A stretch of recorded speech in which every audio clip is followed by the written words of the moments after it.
The Hypnotic Assassin. So this story is a work of fiction. The hypnotic aspects are based on fact. The author, that'll be me, has over 20 years' experience with teaching and practicing hypnosis and hypnotherapy.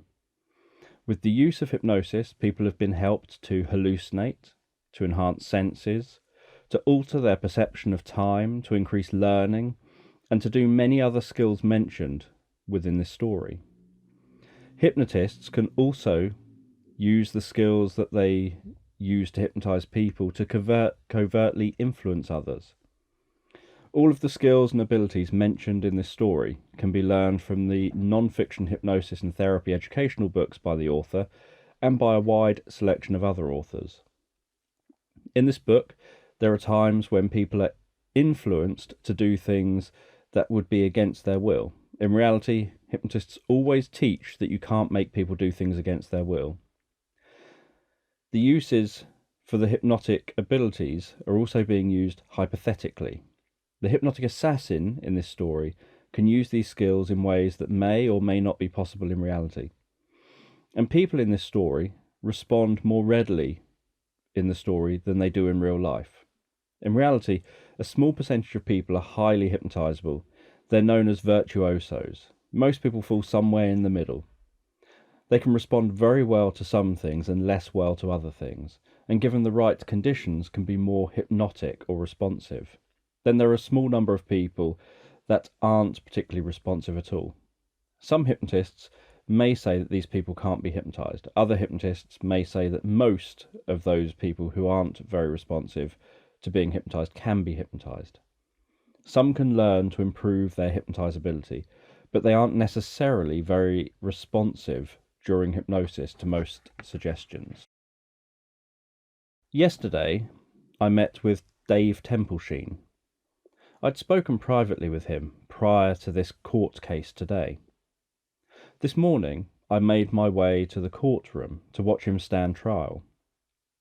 The morning was cold and bright, and the air smelt as if we might soon experience snow. I walked into a grand and echoing building, with footsteps and whispers reverberating off marble walls and floors. This was to be Dave Templesheen's day in court. Not his first, I might add, but hopefully his last. Dave Templesheen walked confidently into position, taking the stand. I sat quietly in the back of the courtroom, observing among the other members of public. Dave stood surrounded by a pack of armed guards, their senses honed and ready for action, looking for anything out of the ordinary, anything suspicious that may have signalled trouble. As Dave confidently answered all the questions asked of him, it looked more and more like he was going to get away with murder again. This was the third time he'd stood trial for murder. Each time he'd been due to stand trial, some witnesses vanished, other witnesses refused to talk, or crucial evidence appeared to go missing. And each time he walked free. This wasn't going to be allowed to happen again. Dave Templesheen had authorised the killings of dozens of individuals, and the evidence and witness testimonies pointed to him carrying out some of the murders. His gang finds families that are financially struggling and offers to help them out with a loan that will consolidate all the money owed into one easy-to-pay loan with an affordable interest rate. Many desperate families with children to feed, clothe and keep warm agree to his offer. They've tried everywhere else and don't know where else to go or who else to turn to. Within a few months of taking out the loan, the gang visits the family and starts making threats. They raise the expected payments, and if these aren't kept to, they charge extortionate daily charges for missed payments. Their sole aim is to get as much money out of people as possible. If the family manages to stick to the payments, then the gang knows it can get more money from them, so the payments and interest rates increase. The families are informed that if they complain or go to the police, then their children will be taken, abused, and then killed. If the family doesn't manage to stick to the payments, the gang will make the family sell drugs for them. All the money from the sale of the drugs goes straight to the gang, and for each week the family sells the drugs, they get a week off having to make loan payments.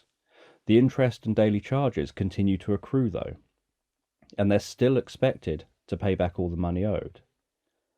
The families that fight back and try to get justice themselves are brave but stupid. Dave Templesheen would take care of these people himself.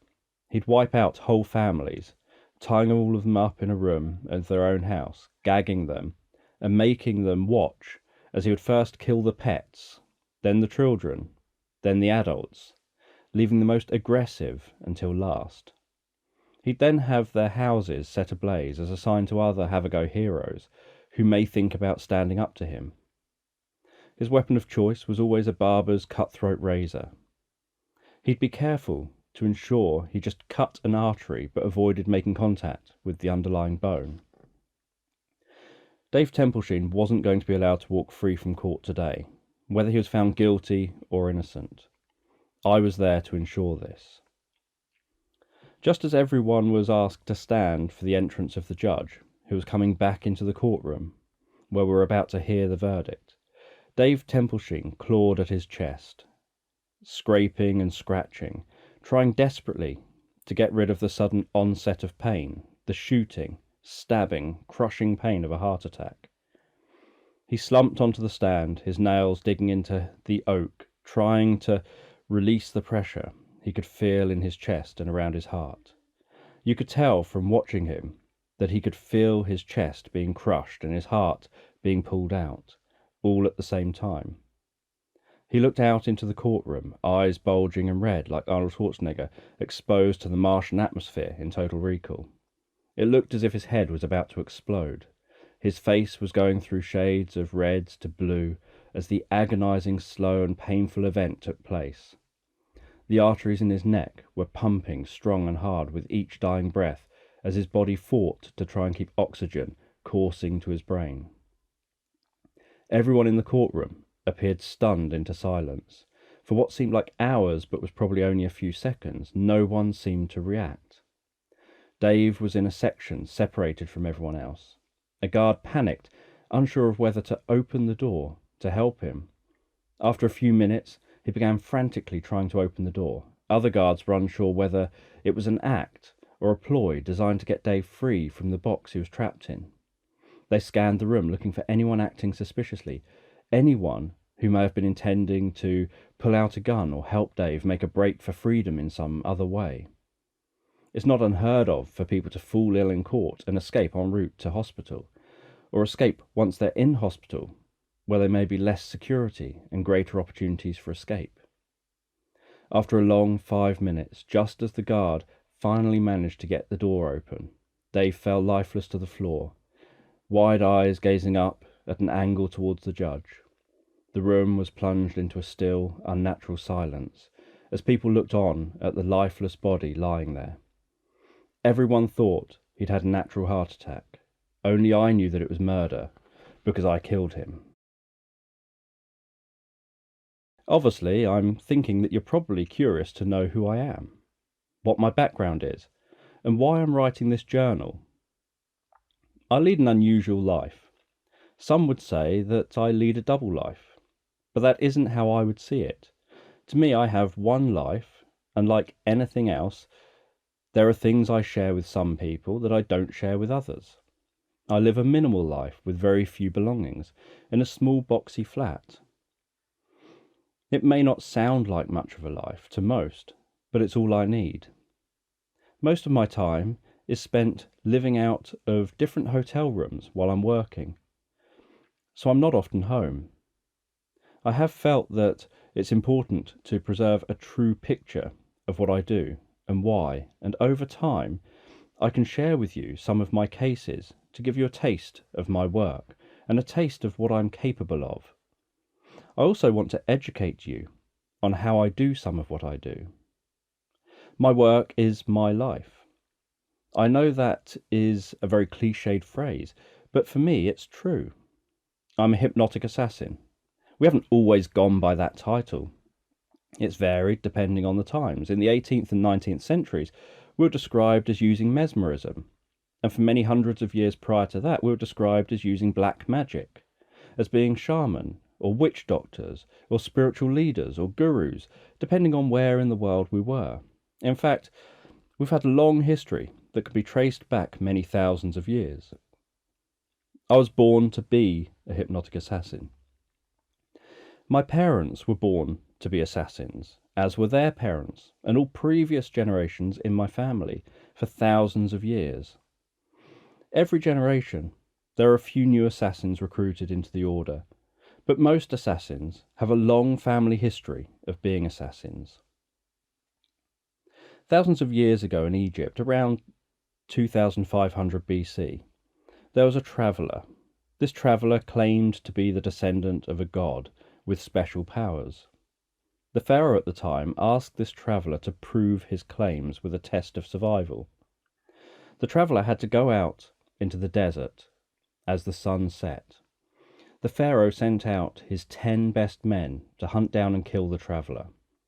The pharaoh told the traveller that if he could kill his 10 best men before they killed him, and come back at first light, then he would have proved himself.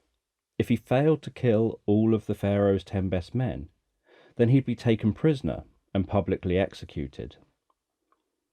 As a boy, when growing up and hearing this story for the first time, I was initially confused as to why the pharaoh would send his 10 best men.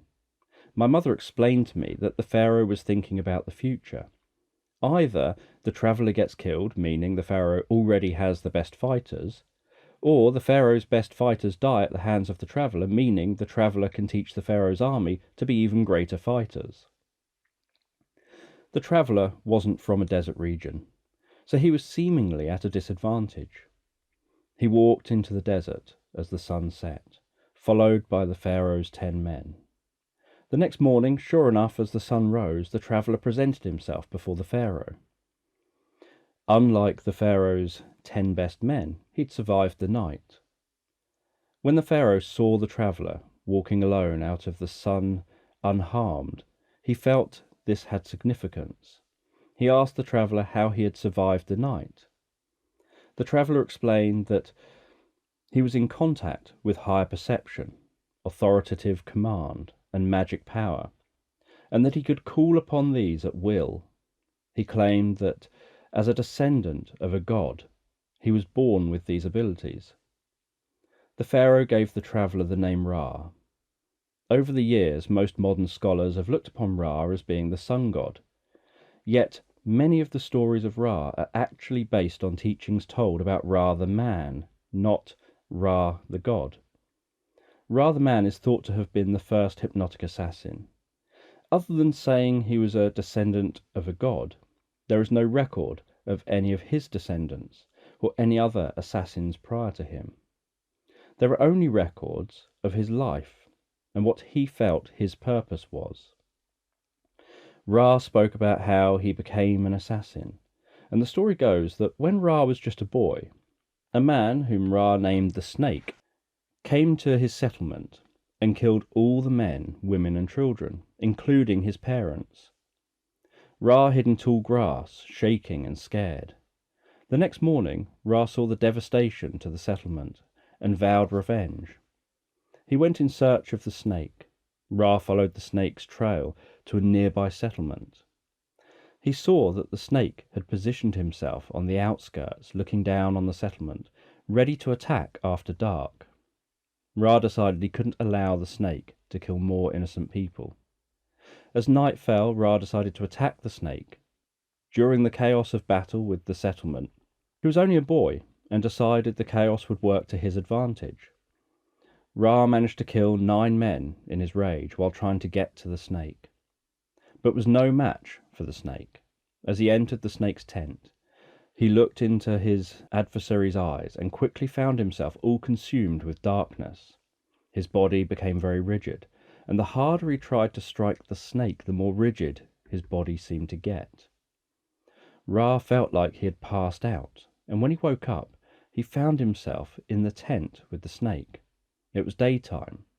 He wasn't tied down and didn't appear to be trapped in any way, yet when he tried to stand up, he found that he couldn't. The snake seemed to have some sort of power over him. The snake told Ra that he would become his student and that his anger would drive him to learn and succeed. He was also told that he would be unable to cause any harm to the snake.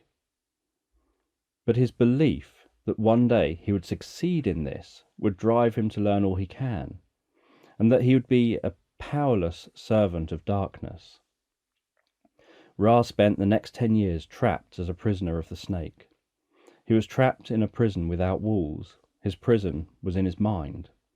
The snake taught Ra how to control minds and how to control his own functioning.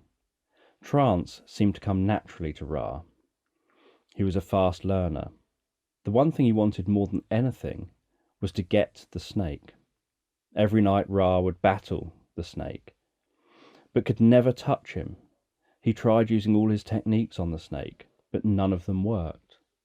During those 10 years, Ra had formed a relationship with a young girl. They married and had a child. This child turned out to be the undoing of the snake. Ra developed a plan to kill the snake. He knew that there was no way he could directly kill him, or set a trap to kill him. The only way he could think to kill the snake was to use chance, to set up a situation where Snake's actions could lead to his own downfall. Ra wrapped a device with poisoned spikes around his daughter before clothing her, so that the spikes would be at her side under her clothes. Then he allowed his daughter to crawl around like usual. The snake had a tendency to pick her up and talk with her when she was crawling around. This is what Ra was counting on. Ra got his wish. His daughter gazed up at the snake, who proceeded to pick her up. As he did so, the poisoned spikes pierced his hands. The snake hurled Ra's daughter at a wall, killing her instantly, before then turning to hunt for Ra. As he turned, he saw Ra's wife running, screaming, towards the lifeless body of her daughter. The snake took one swing with the sword, beheading her mid-step, and leaving her body running a few paces forward as her head fell to the floor, with the life draining from it. Ra spoke of seeing the head, trying to continue screaming as the eyes became increasingly devoid of life. Ra began to run from the snake. He knew he needed to be unable to see or hear the snake if he was to have any chance of surviving. Luckily for Ra, the poison began to kick in and to paralyze the snake's nerves, firstly minor muscles, then larger muscles, leaving the snake collapsed on the floor as his legs and arms became immobile. After a few more minutes, the poison had spread to his heart, diaphragm, and muscles around the chest. The snake struggled to breathe until eventually no amount of conscious intent was able to summon up movement of any muscles. His heart had stopped, his lungs had stopped moving, and he became a mind trapped in a shell with just moments left to live. As the last flickers of life extinguished within the snake, Ra left for freedom. He had survived a 10-year encounter with the most evil and dangerous man known in ancient times. He had lost everyone he ever loved, family, friends, his wife and child. However, he had also saved the lives of many more people, and he had learned the powers of the snake. He decided that he now had a mission. His mission was to free the people and remove darkness. He was aware that this path involved walking a fine line between darkness and light. It involved taking on the burden and responsibility for committing dark acts to help others to bathe in the light. This is what led Ra to Egypt. Ra went on to marry again and have children, and to set up Assassins of the Light, which became the Pharaoh's secret army. To become an Assassin of the Light, candidates needed to pass a range of secret tests. We still use versions of many of these tests today. A discovery that was made was that it was often many members of the same family who passed the tests. This led to breeding assassins, where family members were recruited into Assassins of the Light and expected to procreate with others within the Assassins of the Light. Their children would be raised learning all the skills from birth to become highly skilled assassins. After Ra's death, the Assassins of the Light Order continued for about 1,000 years before Ra's teachings fell out of Egyptian favour. At this time, there was a rebellion against having a pharaoh that idolised Ra's teachings and descendants. Eventually, the assassins disbanded. They hadn't gone, they just vanished from view. As time went on, Ra and his teachings became legends and changed into something more mystical, hiding the original truth further from view. The assassins continued to have leaders, and they spread out like a web. They were spread thin and wide. They had become a secret order, infiltrating all walks of life and society. They endured presence with all-powerful organisations, both public and secret, a trend which has continued through history to the present day. Around 1200 BC, a pharaoh decided all newborn boys were to be killed due to his fear that they would grow up and fight against Egypt. An assassin couple placed their newborn baby in a basket and set it afloat in the Nile. He was discovered and adopted under the name Moses. Unknown to Moses, he possessed the assassin's qualities. They just needed to be activated. During his childhood, he found his mind wandering and daydreaming. He would stare off into space and then come to many hours later with no recollection of what he'd been doing or where time had gone. Moses had been receiving assassin's training anonymously because he had been adopted by the Egyptian royal family, which was going to place him in a useful position when he was grown up. When the Egyptian family discovered Moses floating in the Nile, they needed a nanny to help with the baby. Unbeknownst to them, they took on one of Moses' relatives. When Moses was a young adult, he saw an innocent person being beaten. He defended that person and ended up killing the attacker. Following this, he went into hiding for fear that he would be killed for his crime. Whilst in hiding, Moses met a woman, and they married and had a son. For 40 years, Moses lived a happy and quiet life until one day he was out in the fields by a hill when he saw a vision of a burning bush, and he heard the voice of Ra talking to him, telling him he needed to take action. He needed to free his people. Moses took this sign seriously and travelled back to Egypt. He didn't know what he was going to do or how he was going to free his people. His thinking was that he was just one man. And what could one man do? He went to talk with the Pharaoh, where he asked for the freedom of his people. The Pharaoh told him that he did not intend to free Moses' people. He went back to the Pharaoh a number of times to convince him. He tried making the Pharaoh hallucinate his staff as snakes. He tried making the Pharaoh see the Nile turn to blood. He tried a whole range of psychological and practical tricks before eventually the Pharaoh allowed Moses to leave with his people. Within days of Moses and his people being allowed to walk free, the Pharaoh took up chase. He had decided he was going to hunt them down and kill them all. Moses and his people were trapped between the Red Sea and the approaching Egyptian army. Luckily, at low tide, there was a path across which they followed it to freedom from the army. By the time the army arrived at the sea, the path was covered. Moses and his people had a long walk ahead of them, and during the walk, Moses had another vision that led to the creation of what became known as the Ten Commandments. These were guidelines to live by. Moses, unfortunately, didn't live long enough to see his people find freedom, but his son carried the assassin's legacy out from the Egyptian area, and we began to embed ourselves in other cultures, wider society. Around 500 BC lived one of the most enlightened teachers within the order. He gave up a life of luxury and explored flexibility of mind and body and the nature of reality. Known as Buddha, he was one of the few who could achieve what the order set out to achieve without having to assassinate. Buddha was enlightened. He was awakened to the truth, to the nature of reality, and he had a deep understanding of the oneness of reality and being. During one assassination attempt on Buddha himself, he spoke to the assassins and they laid down their weapons and became his followers. Rather than assassinate, Buddha often ended up recruiting those most assassins would have killed. This legacy continues through to the present day, where we try to find ways of assassinating the problem, not the person. Unfortunately, very few of us are enlightened, and even fewer are able to totally control our emotions. We get angry, we feel we need justice to be done, and we act through our emotions. Reducing this is something we all, as assassins, strive to control.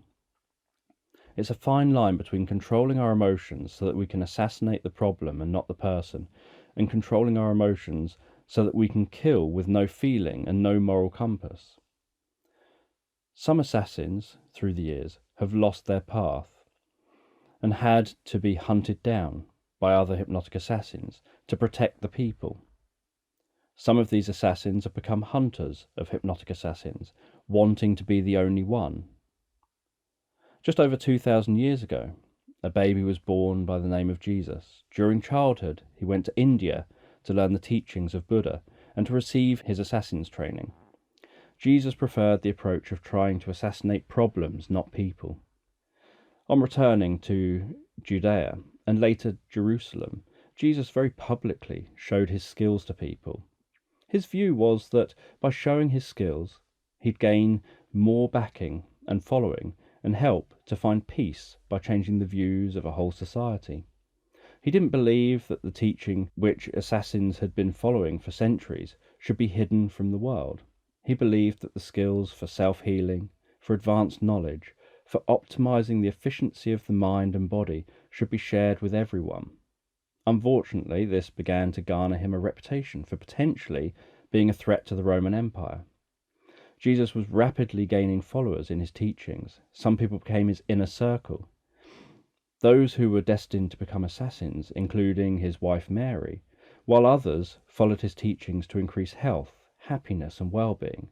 To many, Jesus appeared to be able to perform miracles through his use of higher perception, authoritative command, and magic power. Jesus wasn't teaching long before he heard about a plot to kill him. The order decided that Jesus' teaching could continue in the area without his presence. This had to be known only to a few. It was felt that if Jesus disappeared, the other assassins would be able to continue their work of freeing the people, while Jesus continued his teachings elsewhere. Hypnotic assassins are masters of giving others the illusion of control and the illusion that they have the upper hand, when actually the assassin is the one who's in full control the whole time. Jesus arranged a plan with one of his top followers, Judas.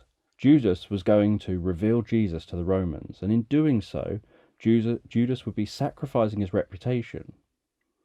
He was to be the only person among Jesus' followers who would know the truth, for the protection of the order, for the protection of Jesus' wife Mary, and for the protection of Jesus' son. Judas was going to make this sacrifice, and Jesus was going to disappear. Judas followed the plan fully, leading to Jesus' capture and crucifixion. During crucifixion, Jesus used his knowledge to manage pain, to reduce bleeding, to slow his metabolic rate down, to appear dead, to prevent having his legs broken, which would have been likely to lead to his real death. This also had the added advantage that it reduced his blood flow and his body's need for oxygen, so the wounds weren't so serious to him. Once he was taken down from the stake and believed to be dead, he was quickly rushed to a cave. After he was placed in the cave and everyone had left, a team of assassins helped to revive Jesus and heal his wounds. A few days later, Jesus' followers discovered the cave was empty. He returned to let key followers know that he was still alive, but had to go travelling to teach elsewhere. Jesus then left for India, where he continued his teachings of peace and love until his death, 80 years of age. His focus was on training assassins to kill problems without having to kill people. He was a strong believer that there must be a better way. This belief has continued to pervade what assassins have done ever since. From Jesus' teachings, the assassins of the light became followers of the light. Their aim was to free people from darkness. There was still a need for assassins to take out key figures at times, but most of our work became manipulating situations and individuals and avoiding the need to kill people as much as possible. For the last 2,000 years, there have been a number of notable followers of the light, with key leaders often working just behind the scenes to influence the course of history for the better. Unfortunately, in 1938, there was a synchronized attack on the followers of the light. One of the followers from within the order became obsessed with power, decided he wanted to use his power to rule the world.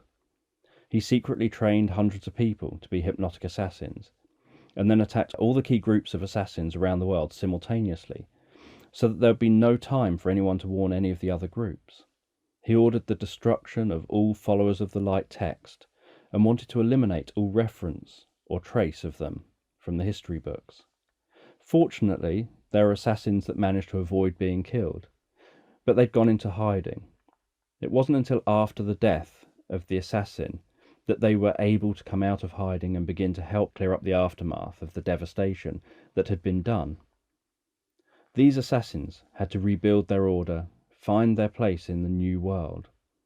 Many of the assassins were angry at the path that they had been expected to take, for them to attempt peaceful resolution to assassinate the problem, not the person. There was a belief among many of the assassins that survived that had their focus been more on assassinating people to eliminate the problem, they would have been better prepared for the attack on them.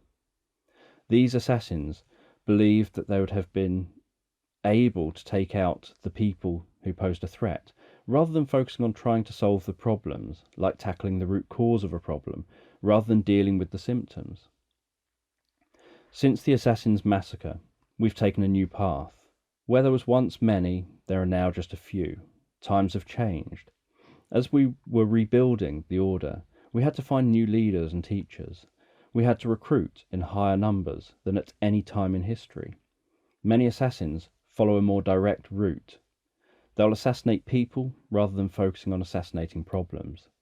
Most leaders and teachers feel this is easier and safer, and it gets quicker and more effective results.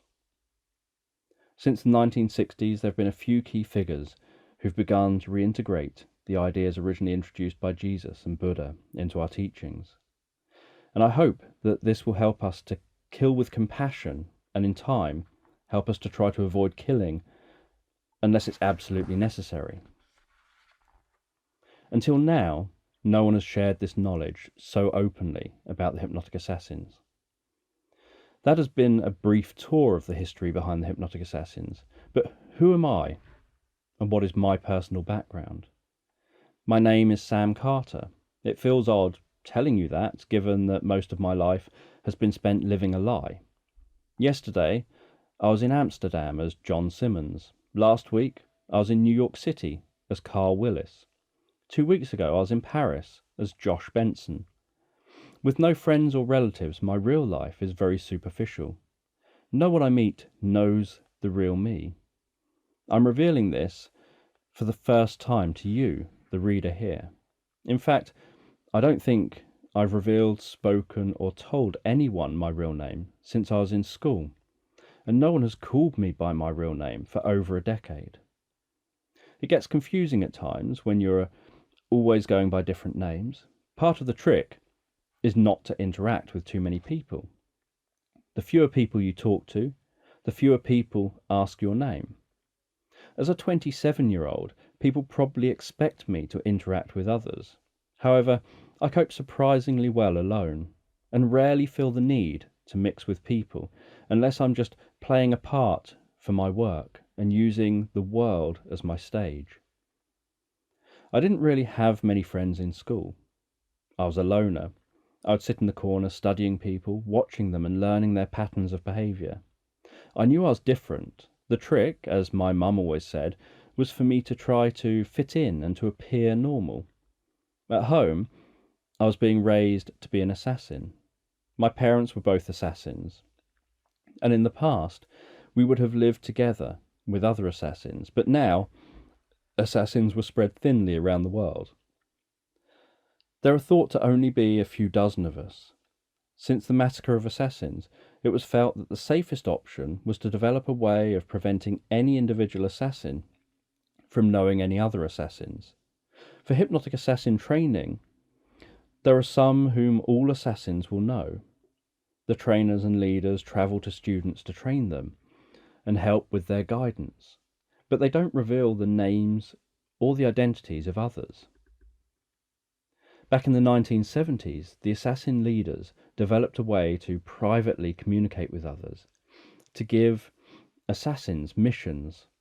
They'd learned about a famous hypnotherapist who was able to communicate with breathing. This therapist, Milton H. Erickson, had written a paper discussing how you can attune yourself with the breathing of someone else.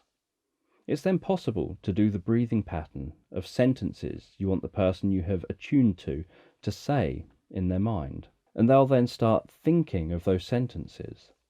They'll feel like those thoughts spontaneously developed from within them, without realizing they were planted by someone else. He also wrote a paper where he worked with people with hearing loss and discovered that many of them had the ability to read faces and to know what people were thinking because of the micro movements that happen as we talk to ourselves in our mind. With these ideas, the assassins realized that they could agree on places to meet and plant the thoughts of missions straight into the minds of others. To do this, when the leaders have a target and a mission that they require an assassin to carry out, they find what we call an innocent, who can be a carrier. An innocent is someone who has been discovered randomly by a leader. The leader chooses an innocent by sitting down in a public location, picking a seat and watching for the first person who sits in that seat. When someone sits in that seat, the leader uses a breathing synchronization technique to induce a trance in that person. Once they're in a trance, he subliminally gives them instructions. These instructions include where to go, when to go to that location, and what they are to be thinking while they're in that location. Every day at a specified time, when not on a mission, assassins go to a venue. This venue will always be the same and will only change if the used venue no longer exists. Often the venue is a coffee shop or cafe. The assassin will sit in the venue at a table that faces a specific seat at a specific table, and then they'll wait and watch. They always visit the venue for exactly 90 minutes, and in that time they have a drink and appear to be reading a newspaper or a book, but are actually monitoring everyone who sits at the observed table. Once someone sits at that table, the assassin synchronizes breathing and watches for micro-movements. They clear their own mind and allow any thoughts from that person they are observing to enter through watching those micro-movements, and by allowing the observed person's breathing pattern to be the dominant breathing pattern, so that they're breathing identically to the observed person. Many times the person sat in the seat is unimportant. The innocent is always ordered to arrive at an exact time and to leave precisely 80 minutes later, so that they'll be in the cafe from just after the assassin arrives and sits down, and will leave just before the assassin. There are times when the seat they're expected to sit in has someone already sitting in it. When this happens, the innocent has to return the next day, and has to keep returning until they complete what is expected of them. The innocent never has memory of meeting the assassin leader. They never have a memory of what has been planted there for them to convey to the required assassin. They remain unaware of the identity of the assassin leader who planted the message, and they have no memory of carrying out the suggestions. They just deviate from their daily lives, making an excuse to justify their actions. Sometimes they'll arrive with partners or with friends, where they have suggested to their friend, "Why don't we catch up over a coffee tomorrow?" To the assassins, it doesn't matter whether they turn up alone or with friends or whoever. The important thing is that when they turn up, they always follow the implanted suggestions. So they always choose to sit in the correct seat. They always appear to be quiet and thoughtful while they give their message. When the innocent and the assassin are in synchronicity with each other, The assassin can ask them to repeat the message by thinking that question. By using an innocent, it reduces public meetings of assassin leaders and the assassins, and reduces the need for assassins to meet each other. By not having assassins meeting each other, this reduces the chances of any assassin trying to take over and kill all the others. As a child, I'd learned how to utilize my abilities as a hypnotic virtuoso, and I'd learned advanced techniques of hypnosis to be able to influence others. I practiced on everyone around me, school teachers, students, members of the public. Everyone was fair game as far as I was concerned. Some of the hypnotic skills I had to develop were my mastery of time perception, pain control, inner reality generation, and controlling unconscious bodily processes. At the heart of being a hypnotic assassin is learning about the three principles: higher perception, authoritative command, and magic power. Under higher perception, I had to develop my observational skills. For authoritative command, I had to learn how to be authoritative. I had to learn hypnotic language and techniques. And for magic power, I had to learn how to communicate directly with people's unconscious minds. My childhood and teenage years were spent attending school, learning how to blend in, and spending many hours each day in training as an assassin. Not only did I have to be learning about hypnosis, but I also had martial arts instructors turning up to teach me martial arts, both techniques and philosophy, with my favourites being Wing Chun and Aikido, as these both summed up the essence of what I do, with Wing Chun emphasising directness, taking the shortest route, opening the path with focal points, and Aikido emphasised circular motion, redirecting force and centering. I had science tutors teaching me additional science, philosophers teaching me about additional philosophy, psychiatrists teaching me about psychology, social science, neuroscience, psychobiology, language teachers teaching me various languages, and over the years, various other tutors appeared to teach introductions to a wide variety of subjects, because as an assassin, I was going to need to fit in seamlessly into any given situation. This may seem like it would have been too much to learn, but as a hypnotic virtuoso, I can do something many people can't.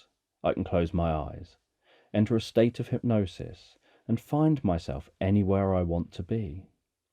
Now, this is all in my mind. I haven't actually gone anywhere, but to me, I'm so absorbed in the experience, it seems just as real life. The only thing that lets me know it isn't real life is that I hold on to an instinctive awareness of that fact. The other trick I can do that most people can't is to radically alter my perception of time. I can make time seem faster or slower to me. With these two skills, I can close my eyes, enter a hypnotic trance, discover myself wherever I want to be in my mind, and alter my perception of time so that trance time can seem longer or shorter than real world time. This is how we assassins accelerate our learning. We learn the fundamental principles of something, then we enter trance, alter our perception of time so that we can experience a week of trance time in just a few minutes of real world time. We then spend that week practicing and honing our abilities in our reality generator mind before coming back with the skills significantly improved. As someone who lives a life alone, I use this same skill every day. This is why I only need a small place to live, because as soon as I close my eyes and enter hypnosis, I can find myself anywhere, anytime, doing anything. And to me it feels totally real, even though I instinctively know that it isn't. I can live out whole lifetimes in a hypnotic fantasy before opening my eyes a few minutes later, or I can enter hypnosis for a few minutes and open my eyes and discover many hours of real world time have passed. Our training teaches us to continually practice in our reality generator mind, continually allow our unconscious mind to create assassination situations that are at the limits of our abilities. This allows us to continue to develop and improve our skills, to learn from the failures we've made, without having to make any real-world failures. Since leaving school, I've had to undergo intense hypnotic assassination training. My first mission was as a 16-year-old boy. I remember killing a man and having to watch the life drain from his eyes as he held my gaze. The whole world around us seemed to grind to a standstill as the impact of what I'd just done felt like a train slammed into me at 100 miles an hour. I remember my heart sinking as I realized that this man had a wife and a child who were both innocent and unaware of his actions that led to his assassination. I remember thinking, am I playing God? Is this right? Should I take the lives of others? This was what I was born to do, however. Just because you're born to do something doesn't necessarily mean that it's the path you have to follow. I'd never killed anyone before, and never encountered death before. This experience was designed to force me to confront learning how to deal with death, how to deal with being a murderer, how to kill with compassion. It may sound unusual talking about killing with compassion, but if an assassin was killing and feeling nothing, that would make for a very dangerous assassin. They could kill anyone and experience no remorse. We do have the skills to control our emotions, to eliminate feelings and emotions. However, we are taught to embrace what it means to be human, and that emotions are what guide us through this world and keep us on our path. We're taught that we should follow a path of compassion and love. You may think that there is never a time that someone should be assassinated, and that no one should be allowed to decide who lives and who dies. I agree with this. I agree that no one should be allowed to decide who lives and who dies. I also recognise that sometimes we have to do things for the greater good, even when it seems wrong, unjust, or immoral, and we have to live with the consequences of our actions. As a thought experiment, if you saw a train hurtling down the tracks toward a bus full of people that had broken down on the level crossing, and the only way to save the 50 people on the bus was to push an innocent person in the path of the oncoming train, would you do it? Would you kill one person to save 50, or take no action and so not kill one person, having to live with the knowledge that your lack of action has led to the deaths of 50 people, all of whom had families, friends, loved ones, ambitions, hopes, and dreams? What if the person you need to push in front of the train has killed many people and uses top lawyers to always appear squeaky clean and walk free from any trial? He also rapes and abuses people and carries out many other atrocities. Does this change how likely you would be now to push the person in front of the train to save the 50 people? These are the kinds of issues assassins battle with on a regular basis. If an assassin kills, they need to do so through the eyes of compassion and not disgust, or they need to be defending themselves or others. With my last assassination job, only finished a few days ago, today I already had my next job. I woke up early like I do every day and went to the Marlborough Cafe in town. It was a crisp, clear morning and surprisingly pleasant for February. I ordered my usual normal white coffee. I always end up emphasising the normal. I can't be doing with trying to make sense of all the different options available today. Whatever happened to just adding some coffee, hot water and some milk and stirring? I sat in my usual seat and waited, watching the seat 4 tables in front of me in the row of tables to the left. There are 4 seats at each table, so it helps to sit at a slight angle to the seat you're watching in case someone sits down in the seat opposite the innocent. I don't need a full view of the innocent, but I need at least to see half their face and enough of their body to notice their breathing pattern. They also need to be able to see me. They won't know who I am or that I'm the person that they're going to be communicating with. But once I match their breathing and begin to influence them, they'll fall into synchronicity with me. It is possible to influence them without them seeing me, because we have greater perception than we give ourselves credit for. But communication is quicker and easier when we can see each other. After 5 minutes of waiting at the table, a young woman, probably only 20 years of age, walked into the cafe, ordered a pot of tea, and sat in the hot seat. She had straight blonde hair that was interestingly longer at the front than the back. The hair moved like soft silk in a breeze every time she moved her head. From where I was sitting, I could see her pulse in the side of her neck, and had a good view of her throat, lips, and under her chin. Just because someone sits in the chair doesn't mean that they are the innocent. It could be a random person who just happened to enter the cafe and sit in that seat. The only way to know is to fall into synchronicity with them. I began to focus on her breathing. One thing you learn early on in your training, when you're learning about matching breathing, is that you can't just stare at people's chests. If you get noticed doing this, people rarely interpret it as positive. Instead, you gaze off past the person and allow your peripheral vision to pick up on the movement. Our peripheral vision is excellent at detecting movement, but not very good at detecting fine details. So it's useful to notice breathing whilst you're building synchronicity, but after that, you'll need to focus more with your central vision. It's only when I'm reading the mind of the person sat in that chair that I can know whether they're the innocent or not. After a few moments of matching breathing with the girl in the seat, I noticed her face was going slightly red. Her eyes began to defocus as she gazed off into space. Her facial muscles smoothed out and relaxed, and her movements changed. She stopped shifting so much in her seat, stopped moving her legs, and only made the minimal movements necessary to do things. So whereas initially she would lean forwards, move her head, move her arm and hand, and lean the other hand on the table a little to pick up her drink, and would then make a whole range of complex movements to bring the drink and her mouth together. Now she moved her head just enough to see her drink, and just moved her arm to the drink, picking it up and moving just her arm to get the drink back to her. She had also become unresponsive to distractions. Like everyone else, not in a trance, she would get distracted by different things going on. If someone entered the cafe, she would glance over towards the door. If there was a loud or unexpected noise, she would look towards the noise, or at least jump a little. If she found herself staring off into space and noticed she was looking towards a stranger, she'd feel self-conscious and would look away. None of these conscious responses were visible now that she was in hypnosis. Once she was in hypnosis, a connection had been formed between me and the young woman. I allowed myself to be taken over by her rhythms now, rather than by mine.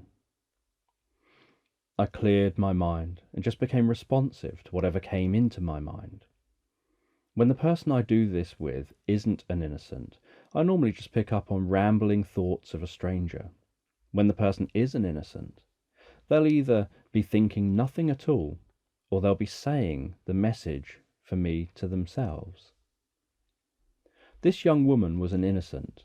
As soon as we connected, I could perceive what she was thinking. You may be wondering what the experience is like when you're reading someone's mind. The experience is like hearing my own inner voice talking to me. Everyone experiences this in everyday life with loved ones. They just don't realize, because they don't know to look for it. People will be sat down together and one will suddenly offer to make the other person a drink, and the other person will respond with surprise, saying that they were just thinking the same thing. It can take some getting used to, but the trick is to begin to learn what comes from within you and what comes from outside of you. If you can learn to be able to quieten your mind, you'll be able to hear the thoughts of others. This is one of the tricks used by many psychics, either intentionally or unintentionally. Those who use this unintentionally often believe that they're genuinely psychic, as they're unaware of where the information is coming from that they're channeling. I always find it an unusual experience because when I can see the person whose mind I'm reading, I have a preconceived judgment about what their voice probably sounds like. So although the voice in my mind is in my inner voice, there's a hint of what I would expect them to sound like contained within that voice. If I know what they sound like, for example, if I heard them ordering their drink, or have heard them talk for some reason, then I often hear their voice in my head rather than my own inner voice. This can be a strange sensation. It's like having a speaker in your mind, although you can see they aren't talking out loud. Their voice is in your mind. It can be an odd enough experience when you watch a TV program through wireless headphones, where you can see someone talking on a screen some distance away, yet the voice seems to come from between your ears. Imagine that, but looking at the person, hearing their voice between your ears, but seeing them not speaking. The message from the young woman was spoken in a monotonous voice. There was no emotion, the rhythm was regular and calm. This is another sign that this message is intended for me, and not just the inner ramblings of this young woman's mind. Your target is Michael Rawlins. Rawlins is the mastermind behind Silo, a nuclear fusion research company. There is evidence that Silo is planning to sell a new nuclear weapon and advanced nuclear technology to an unknown buyer in Europe. You'll need to assassinate Rawlins before the nuclear weapon and technology changes hands. Before you can assassinate Rawlins, you'll need to find someone within Silo that can be trusted to take over the company following Rawlins' death and ensure Rawlins has signed the company over to them.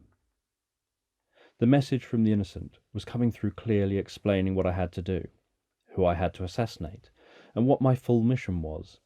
I was going to need to get to central London, find a hotel, and begin to make access within Silo from the bottom up. From all of the assassin games and stories, it can appear that assassins just pick a mark, plan how they get close to that mark, and how they'll assassinate the person. Then they just go in and get the job done. If only it was that simple. People are part of a system. They're not a part from the wider system. So if you're going to change a system, you need to be thinking about the effect that change will have on the system as a whole. In this case, I had to take out Rawlins, but before I could do that, I had to ensure there was someone responsible enough to take over his place at the top. That had to be someone the rest of the company also agreed with. I needed to get close to that person and hypnotize them. I needed to give them post-hypnotic commands to follow, turning them from a company employee into a plant of ours whom we could influence at any point that we needed to. To get to that person, I needed to find a way into the company and a way to remain unnoticed. After I got the message from the innocent, she finished her drink and then left the cafe. She will have left totally unaware that she had passed on any message to me, and will be feeling that nothing out of the ordinary had taken place.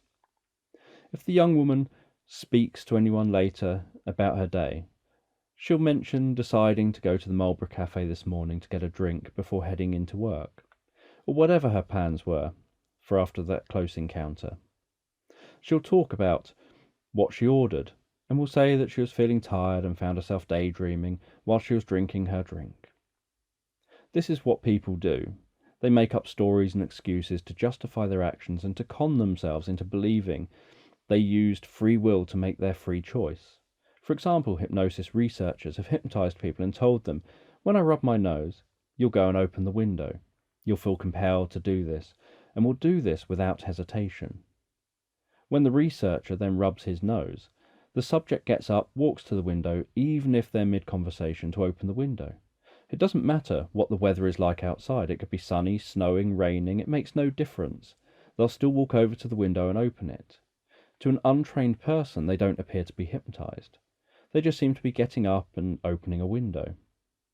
What a trained hypnotist would notice, though, is that the subject shows signs that they've re-entered a hypnotic state to carry out the suggestion. When the subjects are asked why they stood up and went to open the window, they always have an excuse. They may say that they were hot, or they just needed some fresh air, or any other excuse that works for them. They have no memory of being given the initial suggestion and no memory of responding to the suggestion of the nose being rubbed.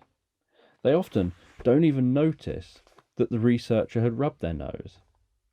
If the researcher tries to convince them that they were hypnotized and only opened the window because of the hypnotic suggestion, they don't believe it. They would rather believe their own lie than believe the truth that the researcher is presenting. After the young woman left the cafe, I took my time finishing up my coffee before I left to research Silo and Rawlins and to explore how I'd complete my mission. I walked out of the cafe, began to make my journey home. I lived about a mile from the cafe and enjoyed the leisurely stroll. I found that it always gave me time to think. I could think at home. But it's surprising what can come to mind when you're out walking, allowing random additional information and ideas in. As a hypnotic assassin, I have the advantage of being able to alter my perception of reality. I can slow reality down and notice spaces between sounds, notice movement and beauty that often pass so quickly that others don't notice. Slowing time as I walked past the park, I was able to notice leaves lifting gently and slowly off the ground, as if they were little craft taking off before flying acrobatically, gently and peacefully through the air. I could watch water from the water fountain in the park falling slowly from top to bottom, and the floating, hovering mist of water spray. I could see children running and playing, and found amusement in noticing how long some of them spent in the air between footsteps as they ran. The world looks brighter, friendlier, and more inviting with time slowed down. A football headed in my direction, accidentally kicked towards me by some teenagers playing in the park. I could see it floating and spinning gracefully through the sky. I'm not much of a football player, but when you have plenty of time to watch the ball coming and to decide how you're going to have to stand and how you're going to kick the ball, you don't need to be a good player. If I needed more time to think, I could just slow time down a little more. As the ball approached me, I got into position, and when it eventually arrived near my left foot, I kicked it in slow motion back toward the youths playing. The ball travelled and spun slowly in their direction, and I carried on my walk home. Watching the youths playing football in slow motion tipped the first domino in my mind about what I needed to do to infiltrate Silo. I was aware that I probably needed to become a member of staff. Once I was in with the staff, I could get to the top, and the normal staff in the company are always the one that really know what's going on. They know all the gossip. So all I had to do was to learn about nuclear fusion, enough to convince the company to hire me, meet some employees to learn about vacancies, and then get a job within the company. Once I was inside, I would step up my hypnotic game to get to the top and take out Rawlins. This was all much easier than it used to be just 15 years ago. I could now check out company websites, look on LinkedIn, and view company details and staff profiles. I could search Facebook and check out people's tweets on Twitter. I could also check out Google Street View, which would allow me to see what an area I needed to visit looked like before I actually visited them. After my short walk home from the cafe, it was time to start work. I sat on a cushion in the corner of my living room, facing the wall. I gazed up to the point where the ceiling and the walls meet, before taking a deep breath in. As I let the breath out very slowly, I followed the line between the walls down towards the floor. Just as my gaze approached the floor, my eyes began to flicker and become heavier. They started to feel compelled to close. By the time my gaze had reached the floor, my eyes relaxed shut as I entered hypnosis. Upon entering hypnosis, I initially saw black. Then after a few moments, I began to see swirling colours and light. These quickly turned into shapes, and then in a flash I found myself in my sanctuary. This sanctuary is the place I start all of my hypnotic experiences of this type. My sanctuary is a cabin in Canada beside a great lake surrounded by a forest. Here the sun beats down comfortably on my skin as I listen to the sounds of nature and feel the comfortable, refreshing breeze on my skin. Before entering this hypnotic state, I decide that I would take 5 minutes of real-world time to have this hypnotic experience in. In hypnotic time, I allowed myself as long as I felt was required. There are times I've spent years in hypnotic time, yet when I opened my eyes and exited hypnosis, only the allocated 5 minutes had passed. As a hypnotic assassin, I've been taught something that may seem unusual or incredible to most. We're taught how to live forever, in a sense. We can distort our experience of time to such a great degree that when the distortion, the difference between the internal hypnotic time and the external real-world time, we can take a split second of real-world time and stretch it out to last an eternity of hypnotic time. So if we know we're about to be killed or are about to die, we can enter this place, and in that split second of death, we can experience living on forever. This experience of extended inner time isn't unusual. We've just been taught how to enhance a natural process. Everyone's had an experience of falling asleep and dreaming, and experiencing days, weeks, months, or years within a dream, only to wake up and open their eyes and discover they were only asleep for a few minutes. This is a natural, everyday experience. With training, it's possible to do this intentionally and make the dream time or hypnotic inner time last longer. In this hypnotic state, I take all the time I need to look at all the different actions that I can take to complete the assassination. I explore how long different options are likely to take and work on finding what should be the quickest and safest option to carry out. I spend what seemed to me to be months exploring different possibilities, watching them play out as if on a large HD TV. I criticise and analyse each option shown until I'm happy with one. Suddenly, I remembered what I needed to learn or know to successfully assassinate Rawlins. In this case, the key new information I needed to know was about nuclear fusion. Once I'd established a course of action, I exited hypnosis. This can feel odd at times when you feel like you've just been working hard for the last 5 years only to find out that 5 minutes of real-world time has passed. To learn about nuclear fusion, I used photo reading, time distortion, and a mental rehearsal process. Photo reading is the process of entering hypnosis looking at a written document, either a book or a computer screen. I prefer a computer screen, and then turning or changing the pages rapidly, and in the hypnotic state, the information enters unconsciously. When photo reading from a document on a computer screen, I can read at about 150,000 words a minute. So I decided to take dozens of science books and journals to teach me all I needed to know about nuclear fusion, photo read them on a computer. As I watched the pages flash by in quick succession on the computer screen, I began to feel a little lightheaded. This happens often, and I put it down to a sign that I'm learning and taking in all this information. After I'd photo read the information a few times, I often photo read the information from the first page to the last, then from the last page to the first, and then one final time from the first page to the last. I knew that the information was somewhere in my mind. The thing is, it isn't easily accessible from this one process, but it's in my mind. My mind can create an environment for learning, so this was the second stage I went to. Following on from photo reading, I sat in the corner again and went through my self-hypnosis process to go back to my cabin. Once I was in my cabin, I visited a room where I could learn new information. In this room, I allowed my unconscious to take all the information I'd learned from photo reading to be turned into something useful for me to learn and master the subject. In this case, my unconscious mind decided to have me find myself in a classroom with a few dozen other students. We're all here on a master's degree to learn about nuclear fusion. My unconscious mind then took all of the information that I had learned and turned it into all of the lessons required to earn a degree. The degree took 4 years, so I experienced 4 years of student life until I passed it.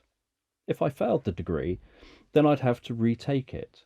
I remained in hypnosis until I successfully passed the degree. In real-world time, only 5 minutes passed, yet I now had advanced knowledge of nuclear fusion.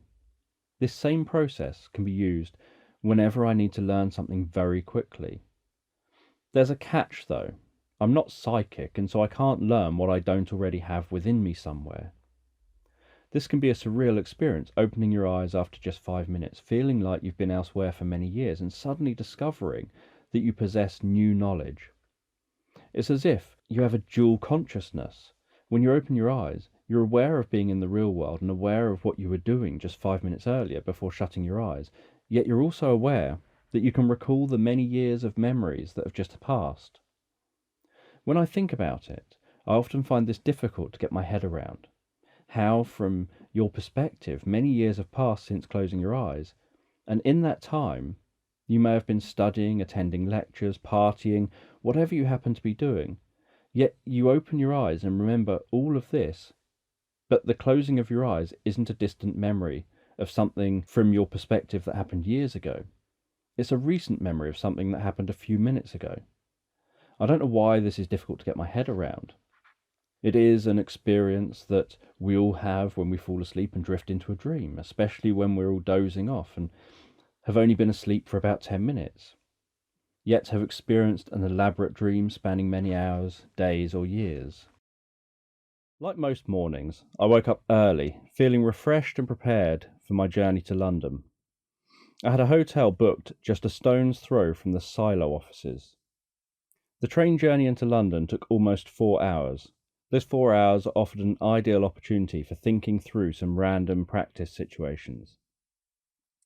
Something we're taught is that you should always practice the basics, in much the same way that experienced pianists will continue to play scales. I boarded the train and intentionally sat down opposite a young couple. They were smiling and chatting with each other, totally oblivious to my presence. I began to match the breathing of the young lad while I held a newspaper in front of me, appearing to be reading the paper. He, like most people, was unaware that I was now breathing in time with him. Other than those with training, the only people who ever seem to become aware that their breathing is being matched are young children. The reason for matching the young lad's breathing rather than the young girl's was because she appeared to be following his lead and matching his breathing and body language, almost as if the two of them were in a dance together, the lad leading, the young girl following. So by taking control of the lad, I also had control of the girl. When you're influencing others, this is a useful point to remember. It could be that you want to influence a room full of people. The best person to start with is the most dominant person in the room. Look for the person whom most people are copying. You'll notice a wave of motion and changes within the group. It may be that someone uncrosses their legs, then others seem to follow. Or someone speaks and everyone unconsciously nods in agreement. Or someone changes their behavior in some way and everyone else follows suit. Normally, this person would be the leader, or the manager, or boss, or senior figure, but not always. As an assassin, my role is to work out who is actually calling the shots. You may think that because the Conservatives are in power at one point in time, the Conservative Prime Minister is in charge. Likewise, when Labour are in power, you may think that the Labour Prime Minister is in charge, and so on. Well, you'd be wrong. Behind all the politicians is a secret group of individuals. The different parties are just covers to make the public think that the government has changed, and so things will be different now. In reality, nothing has changed, other than your perception. The same individuals are still in the background as puppet masters, with the political parties being the cast. These secret and very private individuals normally blend in. They blend in as far as the public are concerned, because the public aren't looking for them, and you're less likely to notice what you're not looking for. Whereas for a hypnotic assassin, we can notice. We can see the politicians give subtle glances, changes of posture, smile and laugh excessively when the puppet masters are talking. They match the breathing patterns and the body language of the puppet masters. These are often the people for whom we get orders to assassinate. The public are rarely aware of the assassinations that we carry out, because they aren't high profile. If we killed a prime minister or senior politician, this would hit the news headlines and the public would be very aware that someone had killed them, or that they had had an accident. However, when we kill a puppet master, this is big news among the secret classes. They don't want it to become big public news, because if it did, there'd be curiosity and interest. They don't want anything done that would increase the risk of exposing the secret class. It isn't that this secret class is made up of people nobody knows. It's made up of people who are known. But it's just that people don't know the full picture of those individuals' lives and roles within society. Just because there is this secret class of people, it doesn't instantly mean that we're going to assassinate them all. We monitor everything as best we can, and if we need to take action, we will. These people are often not the main threat, because we know who they are, and so can keep an eye on them. We only act when we need to. Like, say, if you're out in the African savannah and you saw a lion walking around a safe distance away. That lion isn't the threat. You can see it, you can watch its moves, and if it suddenly becomes a threat, you would notice, and so you'd be in a position to take action. The lion to fear is the one hiding in the bushes, quietly watching you as you walk around watching that other lion. By matching breathing of the young lad, I could then practice guiding him and his girlfriend into a hypnotic state. While they talked with each other, unaware of what I was doing, I began to slow my breathing. As I did this, I defocused my eyes and started to gaze off through the newspaper. I gradually guided myself into a state of hypnosis. If I was doing this correctly, then they'd follow my lead rapidly and also enter hypnosis. If I hadn't built enough rapport, then they wouldn't follow my lead and I would start again. After so many years training, I rarely find people I can't instantly guide into hypnosis using breathing in this way. When I do find someone that doesn't respond, I get excited because it means I'm about to learn something new. There has to have been a reason as to why it didn't work, and I always want to know that reason. Once the lad and his girlfriend were in hypnosis, I left them there and changed seats to work on someone else and to practice various other skills. Being in hypnosis is a very comfortable and pleasurable state to be in, and all the people I was hypnotizing would come out of hypnosis after a few minutes, feeling as if they just zoned out for a moment. Over my 4-hour journey, I practiced implanting migraine headaches, which I took away once I noticed them setting in. I practiced making myself invisible to others, and then testing this by moving an object and watching their response. And I practiced planting thoughts and words in people's minds, as well as many other hypnotic skills. On arrival in London, I went straight to the hotel and checked in. My plan for the first day was to look around, get an idea of the area, checking out the bits that I couldn't check out on Google Street View, and then watch the silo offices to see where people went when they left. Most large companies have at least some staff members who'll go out for drinks after work. What I wanted to know was who these staff members were and where they went for drink. These staff members were going to be my way into the company. After a couple of hours of waiting, I noticed 2 men leave the offices. They were engrossed in a conversation. I could have found out what the conversation was about, but I decided not to. I was more interested in just noticing where they were going to. They didn't go far. There was a pub not more than 2 minutes' walk from the offices. After they entered the pub, I decided I would head over to find them. I felt that they could be my way into Silo. The pub was a traditional old English pub, with black painted oak beams, a low ceiling, uneven floor and crackling log fire. There are a few pubs like this around nowadays, when most places are becoming modern bars. I sat at a table about 4 meters from the Silo employees, in a location that would allow me to see both their faces, and as much body language as possible. I was too far away to hear what they were saying over the popping and crackling of the log fire, and the indistinct murmur of voices in the busy pub.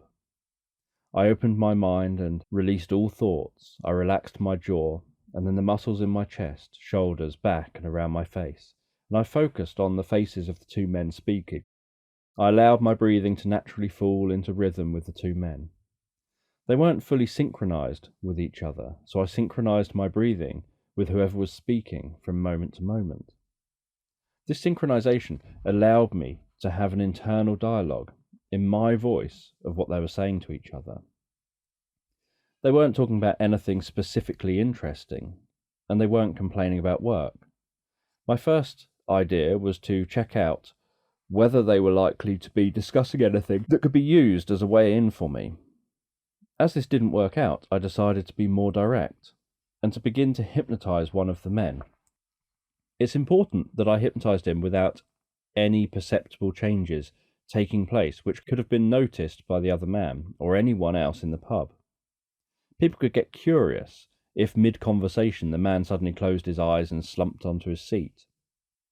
I was already matching the breathing pattern of the person speaking from moment to moment, so I stopped alternating and just stuck with matching the breathing of one and not the other.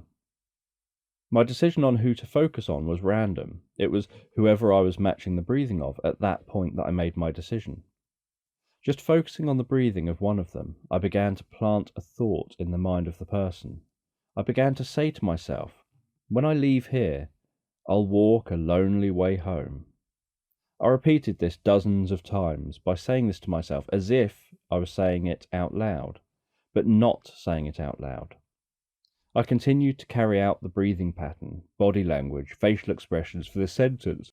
For this to work, you need to say what you want them to say to themselves, not say it like you're telling them what to do. So you don't say, I want you to walk a lonely way home when you leave here, because what you're doing is planting their own internal dialogue. So you want that dialogue to be said to themselves from their perspective.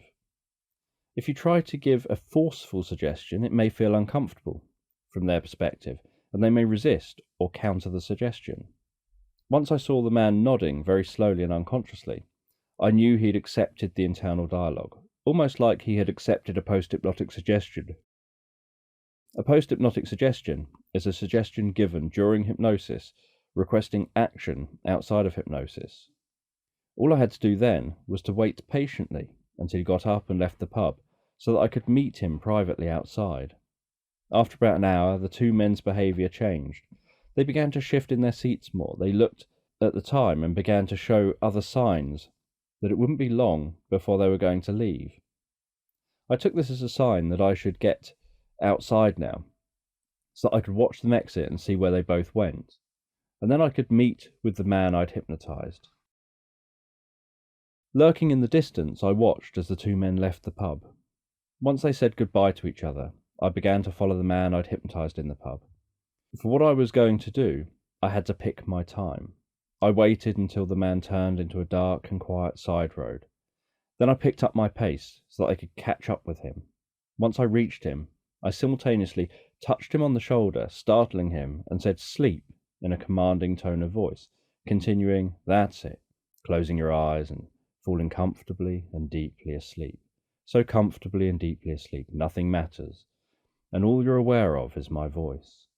You're aware of how the sound of my voice helps you to feel more comfortable, and as you feel compelled to want to continue to experience this state and that feeling of bliss and comfort.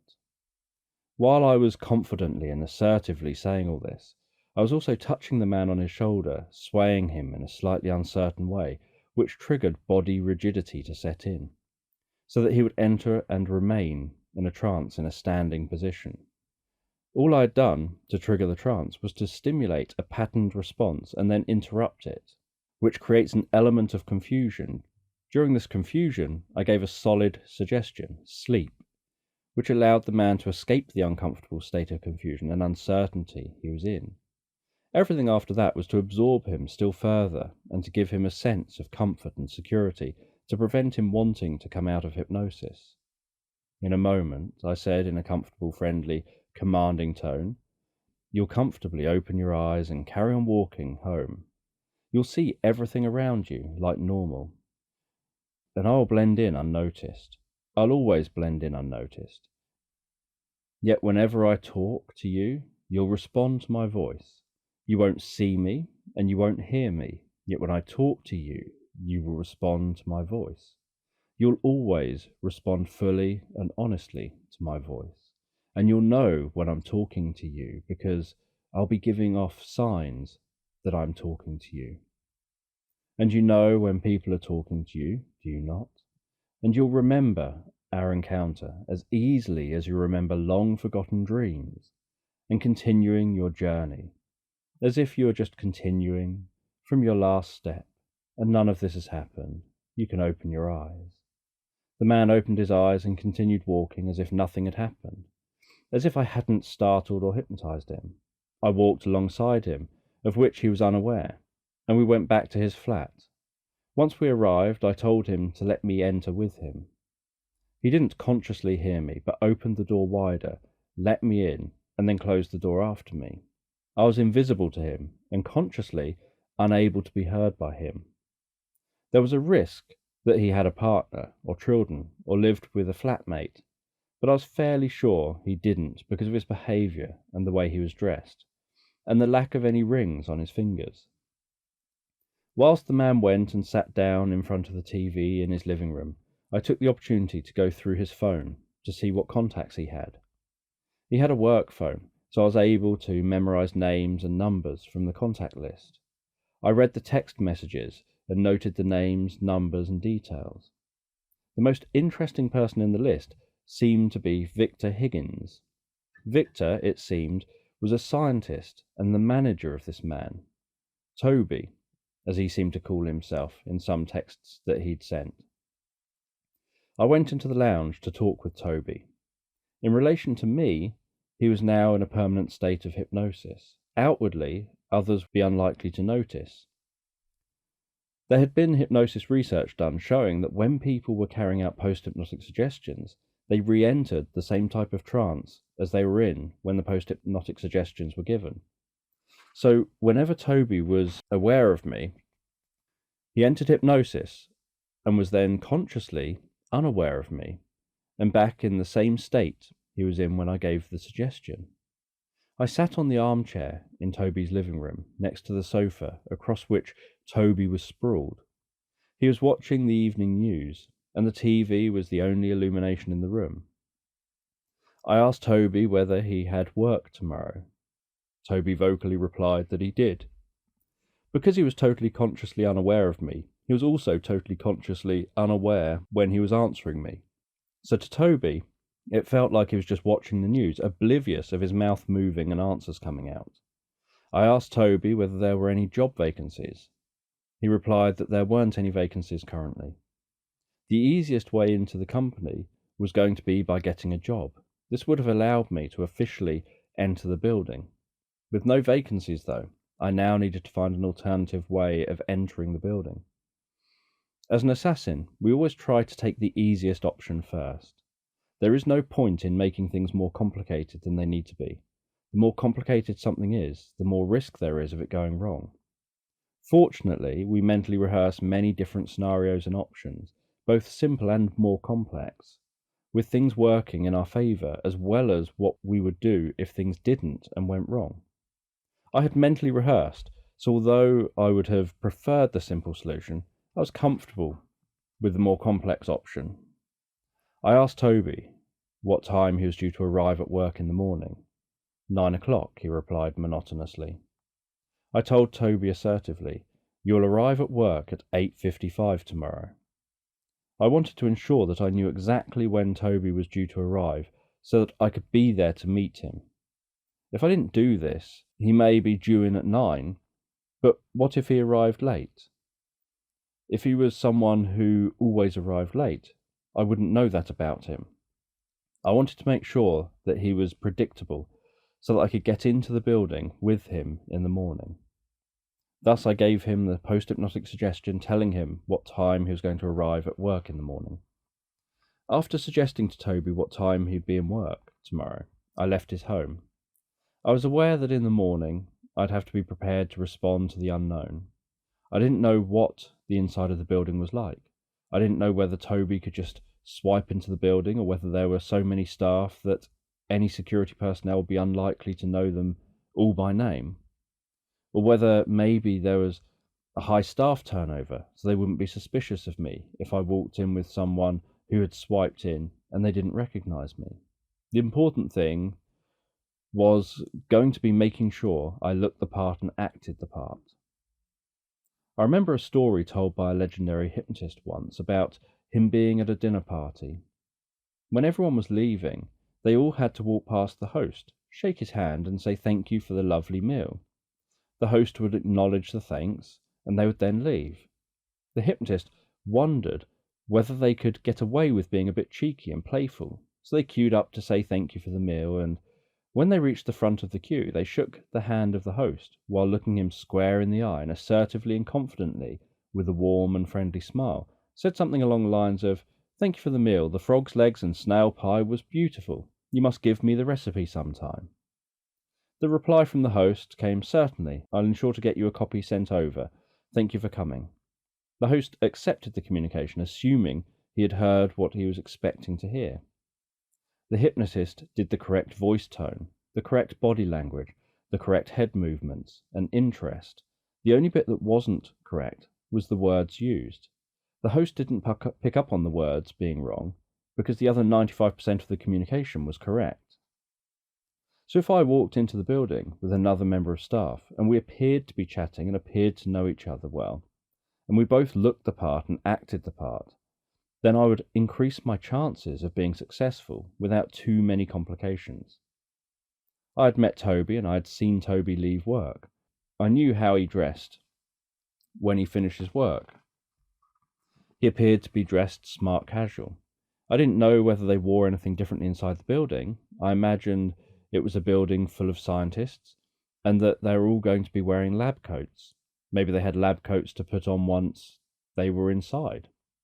I searched the small backpack Toby had with him after he came out of work, and it didn't contain anything useful. It may have been that they were searched on exit and wanted staff to have as little as possible on them, so that they couldn't steal any intellectual materials. I was going to be watching Toby as he approached his work in the morning to see how he was dressed, and was going to be meeting with him to influence him before we entered together. I had to hope that the friend he met up with tonight wasn't someone he was likely to meet up with in the morning. I wanted him to enter work with just me in the morning, rather than having the added complication of different people. Luckily, having hypnotized Toby and ensured he would re-enter hypnosis whenever he was aware of my presence, I could communicate with him at a distance as long as he could sense my breathing or see me.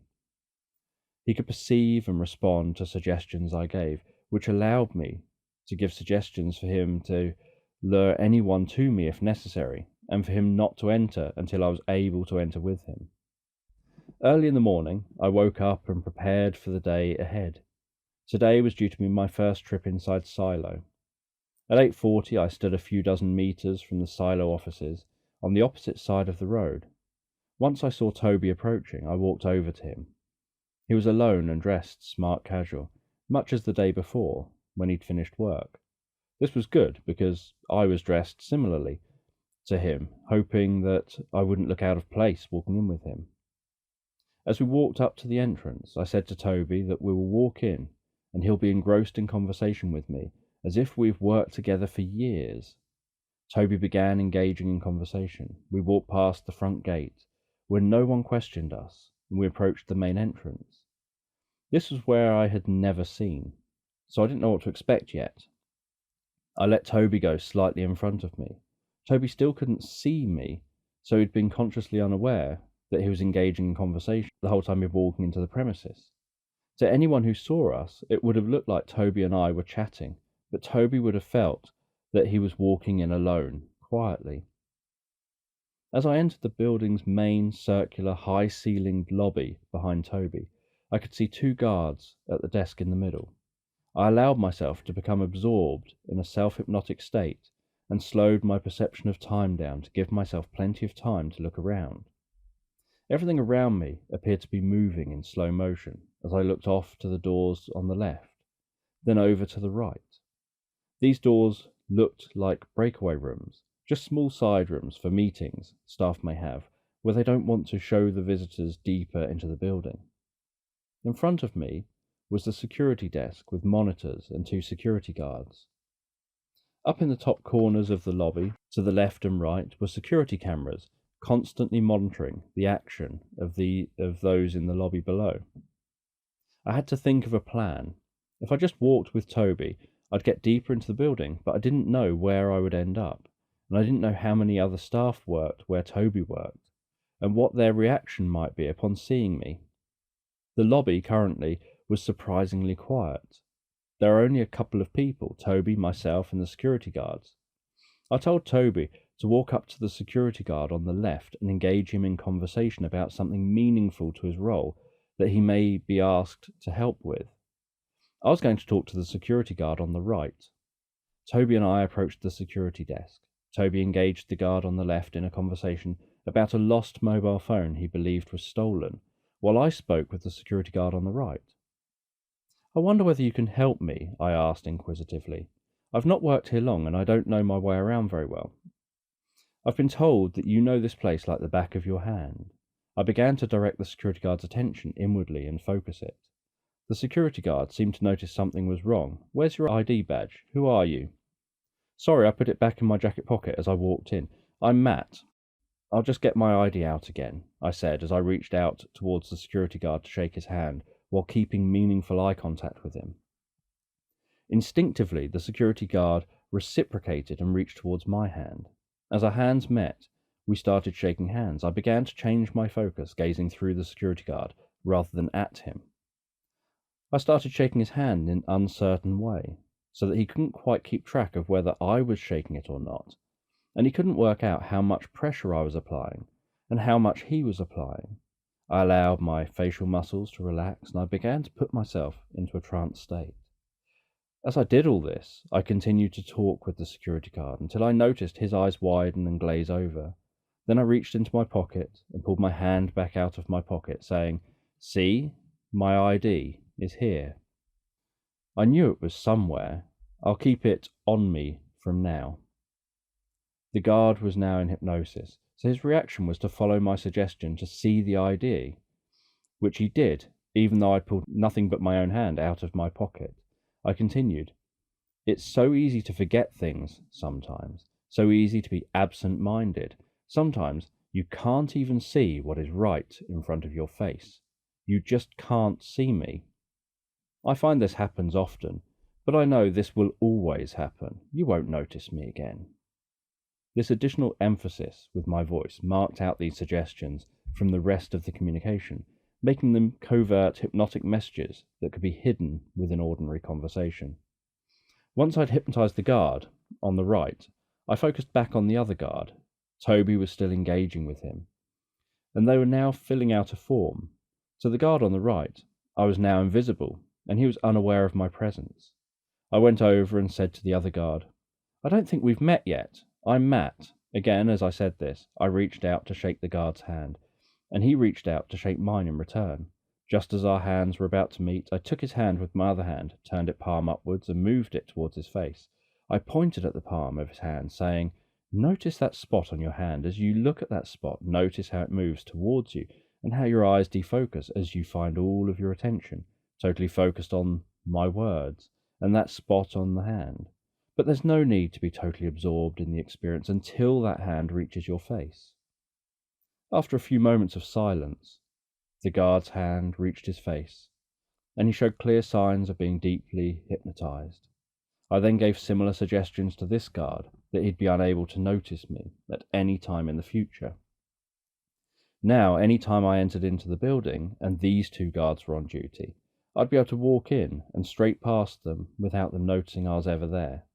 Toby and I walked away from the desk. I followed Toby through a door requiring a swipe card and into a long, white, sterile-looking corridor. Toby walked to the end of the corridor and turned left into a lift. I followed him in. He pressed the button for floor 17, and with a jolt, the lift began to rise through the building. Luckily, no one else got in the lift as we went up to the 17th floor. I was prepared to blend in, and if just one or two people got in the lift with us, I was prepared to hypnotize them. As the lift ground to a halt at the 17th floor, and the doors slid open, I noticed that the corridor was similar to downstairs. There were a few people walking around, all with intent, and it appeared that none of the people were holding small talk with each other. It was as if they all felt they had a job to do, or a purpose for being there. Now was the time to get on with the job, and not the time to socialize. I followed Toby as he walked out of the lift and paced along the corridor. I made a mental note of where the various security cameras were, and there were a lot of them, so no wonder everyone paced around with intent, looking busy and just getting on with their jobs. Although this high level of monitoring increased my chances of getting noticed by cameras, and if I wasn't blending in, I'd probably draw attention to myself and have to deal with the repercussions fairly quickly, the staff pacing around and focusing on their work appeared unlikely to want to notice me or to pay me any attention, which helped me to blend in. What I needed was to find a computer I could work at. Most companies have an intranet, and networked drives that staff can access, which contain various folders of policies, different bits of work, letters, and sometimes the office layout, or a diagram of who's who, what roles they have, and where those different individuals can be found. By getting to a computer, I knew I'd be able to get a sense of the company, who does what, where, and if possible, get a layout of the building.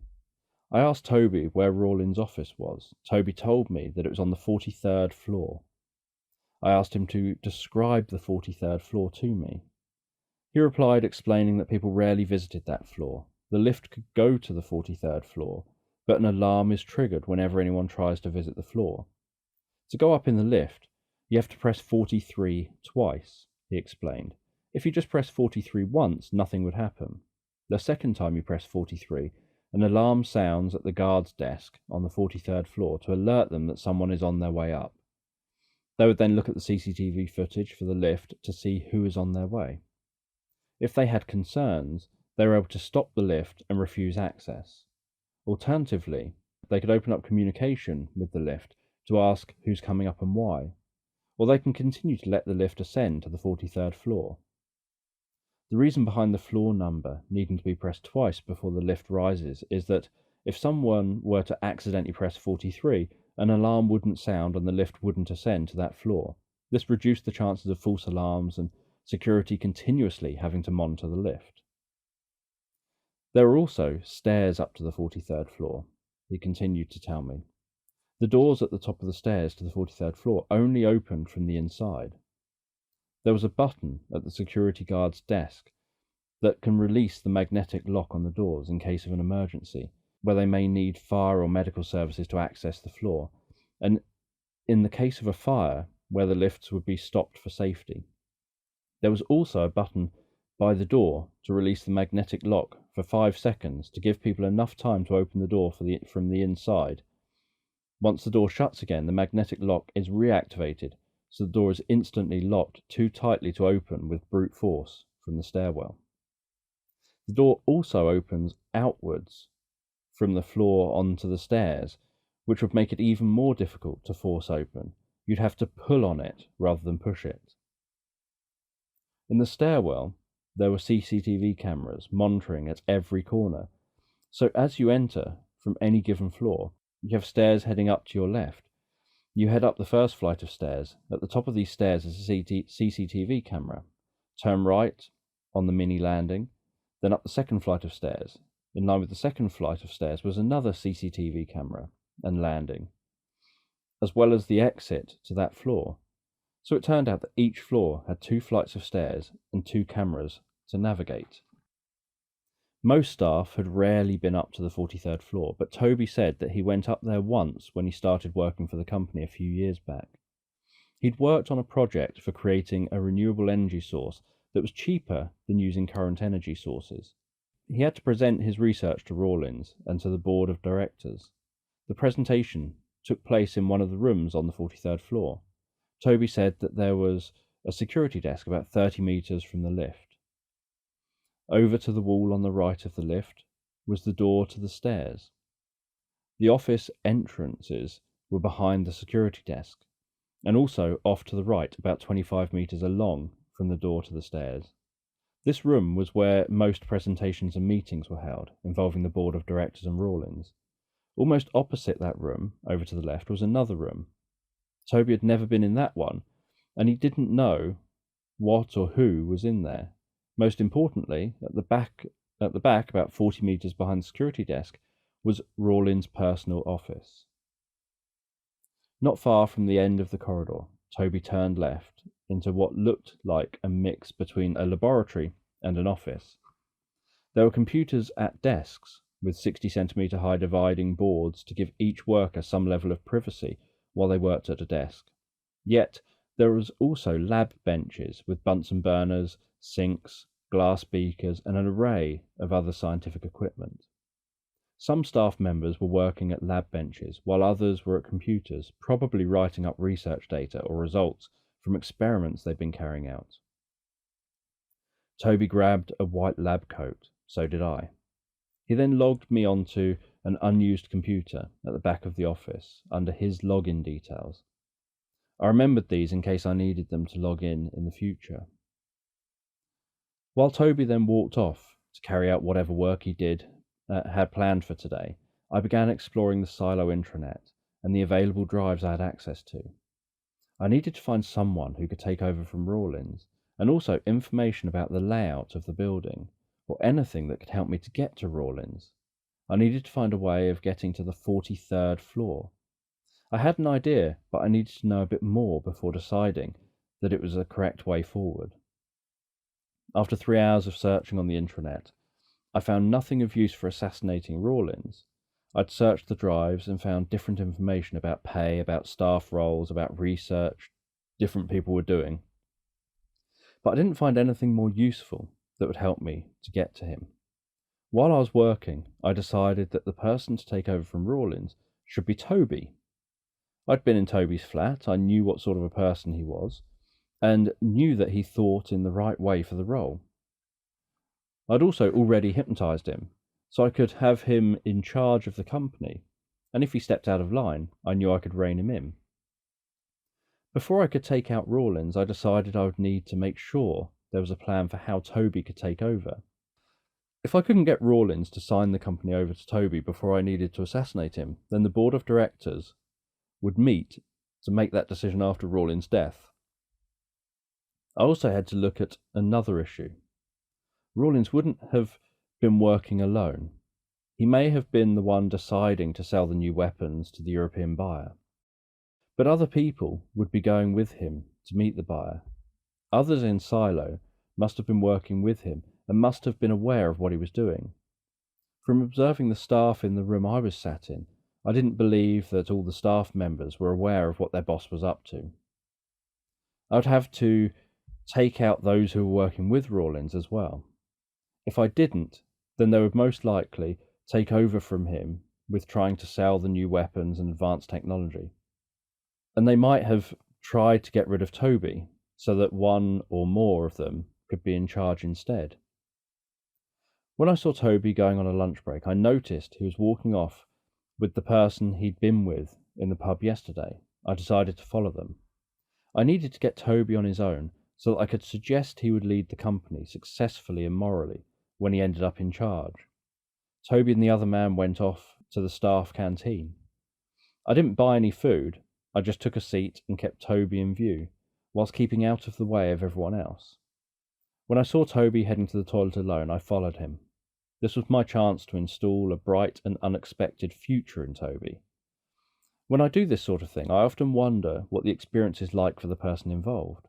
For them, their lives transform. One day they hold their usual job, the next they're running a multinational company worth millions, or in this case billions of pounds. And their pay goes from an average wage to hundreds of thousands, sometimes even millions of pounds a year, and often a ridiculously overinflated yearly bonus. They never know how all of this unexpected good fortune came about. They just think they were lucky. Following Toby into the restroom, I noticed there were some men already at the urinals. Toby was clearly self-conscious, and he chose to enter one of the cubicles rather than stand between the two men using the urinals. I entered the cubicle next to that which Toby was in. One of the men finished using the urinal, and as he walked away, the automatic flush kicked in. I told Toby through the cubicle wall to sleep in a hypnotically commanding voice. The command dropped Toby into a deep state of hypnosis. Because I'd hypnotized him before and made him responsive to my voice, Toby responded instantly to what I said. I didn't want to say more than this, as I felt the man at the urinals would hear me and would wonder what I was saying, to whom and why. By saying this, I was stopping Toby from finishing in the toilet and leaving before I'd had time to work hypnotically with him. The first man dried his hands before leaving the restroom. After a few moments, the second man finished at the urinals, washed his hands, used the hand dryer and left the restroom. Toby and I were the only two left now.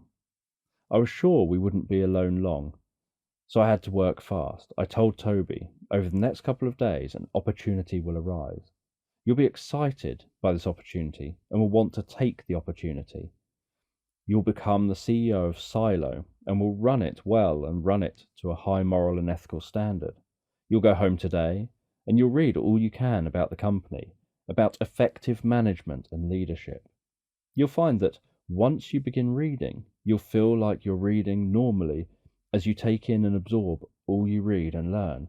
Yet for every 3 hours that you read, only 1 minute of clock time will pass. In a moment, you'll continue what you came here to do and carry on with your day, consciously unaware of this conversation. After saying this, I left the cubicle, and about 3 minutes later, Toby followed and went back to finish his lunch with his friend. He appeared to be engaging in conversation, unaware of what had just happened in the restroom. I then went back to the office, and using Toby's login details, I logged back into the computer. I didn't know who was in on Rawlins' plan. However, I was aware that I needed to find out, and fast. I read a memo on the Silo intranet that implied Rawlins was going to be heading to Europe in 2 days' time. I suspected that it would be during this trip to Europe that he would sell the nuclear weapon and advanced nuclear technology. I decided the best course of action would be to remain in the building overnight. If I could remain unnoticed in the building, I felt that I'd have a chance to find a way up to the 43rd floor and be there when people arrived in the morning. I didn't know whether there would be staff around overnight or whether the building would be empty. I believed that at worst there would be a significantly reduced number of staff around. About 5:30 p.m, most staff had begun to go home. Toby left at 5 with the same friend as yesterday. Some staff seemed to stay later. They were working on projects and clearly wanted to finish what they were doing before leaving the office. They weren't going to want to walk off halfway through an experiment and go home. With some things people seemed to be working on, it looked like they were having to count things in glass dishes through microscopes. I can imagine if you've counted hundreds or thousands of microscopic things, you aren't going to then think, right, I'll stop there and continue in the morning. You probably wouldn't remember where you'd got to by the morning. I remained at the desk and kept my head down. I wanted to keep unseen as much as possible. I didn't want anyone coming over and asking me about staying late and asking me what I was working on. I find people often seem to feel compelled to have small talk with others, and I wanted to avoid this as much as possible. The fewer conversations I got into, the less chance there was of someone getting suspicious. I was confident that if anyone did ask me questions, I would know the answers. I knew all about nuclear fusion and nuclear physics from my hypnotic nuclear physics degree, but I felt it was better not to take the risk. By 7:30, everyone in the office I was in had left. I didn't know whether everyone in the whole building had left, but at least for now, I had an empty office to start in. The lights in the office were motion sensitive. I'd already turned off the computer. I now sat stationary at the desk until after 5 minutes the lights went off. I could see that in the corridor the lights had also turned off, which was helpful. By having motion sensitive lights, if anyone came into the corridor and started heading towards this room, the lights would come on and alert me to their presence. I suspected that at some point a security team probably walked around the office just checking that everyone had gone home and that everything was in order. As well as thinking about how I was going to access the 43rd floor, I also had to think about how I was going to get to the 43rd floor. Any movement I made would trigger the lights to turn on. It seemed that any movement in the corridor triggered all of the corridor lights to come on, and any movement in a room triggered all the lights in the room. The second this happened, the security team would have been able to see that all the lights had come on somewhere. They would see where and would probably see me. The lights seemed to stay on for about 5 minutes from once the movement stopped. So even if I remained still straight away, security would probably arrive before the lights went back out. Then I'd be really easy to find.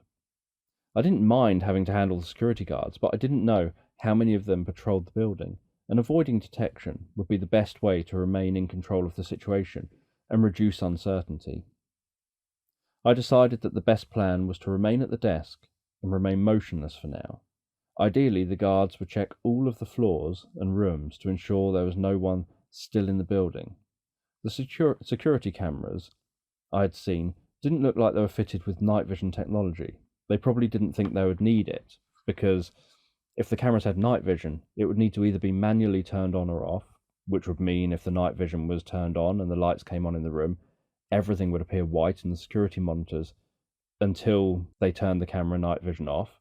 If the night vision was set to off, then the lights went out and the screens would be dark. They wouldn't see anything. If the night vision was automatic, then there'd be a slight delay. So when the lights came on, the screen would go white for a second or so while the camera adjusted to turn off the night vision, and then would go black when the lights go off as the camera adjusted to turn the night vision on. The most likely option would be that night vision was deemed unnecessary. There'd be no need to see what was going on in an area of the building where there wasn't any movement. And if there was an intruder, like me, then the intruder would have to move to be a problem. And if the intruder moved, they'd trigger the lights. And if they triggered the lights, the cameras would have no problem spotting them. There'd be no screens going totally white because the night vision hadn't turned off. If there was night vision, this would have made things easier for me. I would just move very fast, having lights in each location I passed through turning on, and the security guard's screens would all go white on each camera for a second or so.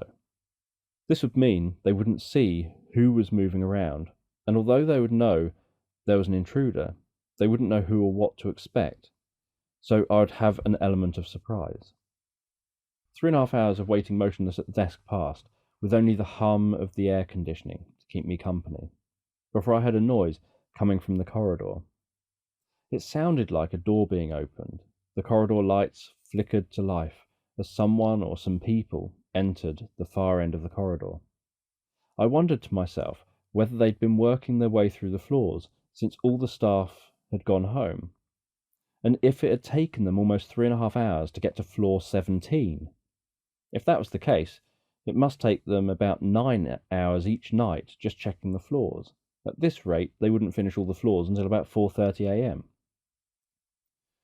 After a few moments, I could hear footsteps and voices. It sounded like there were 2 security staff working their way along, checking each room was clear before moving on to the next room. I waited and listened. It was important that I didn't accidentally move and trigger the lights to come on. If the lights were going to come on, it needed to be because the security guards triggered them. I'd managed to sit motionless for the last 3.5 hours, so I felt that a little longer should be no problem. As I listened, I could hear the guards getting closer. I noticed that there was a fainter, more muffled sound that had an electronic quality to it, and reasoned that they must be carrying two-way radio devices to communicate with the main security desk if there was a problem. It sounded like they were checking in on the radio each time they cleared a room to let the security desk know. With so many security cameras in the building, I imagined that the security guard couldn't monitor each camera in real time and probably had a handful of screens to watch.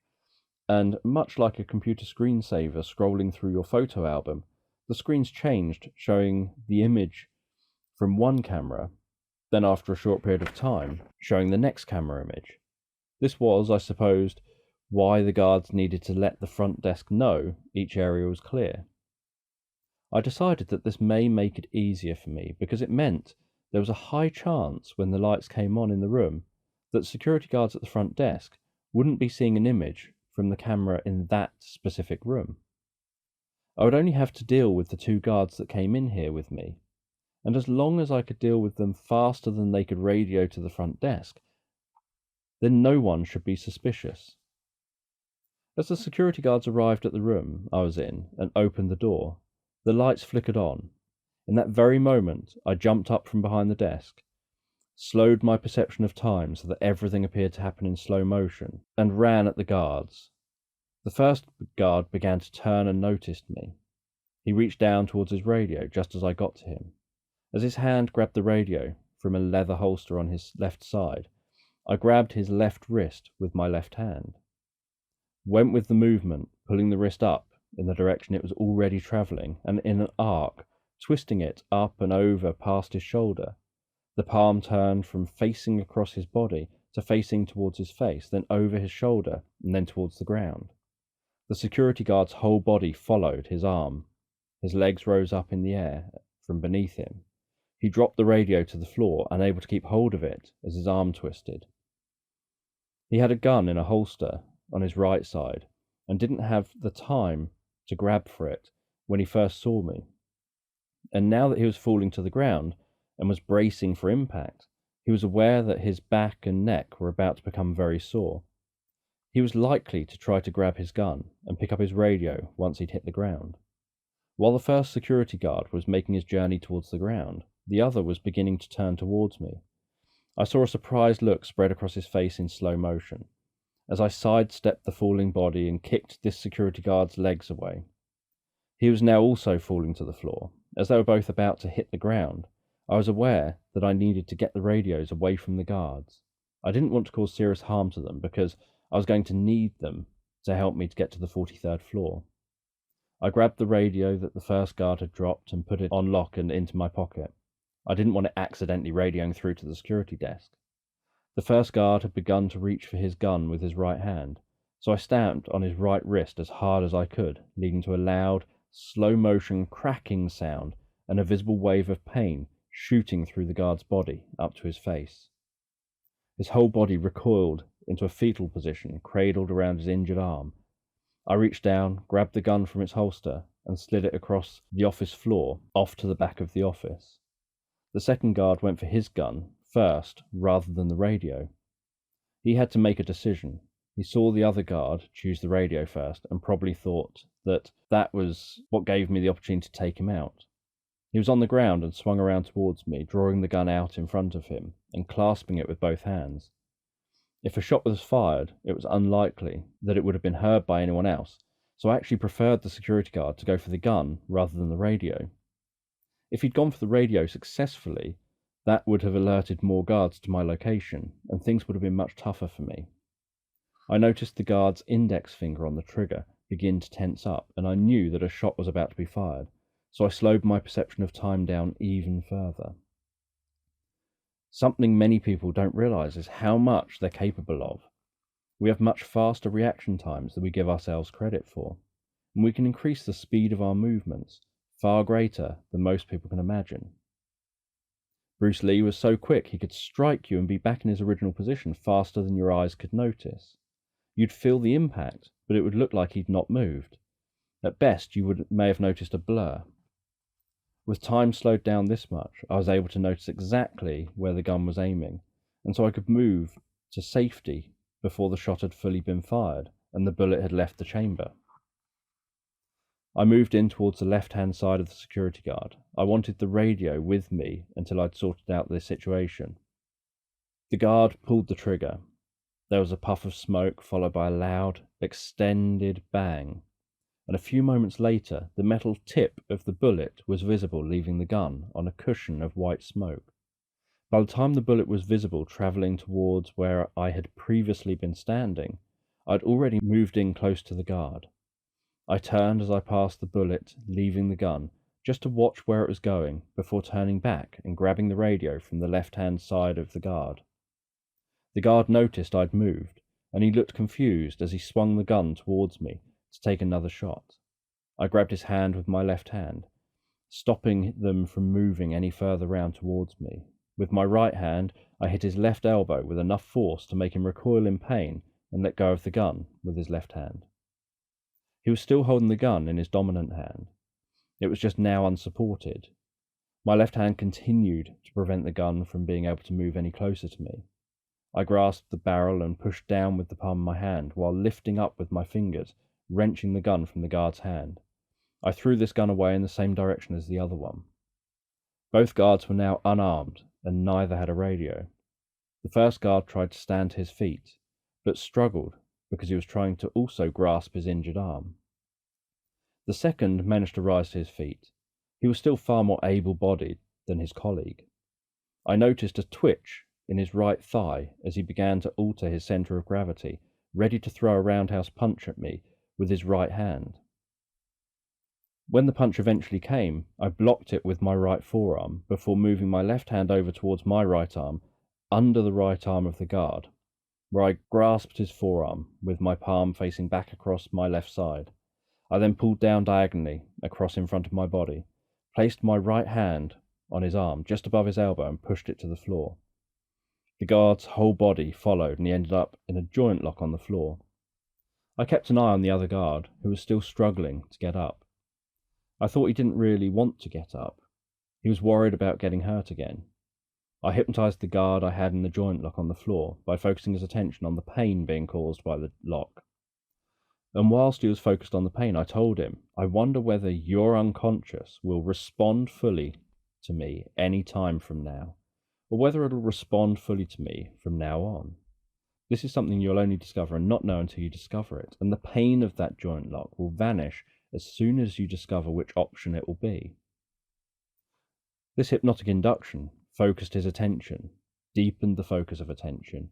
I gave direct commands in an authoritative voice.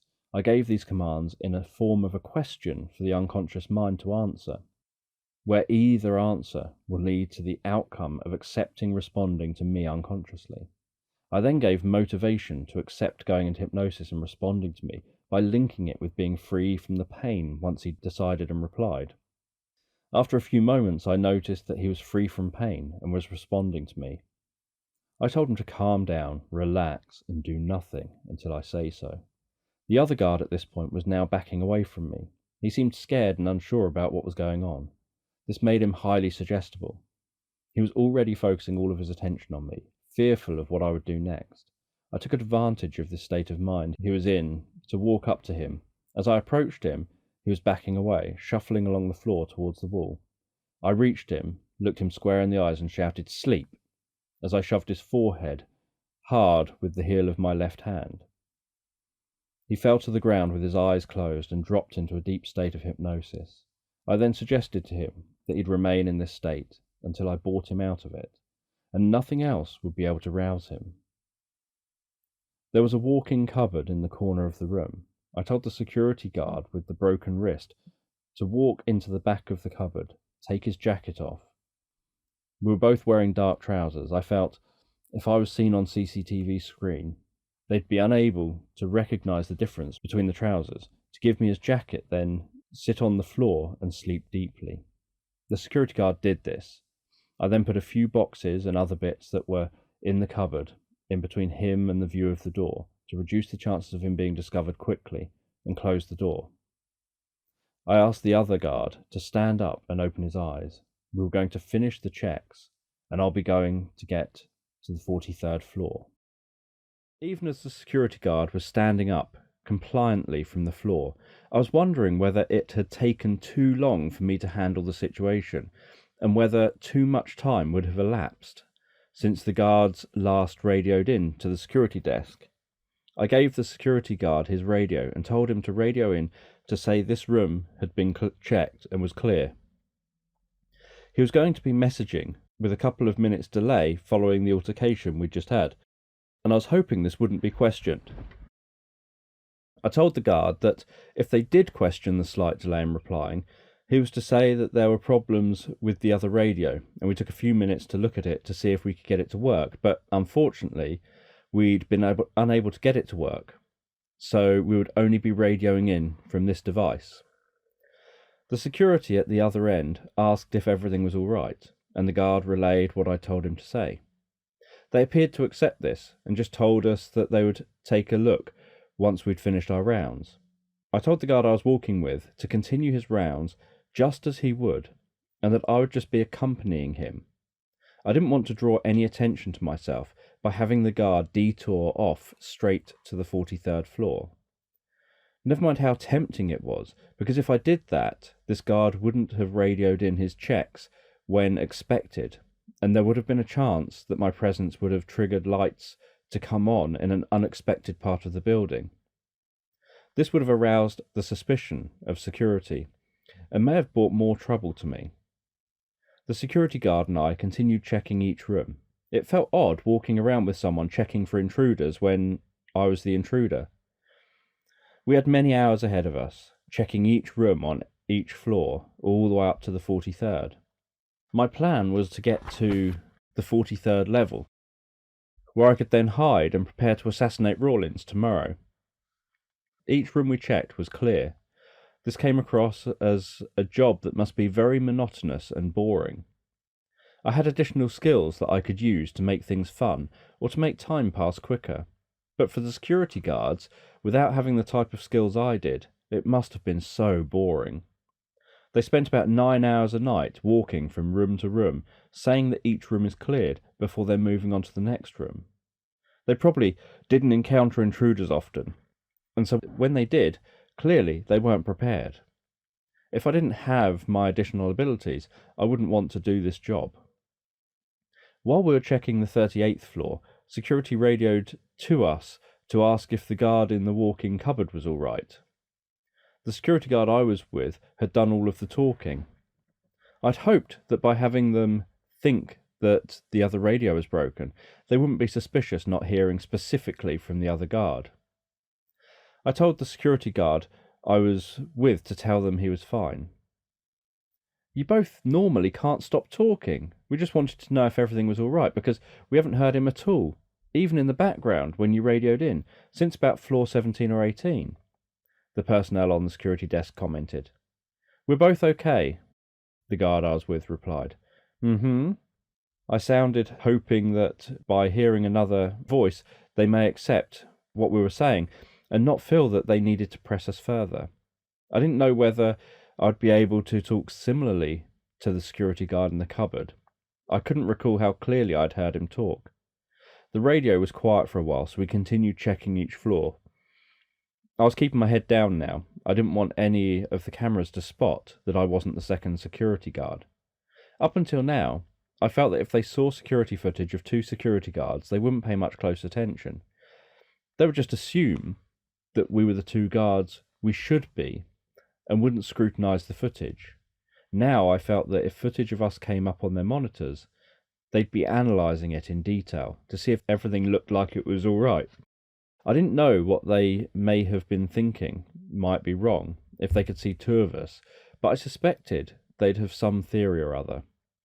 They might have thought that they had come across an intruder and that the intruder was influencing them in some way, maybe with a gun or something. They'd be right to think that something had happened. It was just inconvenient that now they were likely to be monitoring more closely. Each floor seemed to have security cameras in pretty much the same places. Some were unfortunately facing us as we walked down the corridors. If the security guards looked closely at their footage, they'd probably have noticed that I didn't look like the other security guard. I may have been wearing similar coloured trousers, and I may have been wearing the correct jacket, but my face and hair looked totally different to the other security guard. I decided that I needed to be the one wearing a hat. The security guard I was with had a hat. I assumed that the guard I left down in the cupboard had a hat, but I didn't get it from him.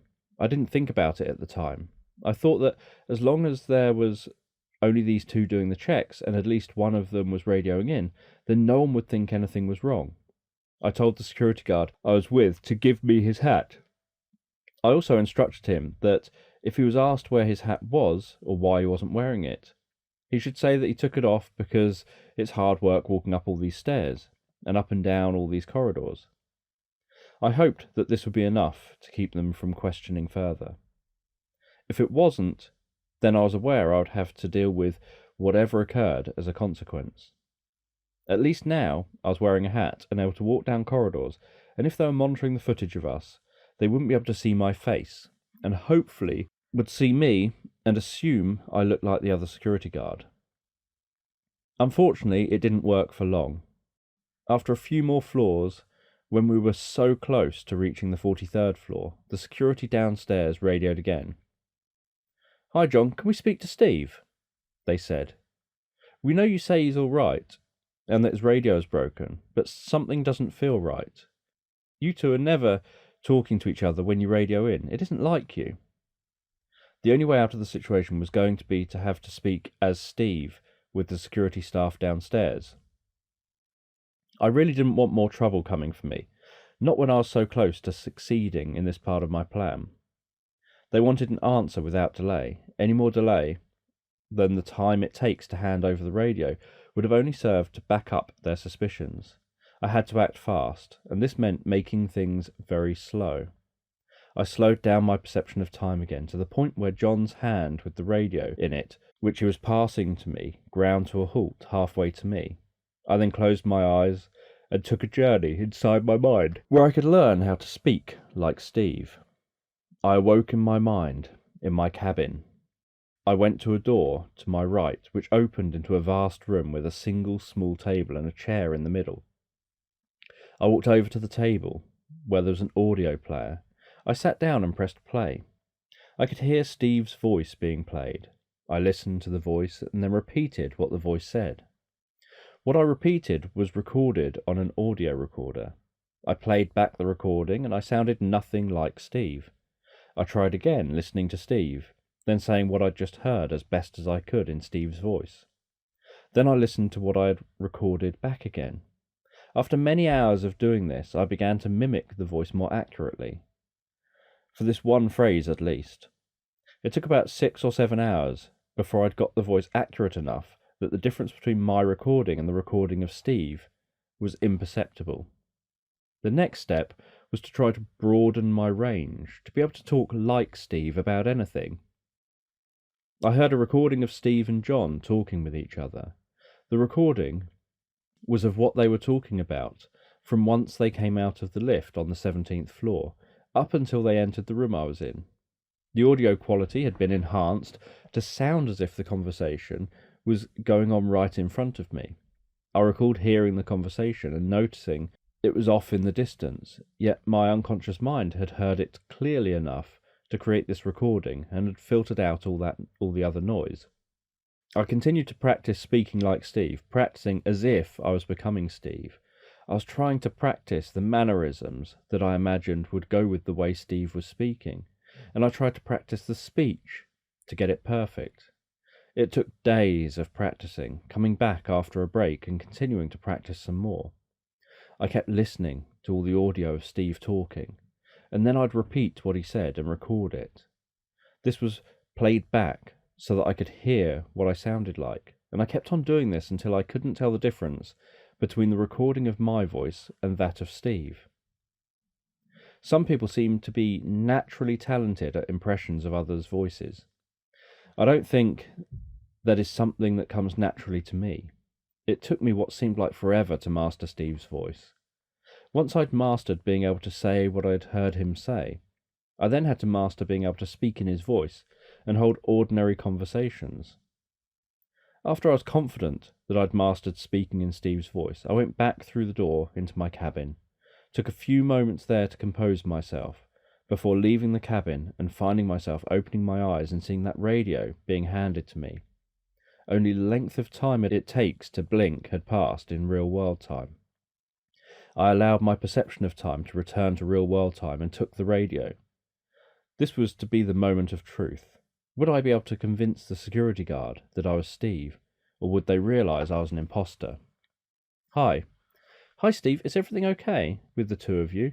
We haven't heard you speaking for hours now. I'm fine, I replied in my best Steve voice. We're just continuing our checks through the floors. My radio died, so John's been doing all of the radioing in. I've been here the whole time, I just haven't been very talkative most of my shift. I think I've just had a lot going on personally, so I've been lost in my own thoughts. I hope they were buying my story and my voice. Okay, well, as long as you're all right, maybe we should all go out for a pint or two sometime, let off some steam. I think I could do with that. I've had a rough day, I said, knowing the real Steve probably could do with a drink after the day he's had. We continued on with our checks. Security didn't show any more suspicion. After about an hour more, we finally reached the 43rd floor. We had to get there in the lift from the 42nd floor because the door to the floor at the top of the stairwell couldn't be opened from the side we were on. We checked all the rooms and John radioed in with each check. Then after the last check, I told John to go back downstairs and to distract security for a few moments so that if they asked him where Steve was, he could tell them he went straight off. If they wondered why they didn't see him go, John should say he probably went past while we were talking. I told John that he wouldn't be aware of me consciously again whenever he hears me or sees me. He wouldn't be aware of me, yet he would respond to me fully and honestly. John then got in the lift, pushed the button for the ground floor and left. I hoped that would be the last I saw of John today, and that security downstairs accepted his story about Steve already leaving. The rest of the night passed quietly, so I assumed that everything went smoothly. Right after John had left the floor, I knew I had to quickly find somewhere to hide, ready for the morning. If it took me too long to hide and become motionless, then the lights would have been on for too long, and given that no one was supposed to be here, that would be suspicious. I ran to the back office, Rawlins' office, and hid in a walk-in cupboard in the corner. After 5 minutes, the lights went out, and I partially slept. I was in a recuperative state of mind, with periods of sleep and periods of hypnosis, a state of mind that was going to leave me feeling refreshed and alert within a couple of hours. I also gave myself a suggestion that if anything in the environment around me changed, I'd be fully alert instantly, and my unconscious would have picked up on what had changed. I woke about 7:30 feeling refreshed and alert. I hadn't heard any noises, and it didn't sound like anyone had arrived yet. I knew that it would still be quite dark in the office, so I didn't leave the cupboard. If I left the cupboard and triggered the lights, I'd have drawn attention to myself, which would have been annoying, having managed to make it through the whole night successfully. At about 8:30 a.m, I heard someone arrive in the office. They came in alone, and it sounded like they sat at the main desk. I saw the office layout when I ran through to the cupboard and during the security checks. The room was very large, yet there were only 3 desks in total. There was a main desk in the middle, at the back of the office, near the window that looked out over the City of London, and there were 2 smaller desks about halfway between the front and the back walls of the office, with one of the desks being near the left wall and the other being near the right. I suspected that the person who just came in was Rawlins. I didn't know for sure. I had to wait and remain hidden a while longer to find out. I needed to hear him speak. I had heard Rawlins speak before on videos when I researched him, so I knew that once he spoke, I wouldn't have any problem recognising him. I didn't have to wait long before Rawlins' telephone rang, and I had the opportunity to hear him speak. "Hello?" Rawlins answered in a gruff voice.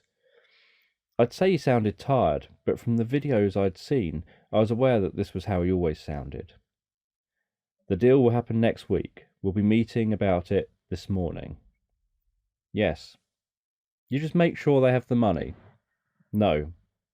"I'll be in touch with you. You don't need to contact me again."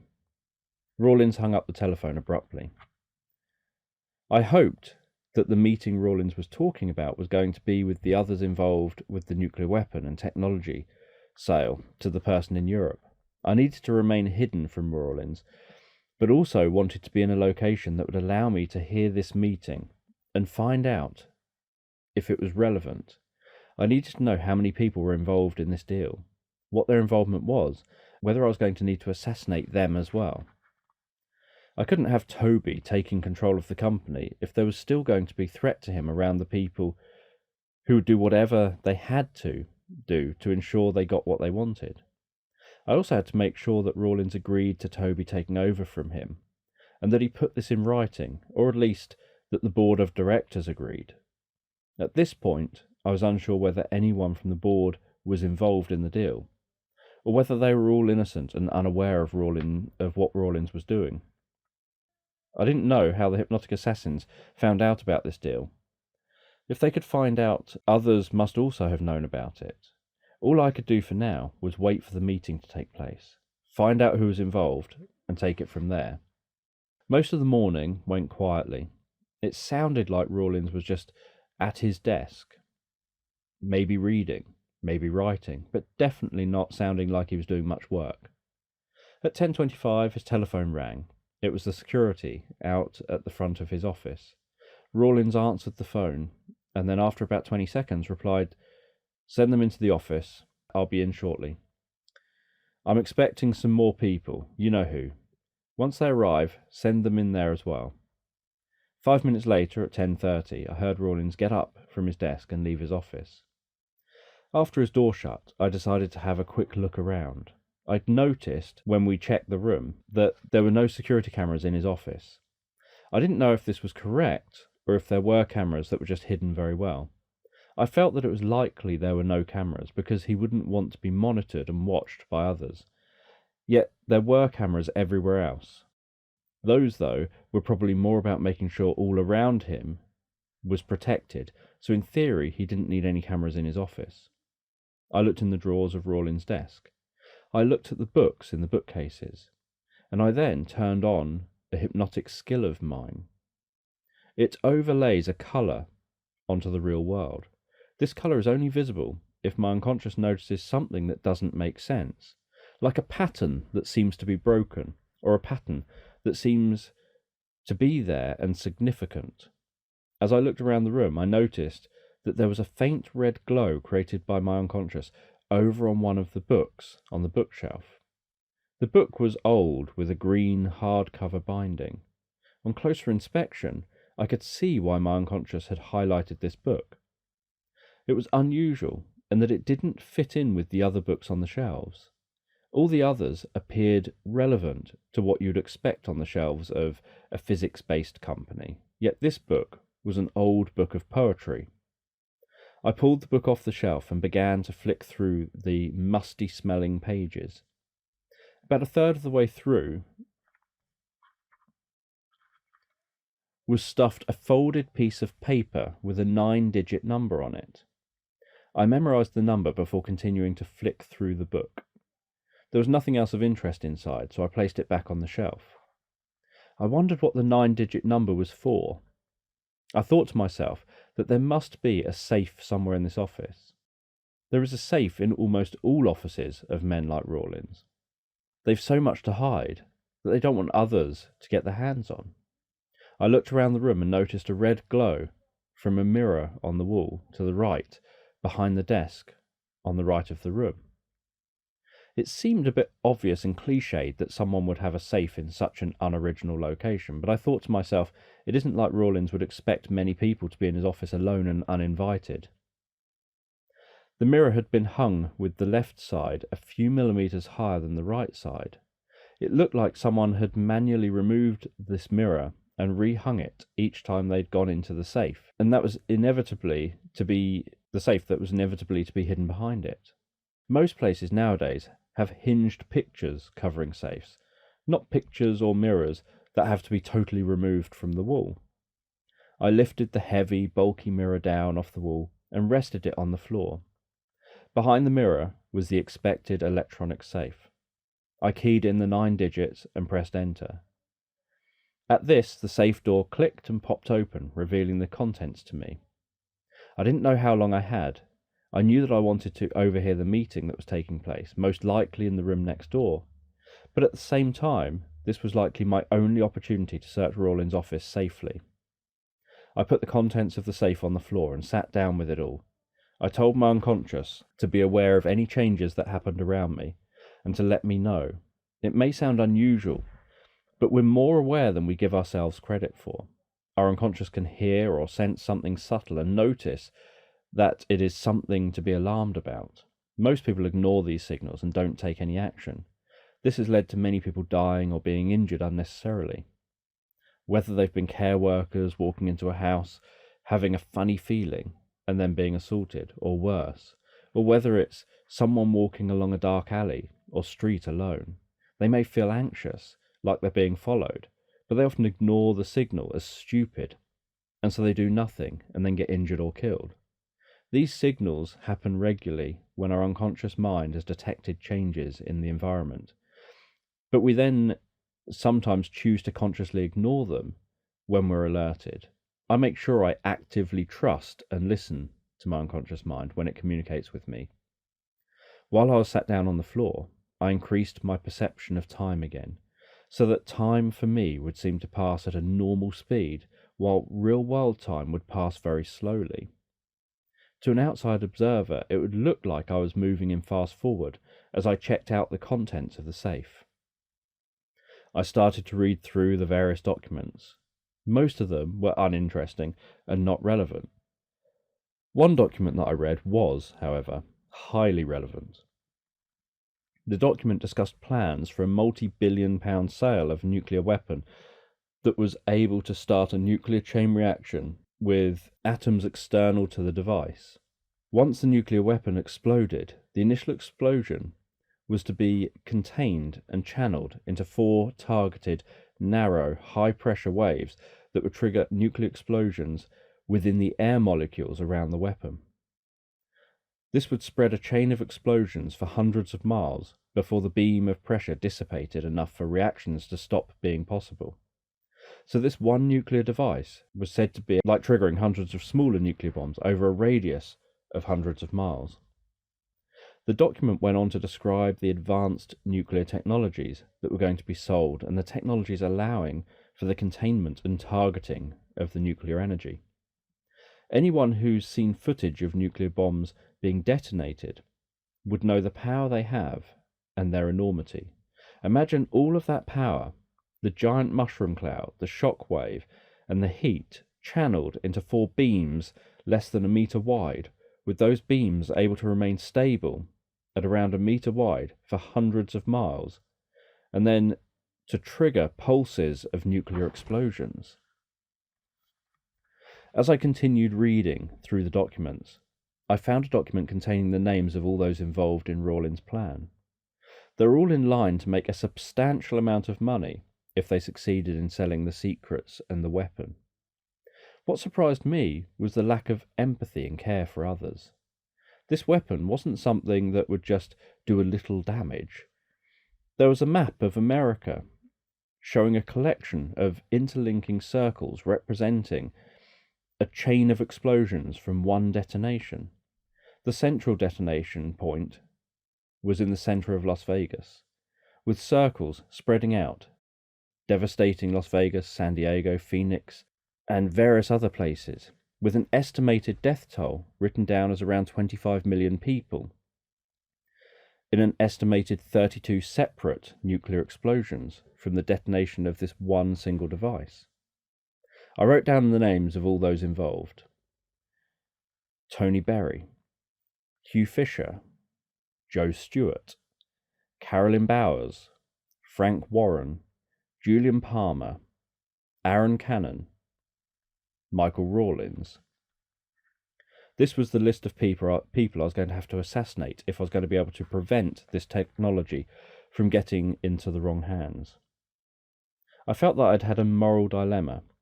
I could assassinate all these people, but I wanted to know why someone would create a weapon like this in the first place.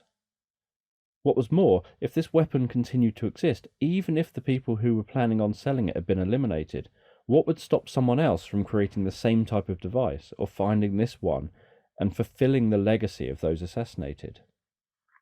This wasn't a question I was going to be able to answer here, and possibly wasn't a question for me to answer at all. I had orders from higher up. They'd probably already thought about these questions and their answers. My job was just carry out the assassinations and deal with preventing the current threat. Now that I'd found out the information I needed, I didn't necessarily need to focus on listening in to Rawlins' meeting. But once I cleared up, I was going to anyway. I believed that if there is an opportunity to gather further information that may be helpful, then the opportunity should be taken. After all, I couldn't do much else right now because of my location. There was no easy way I was going to be able to get out of Rawlins' office, or even the building, any time soon. I put all of the documents back in the safe and placed the mirror back exactly as I'd found it, with exactly the same imperfect hanging, one side a few millimeters lower than the other. It may sound stupid, but if you don't leave something exactly as you found it, you run the risk of being found out. I have no way of knowing whether the mirror was intentionally hung slightly wrong, or whether it wasn't deliberate. But Rawlins struck me as the type of person who would have an instinctive feeling that something isn't right. Once the mirror was back in place, I crept over to the office door. This was the closest point I was likely to be able to get to be able to hear outside the room. From my position by the door, I relaxed myself, slowing down my breathing, slowing down my heart rate. I was going to increase my sense of hearing, and to hear speech that would ordinarily be very faint in a different room and through 2 walls, so I needed as much silence as I could get. If my heart was beating too fast, this sound would drown out the sound of the talking, Likewise, the sound of my breathing would also be louder than the speech I'd be trying to hear. I closed my eyes because this helps me focus. My way of doing this is to have my eyes closed and to imagine them in the room, as if I can see them speaking, and letting my unconscious create the hallucination to match the speech I'm hearing. To me, it looks like I have X-ray vision, even though I'm aware this isn't true. It's all in my mind. Much of what I could hear was just confirmation of what I'd read in the document from the safe. What additional information I heard was just about timings, when Rawlins was due to leave for Europe, and details about his journey. He was due to catch the Eurostar to Paris tomorrow, and then next week he'd be meeting with someone called Leon Franklin. After about 50 minutes, the meeting ended abruptly. Rawlins just suddenly seemed to decide that it was time to end the meeting, so it ended. The group of people had discussed their different roles, with some focusing on the money transfer, others on making sure the travel arrangements go to plan and ensuring that Rawlins would have security around him for his own protection at all times. Others were responsible for ensuring the nuclear weapon and nuclear technology makes it safely to Europe without being stopped and investigated by customs. "Morning, Mr. Rawlins," someone from security desk said in a deep voice. No reply came, but I knew that meant Rawlins was walking back to his office, with me stood behind his door, my ear virtually pressed against it. I jumped back and rushed into the walk-in cupboard again. It felt a bit like I was hiding from him, but I wasn't. I was just evading detection and keeping in control of the situation. Rawlins entered his office and sat back at his desk. This was my chance to take him out, but only if I could do it right. This was now the second time I felt I was likely to have to spend ages sitting in a cupboard, patiently waiting. I was aware that this was my opportunity, but unless I could get Rawlins to sign over the company to Toby, or at least make sure the board of directors would, Rawlins couldn't die yet. I also had to figure out how to get out of the cupboard to influence Rawlins. I decided that I'd have to influence Rawlins, even if I wasn't going to assassinate him today. He was leaving for Paris tomorrow, so whatever I chose to do, it had to involve making sure I could still stop him from meeting Leon Franklin next week. The only way I could see of influencing Rawlins was to swing the cupboard open and to connect with his unconscious mind faster than he could make a noise or take any action. I stood the other side of the door, listening and focusing, ready to swing the door open and hypnotize Rawlins. In my mind, I counted to 3 as I breathed deeply and put myself into a profound state of hypnosis. Something you learn as a hypnotic assassin is that everyone is already in hypnosis on some level. It's just about having the part of you that's already in hypnosis connecting with the part of the other person that's already in hypnosis, and then allowing the two parts to communicate rather than trying to force something consciously.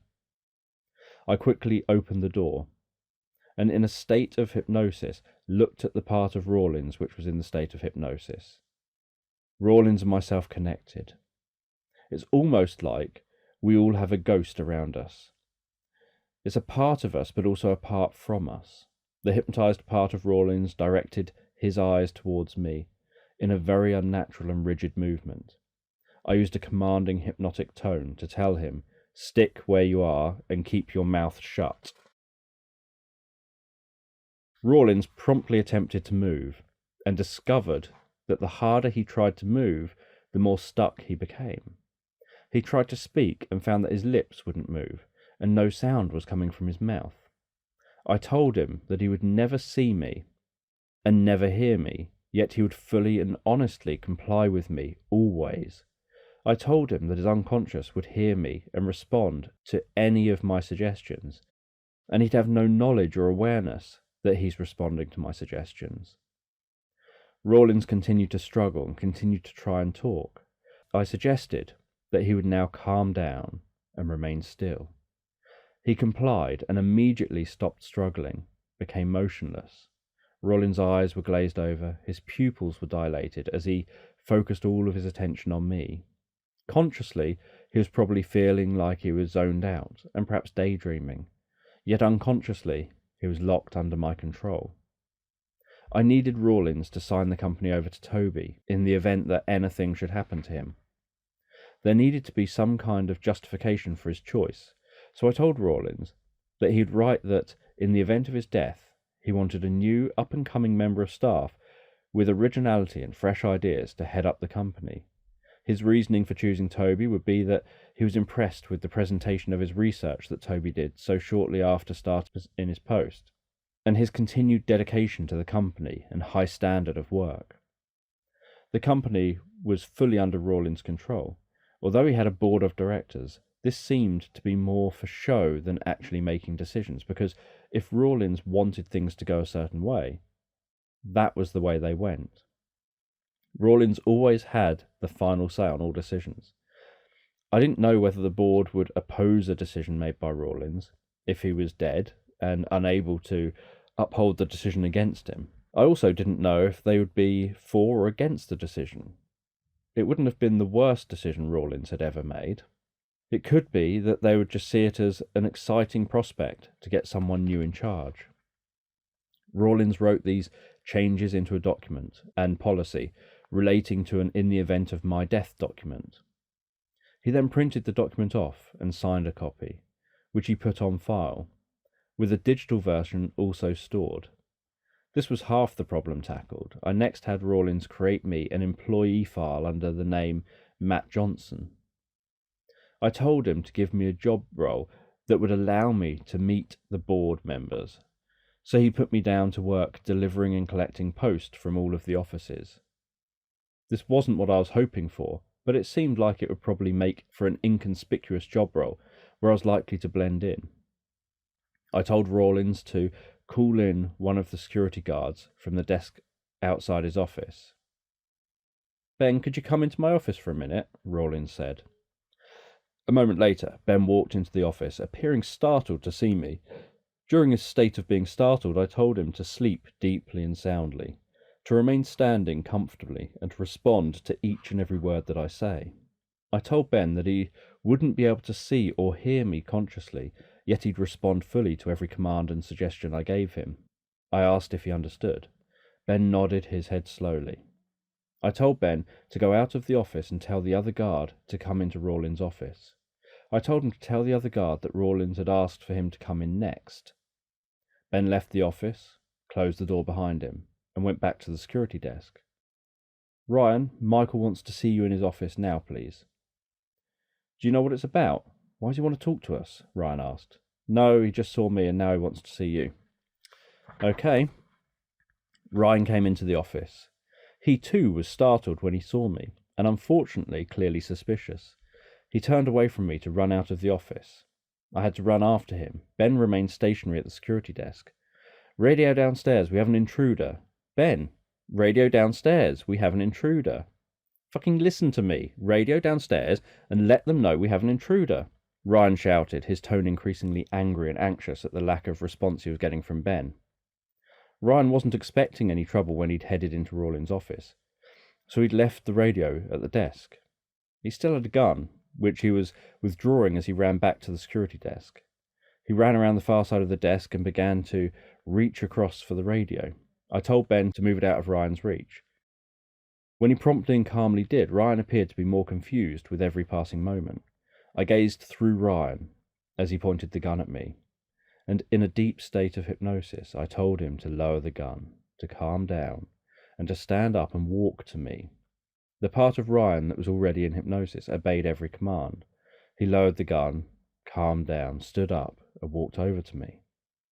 I gave Ryan the same message I'd given Ben, that he wouldn't consciously be aware of me at all, ever, but would find himself compelled to respond fully and honestly to every suggestion and command I gave.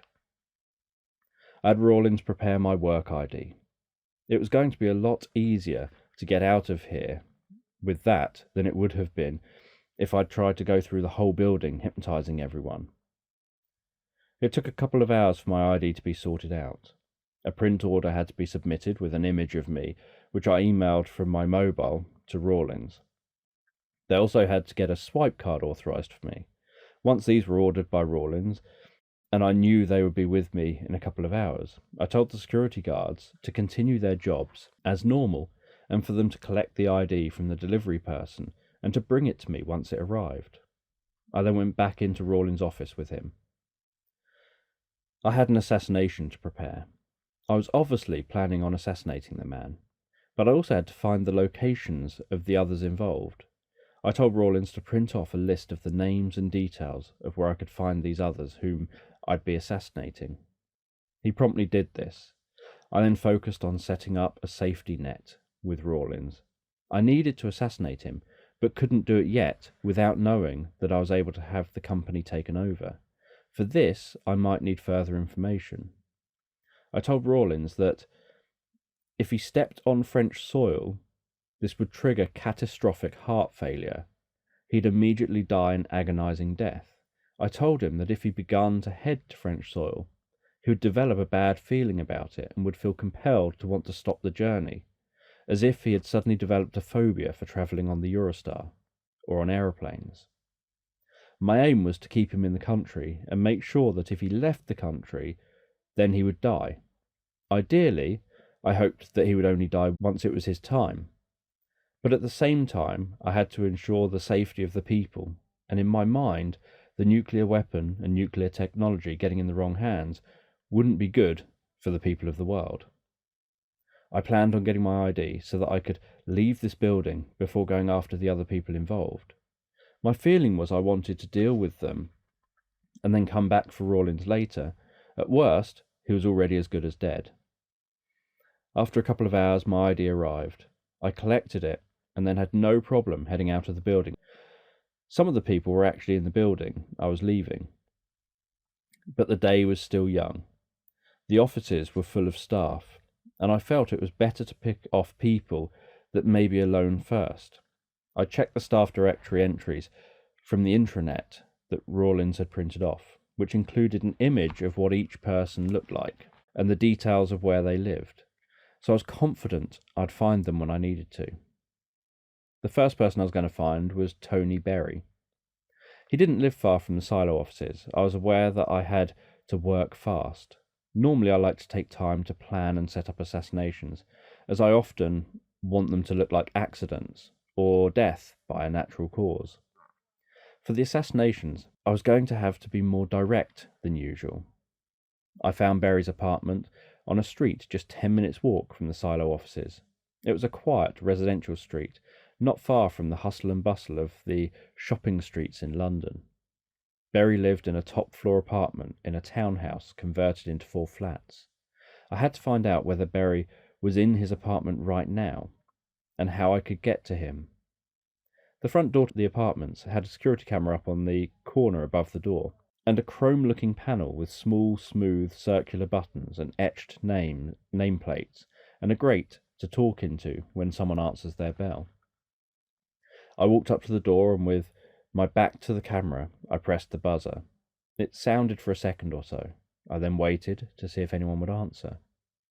I had my back to the camera, but tried to look calm and natural, as if I was simply unaware of the camera being there. After a few moments, someone spoke. "Hello? Who are you?" The male voice sternly asked. "Can you turn around? I can't see who you are. What do you want?" "Hi, you don't know me. I was advised to come and talk to you, and given your address, I was told you probably wouldn't let me come up to your apartment, and I was told that you'll let me in on some of your ideas and knowledge. I'm sure you'll accept what I say. It may sound unlikely, but I have been told you're the person to talk to. It isn't a hurry. I don't mind if you sleep now on this issue and respond honestly and fully to what I say in the morning and let me into your apartment then," I replied, hypnotizing the person who answered the buzzer by adding emphasis to the commands hidden within my speech. A buzzer sounded as the front door to the building clicked open. I entered into the front landing, looked around at the white walls, polished marble floor, wooden coffee table, and white locked post boxes. The stairs were covered with a luxurious, soft beige carpet. I walked up the stairs, running my hand along the smooth wooden handrail, turning off the stairs at the 4th floor.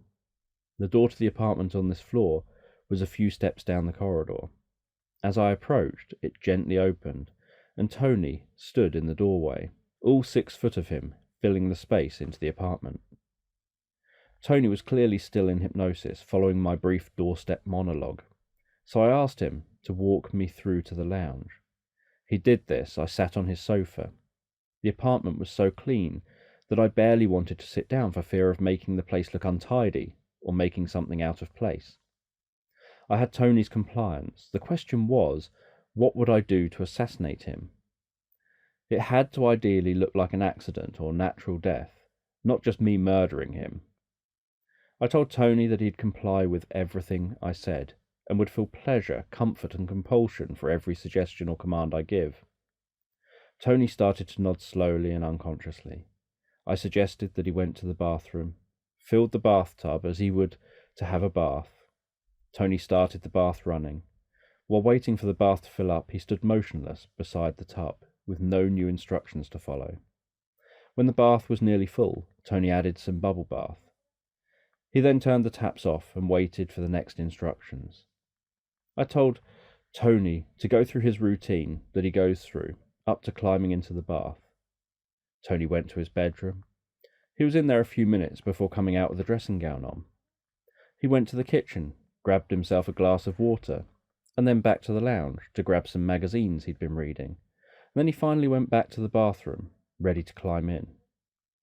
Like many old Bond movies, I could have given myself an alibi by not being present when Tony killed himself, leaving no chance of suspicion to fall on me. But if I wasn't present, he may not follow the instructions correctly or fully, and he may survive. Worse still, he may survive and remember me. I wanted to be present to make sure he had died. I told Tony to take off his dressing gown, as he would normally, and to do what he would normally do with it, and then climb into the bath. Once he was standing in the bath, I told him that in a moment his legs would feel like they've turned to jelly, and he'd behave like they have turned to jelly from then on. I told Tony he would fall fast into the bath, and his head would be hit hard. I don't have complete control over this kind of situation, and how effective it is. He could have fallen and barely hit his head, or he could have died instantly on impact. I told Tony that all of his body parts that are underwater would feel heavier than lead, and would feel stuck to the bottom. I told Tony this would happen now. As soon as I gave this last command, Tony's legs gave way, as if they'd turned to jelly. He fell into his bath, hitting his head hard on the side of the bath with a thud and a crack. The bath water began to turn red. Tony started to struggle for air. He couldn't get his head out of the water.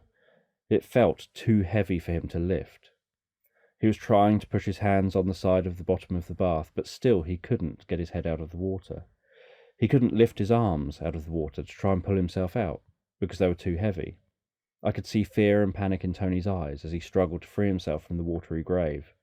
His eyes started bulging, his face turning purple, then blue. His veins and arteries were clearly visible in his face and neck and temple. After about 90 seconds, Tony gasped in a gulp of water and died almost instantaneously. His eyes continued to stare up through the water, the only movement being from the ripples of the water's surface following the underwater struggle. Once his body became lifeless, he floated to the surface of the red, stained pool, and the body began to tip sideways, turning him face down. I left the apartment, aware I hadn't touched anything or left any trace that I'd been in the apartment. I was aware that someone might have seen me enter the building, so there was some risk that this could look suspicious. My plan was to make it look like a simple accident. Tragic, but just an accident. Hopefully, the perception would be that he was about to have a bath when he slipped and fell badly, knocking his head and drowning due to falling unconscious under the water. Running down the stairs from Tony's apartment, I decided who should be assassinated next. In my mind, I drew up a mental map marked with red dots to show where each person lived. I noted that Joe Stewart was the closest. He lived just 2 tube stops from Tony's apartment. I left the building, turned right, and walked briskly to the tube station, which took just a couple of minutes. There appeared to be a lunchtime rush as I got funneled deeper into the station with the crowd. About halfway into the station, the area opened up and the crowd dissipated, with people going off to different ticket machines and joining the various queues. I always find it fascinating watching as everyone falls into natural trance behaviour, moving automatically and without thought around barriers, following the lines of people. It reminds me how we all fall into predictable patterns of behaviour, following what we assume to be the expected norm. I remember hearing about the famous psychiatrist and hypnotherapist Milton Erickson talking about when he was a boy growing up on a farm. He went out on the first day of school one year, and it had been snowing, so there was a fresh, untouched layer of snow on the ground. He knew where the path to the school should be, but wanted to try an experiment. His experiment was to tread a path off in a different direction. Once he'd trodden that path a few times, he then backtracked over the path and hid to watch what would happen. As everyone else began to make their journey to school, they followed the path that was already trodden, even though it was the wrong path, rather than noticing it was a false path and walking the correct route. We, as humans, seem to be hardwired to follow the crowd. More recently, this has been shown in the case of various experiments. One such experiment had people in rooms where smoke was coming under the door. And when someone was in one of these rooms, but no one else was responding to the smoke coming under the door, everyone else in the room was in the experiment and told not to react. They also didn't respond to the smoke coming into the room, even though it could have been a sign of danger. I purchased a day ticket for the Underground before heading down the steep escalators, taking me deep under the city. About halfway down, I noticed the change in temperature and the onset of the cool wind. Even with all of the people milling about, waiting for the next train to arrive, there was a stillness to the Underground platform. I listened out for the rumble of the train as it approached, and the burst of air pressure that arrives before the train, having been pushed along in front of it with no other escape from the tunnel. I pushed onto the train and stood, holding the bar overhead, and absorbing the motion of the fast-moving train with my slightly bent legs, recalling how as a child I used to imagine that I was surfing when I stood on shaky train journeys like this. After just 3 minutes, we'd arrived at my stop. Disembarking from the train, I jogged up the escalators, through the barriers and back out onto the bright lights of the street. I've memorised a map of London, and so I can remember where I need to go. And if I do happen to need a little extra guidance, I can hallucinate a red line going out from the centre of my body and heading off to my destination.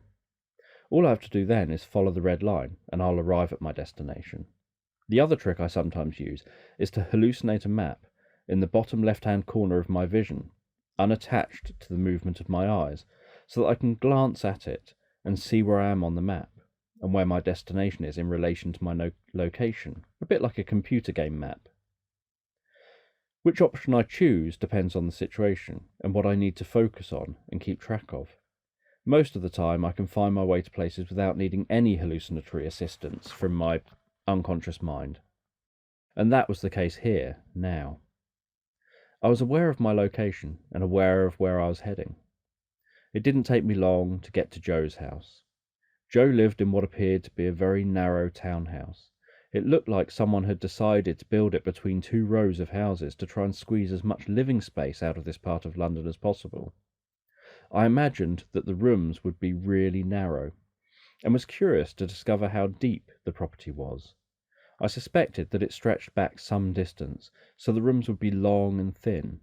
There didn't appear to be any security cameras looking directly at people who approached the front door, but there were some cameras in the street which would have noticed me. There was a risk that if I assassinated 7 or 8 people today, and was seen on camera near the addresses of all 7 or 8 locations, then someone could try to search for me as a suspect, even if each death looked natural or accidental. The front door was black, shiny and well maintained, with a heavy knocker on the door in the shape of a lion's mouth.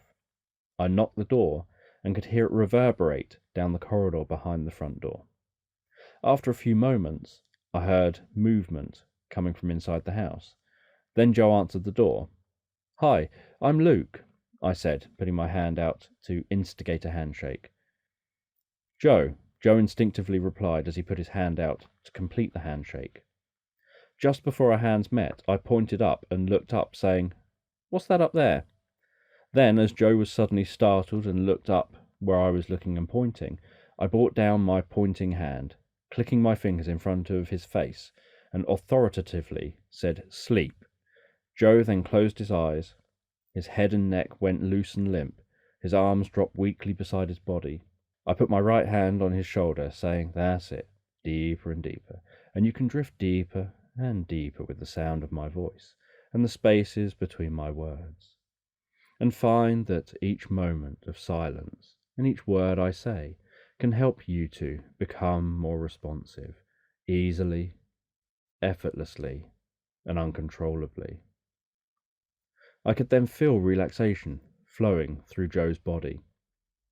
When you have your hand on someone's shoulder like I did, and you tense your hand a little and then release that tension, the feeling of relaxation passes from your hand into the body of the person whose shoulder you're touching, and you can then feel their shoulders slump a little more.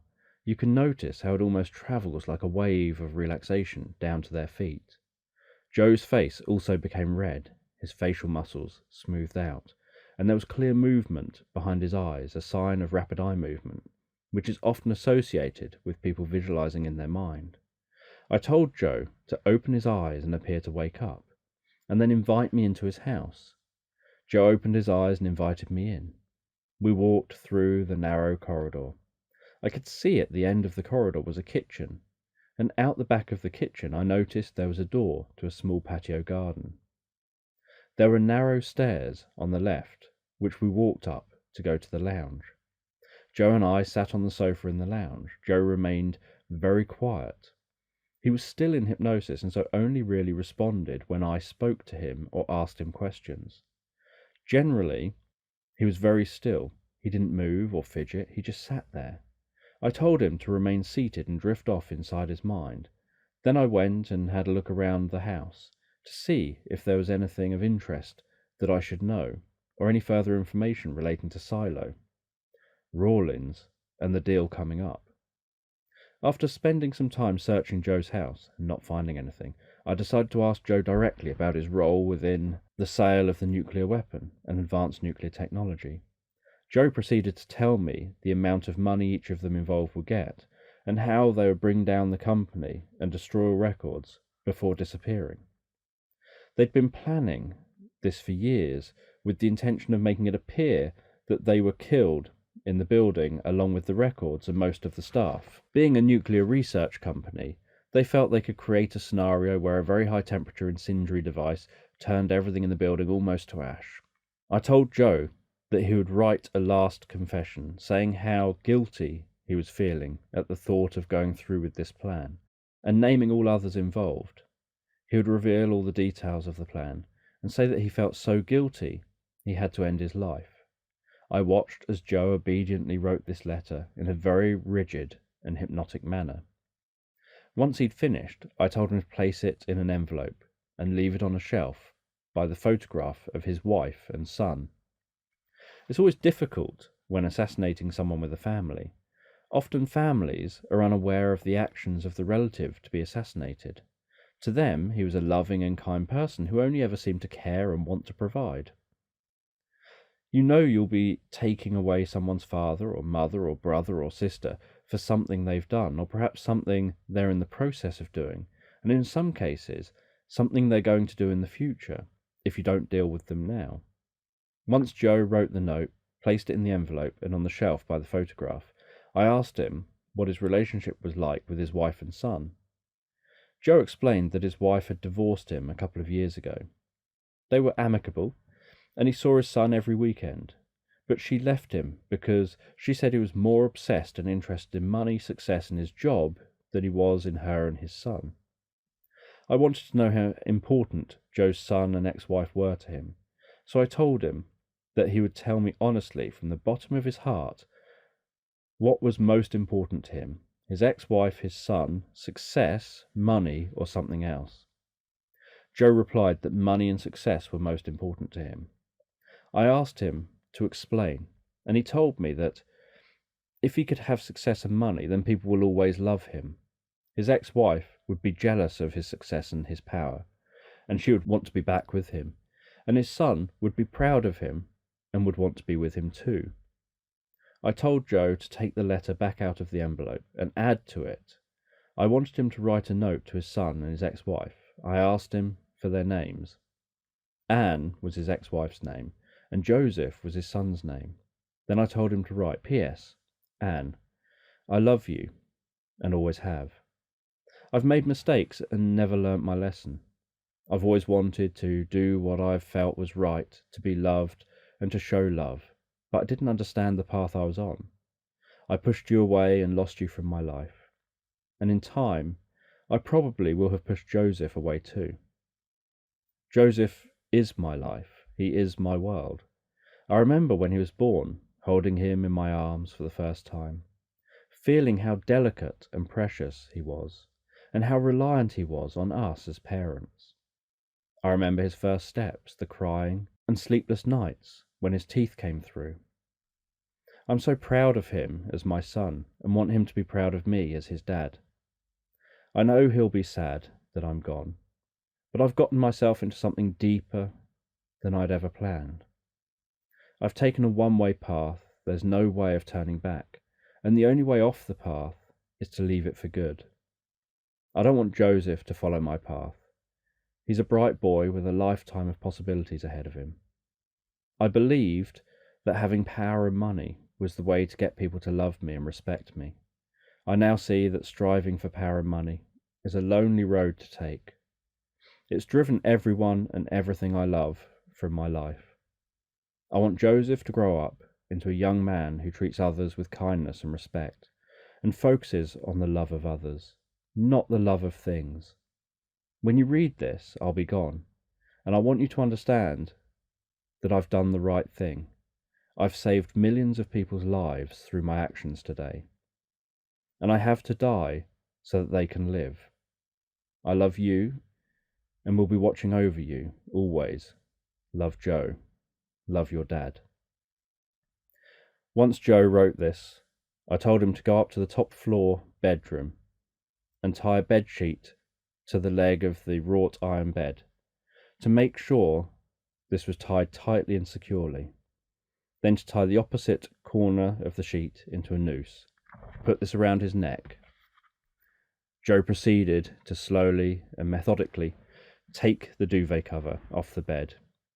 He untucked the flat sheet from the mattress, carefully tied one corner to a leg of the bed, then made a simple noose with the other end of the sheet. I watched on to make sure that it would be sufficient to remain in place with the weight of his body, before Joe then put the noose around his neck, stood by the window. I told him that he would go inside his mind to a pleasant place and live the life he's always wanted, and would experience nothing of what happened out here to his body. He rose up the sash window, climbed onto the ledge so that he was sitting with his legs hanging out of the window. The window faced out of the back of the house, overlooking the patio garden, and the back gardens of the houses in the streets, and the back gardens of the houses opposite. From his position, sitting on the ledge, Joe's upper chest and head were blocked by the top window. I told him to lean sideways and carefully duck his head under the window so that he was totally sitting on the ledge, the other side of the window. This meant that he was now leaning slightly forward and slightly unsteady in his seating position. I remained stood well back in his room to ensure that I would be unseen if anyone happened to be looking out the back windows opposite and noticed Joe on his window ledge. I told Joe on the count of 3 he would slide off the ledge loose and limp. I didn't want him to push himself off the ledge like a jump, because this could break one of the knots. It was important that he didn't put added force on the sheet. If the sheet ripped or the knot came loose, he'd fall to the ground and may break some bones, but may survive. I counted to 3 and Joe slid off the ledge loose and limp. A fraction of a second later, the sheet went tight, the bed slammed against the wall. Joe hung there by his neck, life draining from his body. It wasn't suffocation that was killing him. It was the sheet applying pressure to his carotid arteries in his neck, preventing blood flow to his brain. Once I was confident that Joe had been hanging long enough to be dead, I left his home to get to the next person on my list. I suspected that someone in one of the houses or flats behind Joe's house would probably notice him and call the police, which wouldn't give me long to get to the next person. Once the police found the note, they'd want to investigate and question those people as well. Ideally, I would have got to them first. It was only 2 p.m, so few people were likely to be home and looking out the back now. However, by 5 p.m, people would certainly be coming home from work. And there may be some people with children in some of the houses. These children may well play in the back gardens. I wanted him to be found, but also wanted a head start. As I left Joe's house, I noticed the wind had picked up. I felt that there was probably rain and a storm on the way. I needed to get a taxi to my next location. To increase my chances of finding one, I walked back to the main shopping streets. I saw a string of taxis heading my way down the road, so I hailed one of them down. The black cab chugged over and pulled up alongside me. I climbed into the back and thought, with so much space in London black cabs, it made me wonder why celebrities don't use black cabs instead of struggling into the cars they seem to get into, revealing all after parties. I told the cab driver where I wanted to go, and we pulled back out into the traffic. My first thought, having pulled out into the traffic, was that I may as well have walked. We seemed to be barely moving. I was looking out of the window at pedestrians passing us by. We're also being overtaken by blue Boris bikes. It felt like we were the only thing not moving, and I was paying for the privilege. I could see the meter ticking away, clocking up how much I was going to be spending. I decided it would annoy me if I spent too much time looking at how much my journey would be costing for travelling just a short distance. So I struck up a conversation with the driver of the cab. His name was Chris. He showed an interest in talking about hypnosis. I made a point of pretending to be ignorant and not knowing anything about it, because I didn't want him to associate hypnosis knowledge with me. I wanted him to assume I appeared not to know much about hypnosis, and that he had to try to educate me.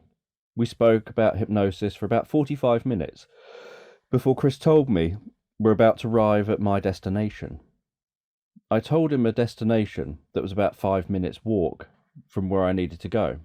I'd paid the driver the fare, thanked him for the interesting conversation, told him I'd learned a lot, and hadn't really thought about hypnosis before as something to take seriously, and then got out of his taxi and continued on foot. I was now heading to Frank Warren's house. Frank lived in a flat overlooking the River Thames. I approached the private gated area carefully. I didn't know how I was going to get into this flat. I was going to have to get through the gates before I could even get to the front door of the building. The gates didn't have guards on them, but they appeared formidable and almost impenetrable. They could have been rammed by a vehicle to get in, but that would be about as subtle as opening a can of beer with a sledgehammer. Ideally, I didn't want attention drawn to me.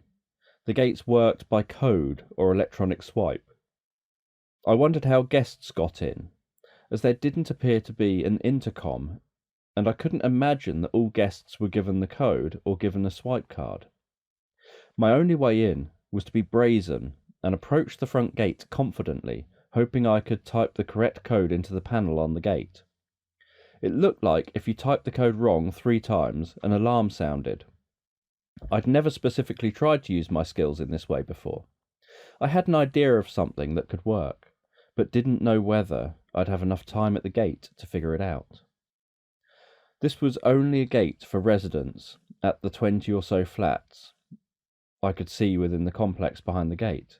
The challenge was that it was already about 3:15 p.m. at this point, and so it may become busier soon with people finishing work.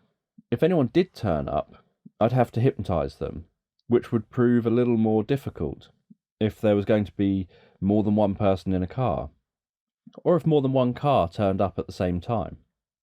Those I hadn't hypnotised could get suspicious and panicky, potentially calling the police.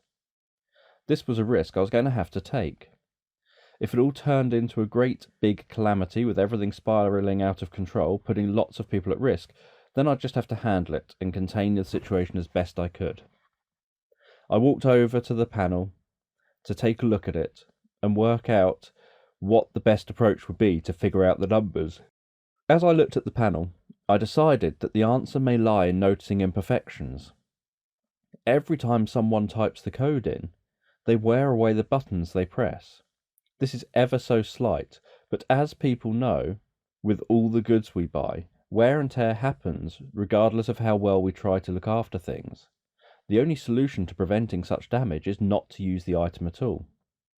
Clearly, something like a pad of stainless steel buttons will get used regularly, especially given the occupants of each flat needed to use the pad to get into the compound containing their home.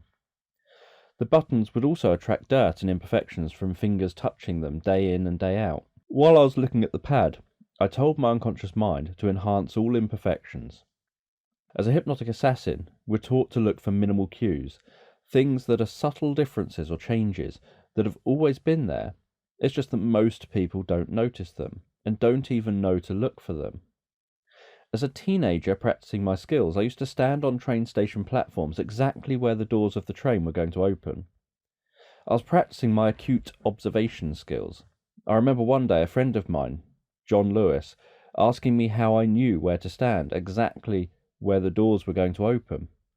I told him that I was just using my observation skills and seeing something that had always been there, that most people don't pay attention to. They don't know to look for this thing. And because they don't know to look, they don't see. He asked me what it was that I was seeing that he and everyone else wasn't. I pointed to the ground. He looked at the ground, looked at me, looked back at the ground, looked back at me, and then asked, "What?" I told him that when hundreds of thousands of people get on and off a train every day at exactly the same point on the platform, their constant treading wears away the platform ground, leaving a slight indentation. I explained how this happened over centuries at churches and other old buildings, and happens in busy locations. John had never noticed this before. He'd never noticed how the ground was more worn away and smoother where people step out of and onto the trains with such regularity. I also explained that people have a habit of spitting their gum out just before they board trains, and there are often other signs that can give clues as to where the doors will open when the train stops. So all I was going to do with the pads was to allow my unconscious to enhance these subtle cues and see what revealed itself. I was hoping that the number wasn't changed regularly. This would make it much more difficult. I was fairly confident that in a complex which looked only a few years old, they probably didn't have much need to have changed the numbers already. As my unconscious enhanced the imperfections on the pad, it looked like everything was becoming embossed and enhanced, like embossing and enhancing detail on a photograph in photo editing software. The numbers which were showing up as being the most often pressed were 1, 4, 7 and 9. The question was, in what order were the numbers pressed? The number 7 appeared to be the dirtiest number, so I felt that that was probably the number first pressed by people, and they leave the most of their dirt on this number. The 1 was quite dirty as well, so I was going to go for this as the second number. What I was unsure of was whether the code was a 4-digit code or a longer one that happened to just use these 4 digits. I decided that I would assume that the code would be 4 digits, and each digit would be used once. It seemed to me to be more likely that it would be a 4-digit number rather than a 5 or 6-digit number made up of these 4 numbers. Although this was still going to be a guess to gain access, I felt that I'd narrowed down the combination I would need to try to 7149 or 7194. If the alarm did sound after 3 failed combinations, then I felt I should be all right, as I'd only need to try 2. If these didn't work, I wasn't going to try any other combinations, because these 2 were based on logical thinking and problem solving and observation. I had no other observations that would be clear enough for me to be willing to type a 3rd combination in and hope it works. I'd rather find a new plan. I keyed in 7149 and nothing seemed to happen. So I tried 7194. There was a click, followed by a whir, a mechanical sound, as the gates slowly and smoothly opened away from me. It's rare for me to feel a sense of excitement and relief, but the sight of the gates opening when I had a choice of 9 buttons and no idea how long the combination was going to be and whether any numbers were repeated, made me feel pleased with myself. I walked confidently through the gate and along the path towards the building. It was important to walk confidently and appear like this was something I did every day of the week, as if I lived here. At the door, I noticed that there were no buzzers. You could just walk in and head straight to the front door of the flat, and each flat appeared to have its own buzzer beside the door. I found my way into Frank's flat and waited for a moment outside the door, listening intently to any sounds coming from the other side.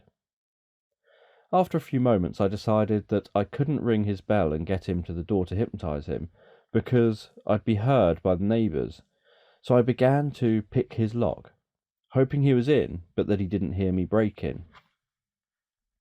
I got down on one knee with my lock-picking equipment in hand and started.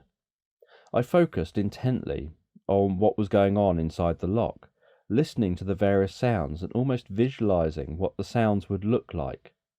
And I let these visualizations guide me and help me with the task at hand. After a few moments, the door opened and I quickly got myself inside. It definitely sounded like Frank was home, and it didn't sound like he'd noticed me. I crept slowly and quietly through his house, keeping myself low, glancing in each room as I walked further inside. I could hear the television on in the lounge. It didn't necessarily mean that Frank was in the lounge, because I couldn't hear him. I glanced in the main bedroom, the second bedroom, the bathroom. I hadn't searched the flat thoroughly, but was confident he was still ahead of me, and not in one of the rooms I'd passed. Then I reached the lounge. I could see the door to the kitchen over on the left. All other doors were off the main corridor. The kitchen door, being off the lounge, meant that I couldn't check the kitchen without entering the lounge.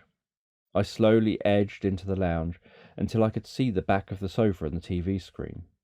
I couldn't tell whether Frank was on the sofa or not. I couldn't hear him, and would have to get closer to find out.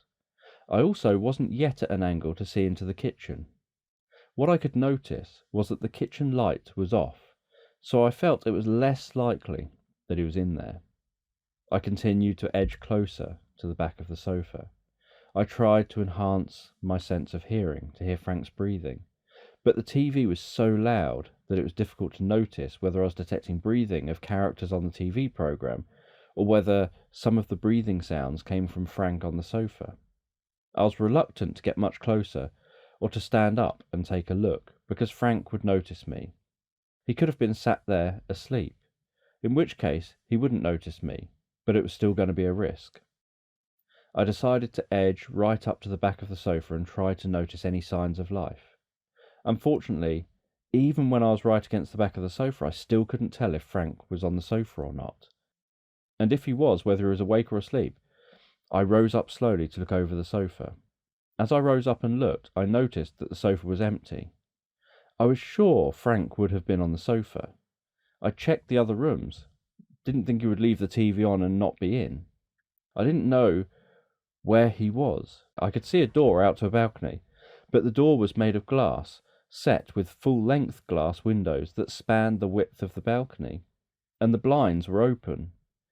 I could see out onto the balcony. It didn't look like he was out there, and the door didn't look like it had been opened for a while. I glanced back at the kitchen. I had totally stood up by this point, out of confusion. I definitely knew he wasn't in the living room. The lights were off in the kitchen, so I couldn't see into the kitchen properly, but it didn't look like he was in there. I wandered over anyhow, and thought I would check in there. I did feel that if he was in there, he would have seen me by now, and I would know about it. I entered the kitchen cautiously, using a self-hypnotic technique of allowing myself to see sound, so that if there were any sounds in the kitchen, I'd get a visual representation of them, and notice where they were coming from and what type of sounds they were. This was a technique I used to practice as a teenager with friends, playing manhunt in the woods at night. I'd set my senses to turn unnatural sounds into flashes of coloured light. Unnatural sounds were sounds created by something rather than sounds created naturally by the weather or environment, so wind and rustling leaves didn't show to me, but cracking twigs, breathing, and other noises, most likely made by other people playing manhunt, did show up. Just as I entered the kitchen, I felt a thud across the back of my head. For a moment, my whole world had frozen. Then I felt dazed and fell to the floor with my cheek slapping the kitchen floor, causing me to bite the inside of my mouth. I was annoyed at being surprised. It rarely happens, and this incident made me think that maybe I'd become too complacent in my abilities, leading me to overlook things. I suddenly realised in this moment, when I could taste my iron-rich blood, that there was probably an ensuite toilet in the master bedroom. This was an expensive flat overlooking the Thames after all. I couldn't see who just struck me. All I knew was that I was going to have to manage to turn around and defend myself against the attacker before they strike again. Needing to quickly react to this attack, I quickly turned around to face my attacker, and as I did, I slowed my perception of time to give myself a chance to discover who had attacked me and what with, and to figure out the best course of action to manage this situation. Before I'd even finished turning around, I could already see that it wasn't just one attacker, it was two. Frank Warren and Hugh Fisher. Frank swung a golf club down at me a second time. The first time it had hit me square across the centre of my head. But that time he had an easy shot. He had plenty of time to take aim and strike. This time it wasn't going to be so easy for him. As the club came down towards me, lying on the floor, it was most likely going to hit me in the stomach at the speed I was turning and the speed the club was descending. While I was still in the process of turning, I used my momentum to kick sharply up between Frank's legs. I knew that my foot would make contact with Frank before the club made contact with me, and his reaction would prevent his clean swing. Moments after I made contact with Frank's undercarriage, his knees began to buckle, his elbows instinctively began to recoil back in towards his body, and his face showed anger and pain in almost equal measure. Before Frank had time to finish processing the first strike, I twisted my body back the other way, swinging my other leg round over my body and kicking Frank in the side of his kneecap. Frank now began to topple. His knee gave way as he was still trying to process and react to the first strike. Just behind Frank was Hugh.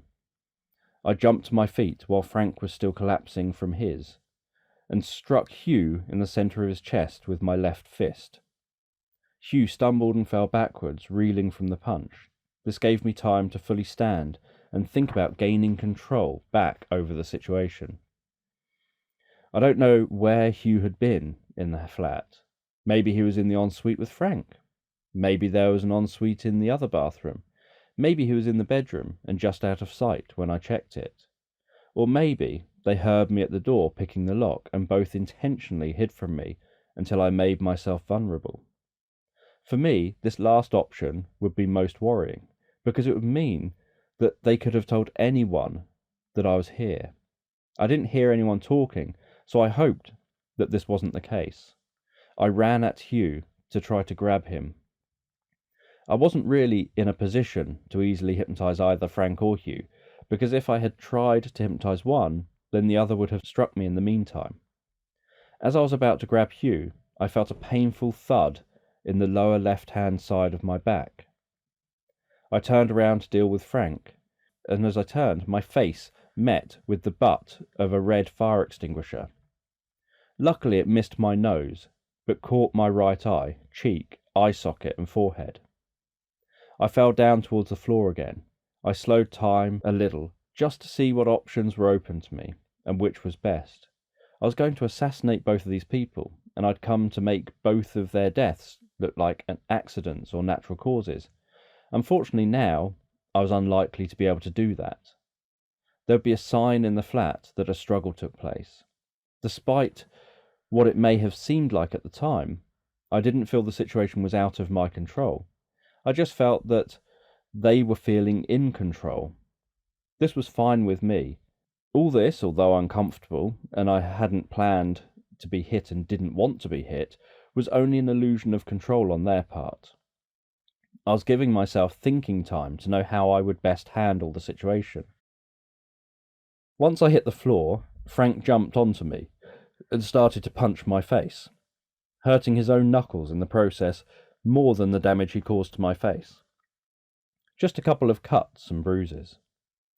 Hugh picked up a freestanding lamp from beside the sofa and tried to bring it down on my face, but I managed to move my face out of the way just before it made contact with me.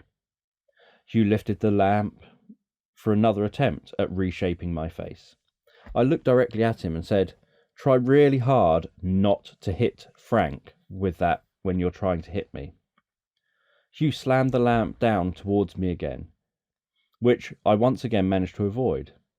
As he lifted the lamp again, he almost struck Frank accidentally. I looked straight through Hugh's eyes and said, "Really try hard not to, Hugh, hit Frank." Hugh's eyes blinked 3 times in quick succession. I knew this was going well. Hugh tried to strike me again, and again I managed to avoid being struck, but Hugh did nearly hit Frank again. Frank was still punching at me and grabbing at my throat, and I was trying to hold his arms to control how much he was able to harm me. I said to Hugh again, even more authoritatively, "You nearly hit Frank. Can you try harder not to, Hugh, hit Frank? Because you don't want to, Hugh, hurt him." Hugh was now showing clear signs of entering hypnosis and becoming responsive to my covert conversational hypnosis suggestions to hit and injure Frank. When someone's name is used next to the suggestion, it strengthens the suggestion and makes it personal. It can also make it stand out more. This time, when Hugh tried to strike me with the lamp, he swung it at me, and it struck Frank right across his temple so hard it almost scalped him. His blood splattered seemingly everywhere. It was over the carpet, in the lounge, over me, and all over the walls. I enhanced Hugh's responsivity by saying "that's right," in order to emphasize that he'd just done something correctly. Frank fell off me and onto the floor. He managed to scramble to his knees and turn to face me. I could see the pure white bone of his skull and the clearly visible cracks from the force of the strike. I backed out from underneath Frank. I had to think about what I would do now, because this specific assassination of Frank had become messy. Hugh was here and had been involved. I was going to assassinate Hugh later today, and I was going to make Frank look like he had died naturally. Now, Frank was dazed and injured, but still able to move around and be angry with me. Hugh was hypnotized by and responsive to me. This meant that I could handle Hugh any time I wanted, but he was still covered in Frank's blood. I stood up and stepped back. I was just about to tell Hugh to strike Frank to death with the lamp, when Frank managed to hit Hugh first with the fire extinguisher. Clearly Frank wasn't happy with Hugh almost taking the top of his head off. If Frank got the upper hand, then I'd have to change plans again. I told Hugh he couldn't feel any pain. He could just stand up and, like a robot, carry out the commands expected of him. Hugh started to stand up.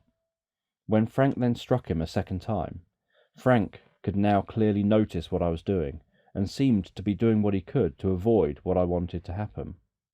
I needed to take control of the situation again, and somehow get Frank and Hugh assassinated. I didn't have Frank hypnotized. Whilst Frank was so busy trying to defend himself against Hugh, I managed to walk away from the two of them for a minute.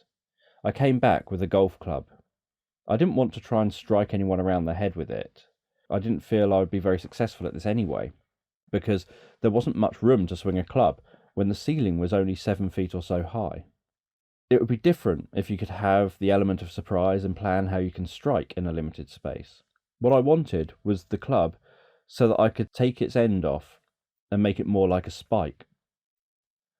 With the club's head removed, I swung it as hard as I could at Frank's right kidney, with the intention of rupturing his kidney and causing serious complications that he hopefully wouldn't get help with. I hoped that the spike would cause him serious harm. My plan at this point was to kill him and blame Hugh, and kill Hugh afterwards. The spike went straight through Frank's kidney. The bleeding started immediately. I could see his clothes quickly turning red and his face quickly turning white. He then collapsed to the floor and started to gasp for breath. Because of the suggestions given to Hugh, while Frank was dying on the floor, Hugh continued to attack Frank with the lamp, violently striking him repeatedly on the head and face.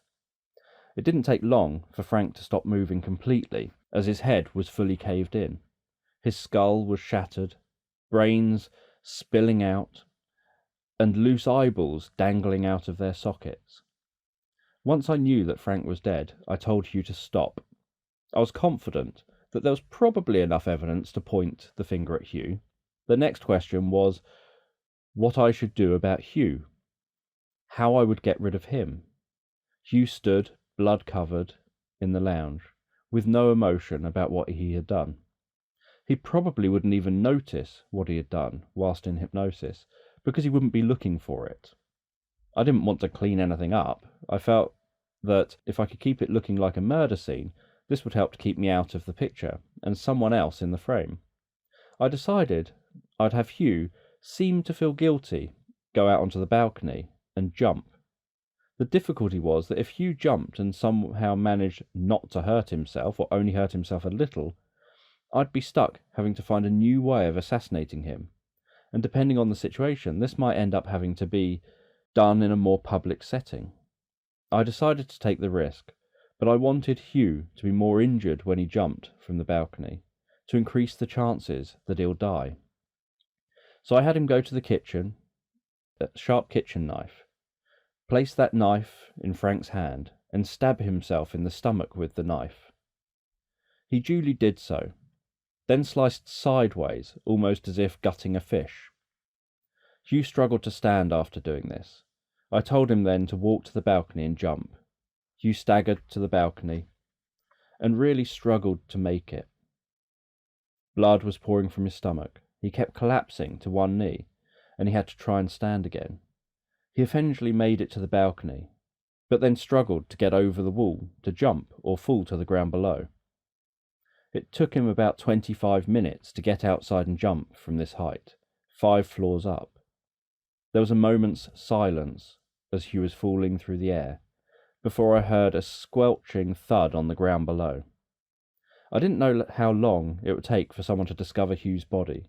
I didn't know whether anyone had seen his body falling and may report his death straight away. I didn't even know for sure that he was dead, although I was fairly confident that if he wasn't dead, he was beyond saving. I didn't want to interfere with the scene. As things were, Frank was lying dead on the floor with his hand on the knife which had gutted Hugh. He had a golf club sticking through his body, though unfortunately this had my fingerprints on it. So I cleaned them off. Hugh wasn't wearing gloves, so the golf club being wiped clean may lead to suspicions. Hugh's finger and handprints would be all over the lamp. The base of the lamp had the remains of Frank's head on it, and Frank's injuries were consistent with Hugh attacking him violently. There was no clear motive, but if someone found out they were all going to make a substantial amount of money, then this could well appear to be the motive behind the killing. I tried to leave the flat as stealthily as I could without leaving any footprints or additional evidence. I may already have left some blood from biting my mouth, and was sure I would have left some other evidence. How thoroughly the police check the crime scene would depend on how quickly they formulate their conclusions. If they thought through to a result quickly, they'd be less likely to analyse and look for more evidence. My next challenge was actually going to be to clean myself up. I didn't want to use any of the sinks in Frank's place because it would leave evidence. There was also the risk that the police could arrive soon, and they'd then catch me in the flat, which wouldn't go down well. They'd suspect me straight away, and I'd have to deal with them by influencing them. I rushed out of the flat, down the stairs, left the front door to the building and out into the garden. I confidently left through the front gate and wanted to find a way around to the other side of the property so that I could clean myself up somewhere out of view. I decided that although the Thames was far from clean, it was still water and may clean me up enough to look presentable. Eventually I found a path down to the Thames, washed my face and arms. I needed to pop in somewhere to buy some more clothes, or to head back to my hotel room to get changed before heading out again. There was no quick, simple and inconspicuous way to get back to the hotel. I'd be seen, so I decided that I'd head into a nearby charity shop. It was nearly 5 p.m, so I knew that the one I had passed on the way to Frank's flat was still open for another hour or so. I turned my trousers and jumper inside out. I didn't want the blood splatters to show, and I had bruising on my face. I'd used self-hypnosis to reduce the bruising, but I'd been too busy to work on reducing the wounds more fully. I thought I'd rather be judged for wearing clothes inside out than have the blood commented on. I picked up a second-hand pair of jeans and a jumper, went to some nearby public toilets, changed into my new clothes. I put the old blood-stained clothes in the charity shop carrier bag, took them away with me, and found a quiet alleyway where I set fire to them. I stayed with the burning clothes until they'd fully burned and were virtually ashes. Then I took the ashes back to the Thames and threw them into the river. I took the plastic bag away with me again and threw it in a bin down a street, quite a walk from Frank's flat, on the way to the next person I needed to assassinate. Carolyn Bowers was my next target. Having just had my last experience where things didn't go quite according to plan, I hoped that there wouldn't be any more complications. One aspect of all these assassinations was that they had had less planning than perhaps I would have liked. I hadn't been able to take the time tailing and observing people. I was meeting them for the first time when I arrived to assassinate them. I did know something about them from their details I'd looked up on the Silo intranet, but I didn't really know much else. It was now approaching 6:30 p.m, which had the potential to make it more difficult to secretly assassinate, and it definitely was making it more difficult to travel around, as the roads at this time seemed more gridlocked than they had earlier in the day when I was out in the taxi. The easiest way to get around was on foot where possible. The underground was too crowded to really want to travel by train. I didn't know the bus routes well enough to want to jump on a bus, and taxis would barely move in the traffic. I decided I'd grab a blue Boris bike. This wasn't going to be an easy cycle ride though. The wind had been picking up through the afternoon, and now stabbing torrential sheets of rain were falling, cutting through the sky and through my clothes. Everything beyond just a few meters was a blur.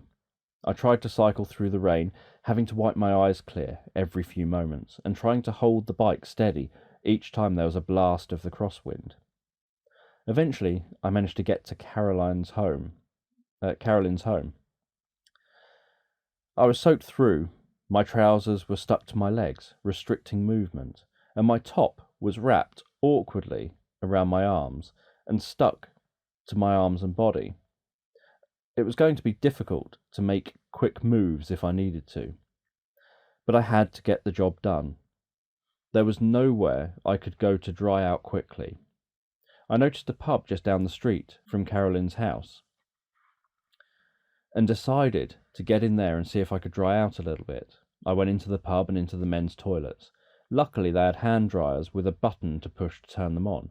So I stood up, close to the dryer, turned it on and tried to dry off my trousers first. I did 2 rounds of drying before then pushing the button and pointing the dryer head upwards, covering it with my top so the hot air was puffing up and drying it. After drying myself off enough for my clothes to no longer stick to my body, I knew I was going to have to go back outside in the rain and would inevitably get wetter again. All my drying would have been in vain. I grabbed a drink at the bar and went to sit in the corner, looking across the pub. It wasn't particularly busy, despite the fact that it was approaching dinner time, when people often go out for meals in such pubs. A few people had umbrellas propped up or hanging on the backs of their chairs. They're obviously far more prepared for the weather than I was, but then I didn't know at the beginning of the day what the day would hold, and initially hadn't known that I'd have to rush around the city of London by any means, assassinating so many people. When I saw a group of people preparing to leave the pub, I decided I would use them as a way to borrow an umbrella. They stood up and started getting their coats and scarves on, and as they did this, they continued to chat and laugh with each other. There were 8 of them getting up to leave the table. I had to time it just right to blend in with them. As they showed signs of being about to walk toward the exit, I stood up and headed toward them to blend in. I caught up with them at the table just as they were beginning to walk out. I wanted to do this carefully, so that observers would just think I was one of the group. I hoped that the group would not notice me, but if they did, I hoped they'd just think I was exiting the pub at the same time as them. And because they were chatting and walking slowly, they would assume I was just being held up a little bit by them. As the group and I passed the tables on the way to the exit, I noticed a full-length umbrella hanging on the back of a chair. I grabbed it without looking at it or drawing any attention to what I was doing. I made it look like my arm was naturally swinging beside me, with my step, hoping no one would notice the action as I swiped it up in a single motion.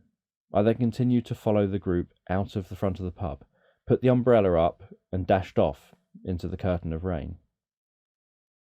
Carolyn lived in a detached house with a small garden circling around it. There was a hedge running about 8 meters in front of the house that was about 1 meter high. In front of the hedge was a low brick wall with an iron fence painted black on top of the wall, and a black single iron gate leading to a gravel path that led through the lawn to the front door. I didn't think that I'd be heard walking to the front door because the heavy rain was loud enough to drown out any sounds I'd likely make. I also felt it was unlikely that I'd be seen given the quantity of water that was gushing from the sky. From the street, I couldn't see the house. I could only notice that it looked like there was at least one light on downstairs and one light on upstairs in the house. I opened the creaking gate, walked into the garden, closing the gate behind me. The rain weighed heavily on the umbrella. It was coming down with such intense force that it was becoming difficult to hold the umbrella up in the rain. I didn't bother to try to hide or be inconspicuous when I walked up to the house, because I suspected no one would be able to see me. Even if they were looking outside, the weather was so bad, I didn't imagine anyone would be looking. It was the kind of weather that encourages people to close their curtains, turn down the lights, and wrap up warm in front of a fire. At the house, I decided to walk around the whole perimeter of the property. I knew this would leave my footprints around the whole house, but I felt that there was going to be so much rain coming down with such force that any footprints would be washed away by morning. The thing I felt I needed to watch out for was when I entered the house.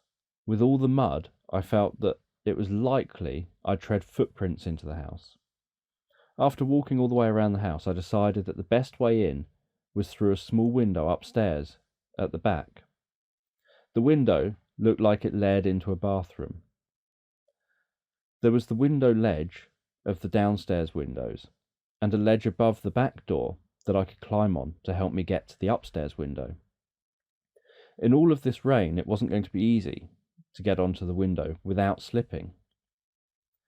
But I was hopeful that I could manage it. The larger lower bathroom window was closed, and the small bathroom window that opened upwards was open a little, probably to just keep a little air flowing into the bathroom.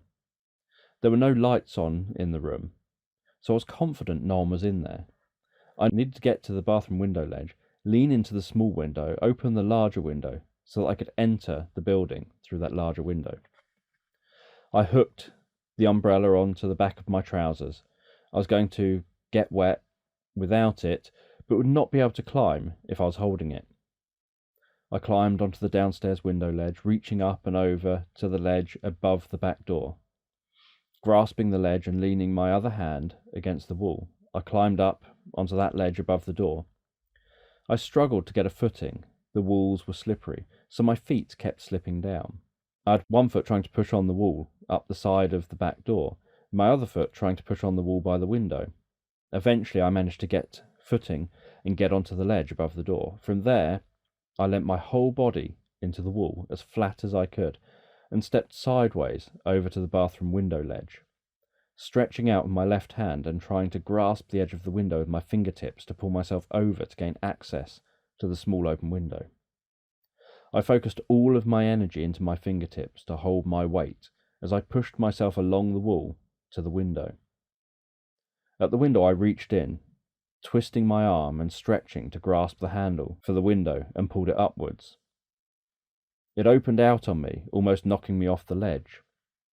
I pushed back on the window with the weight of my body, before then shifting my body to the edge of the ledge and reaching in with my left hand. As I opened the window wide enough for me to step through and into the bathroom, I rapidly dilated my pupils to let more light in to see as clearly as I could in the bathroom. If I tried to acclimatise to the dark, I probably would have to fully step into the bathroom and wait for a while for my eyes to adjust, so dilating my eyes myself was much quicker and more efficient. The other side of the window was a wash basin, so I had to jump over the basin and onto the bathroom floor, trying not to make a sound. Inside the house was much quieter than outside. There was already a risk that the increased noise from opening the window in the bathroom could have been noticed by anyone in the house, so I wanted to be careful to try not to make a sound. I jumped down onto the floor, bending my legs like shock absorbers to dissipate the impact and the noise. Once I landed, I turned around to close the window behind me, instantly plunging the house into silence. Light filtered through the house from elsewhere, arriving just strongly enough to add a slight glow into the bathroom. I noticed that the floor in the bathroom was tiled. There were no rugs or mats down on the floor, so my dirty, muddy footprints were easy to clean with some toilet tissue. I also cleaned the muddy footprints on the windowsill and used the toilet paper to dry my shoes.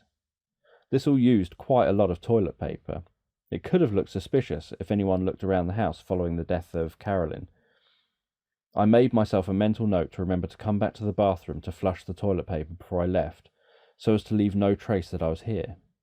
I didn't want to make the same mistake that I'd made last time I searched a house. Before I walked out of the bathroom, I closed my eyes and relaxed into a deep state of hypnosis. I then focused on my surroundings, noticing sound, and allowing my unconscious mind to convert even the smallest sound into a visual representation of the house I was in and any other occupants. My unconscious mind showed me someone sleeping in a room 2 doors down. It looked like a child. My unconscious was noticing their breathing. There was nothing else showing to me on the upstairs floor, while downstairs there appeared to be a television on in one room, with 2 people sitting there, and no one else anywhere in the house. I slowly ventured out of the bathroom and into the upstairs corridor, careful not to make any noise. I didn't know who was sleeping in the upstairs room, but from the look of the bedroom door, I suspected it was a young girl, no older than 4 or 5. I crept slowly past the bedroom door and on to the landing. I looked over the banisters at the top of the landing. I couldn't see much. There was a light on in the hallway at the bottom of the stairs and another in the living room. I could hear the television on in the lounge and thought to myself, hopefully the TV would drown out any noise I happened to make as I headed downstairs. I walked slowly and carefully down the stairs, stood the other side of the half-open door to the lounge. I got the umbrella from behind me and placed it gently on the floor. I didn't want it getting in the way. I waited behind the lounge door and listened for a moment before lowering to the ground to sneak into the room. I was aware that there were 2 people in the room and that I'd probably have to eliminate them both. Crouched down, I moved as quickly and quietly as I could to the back of the sofa.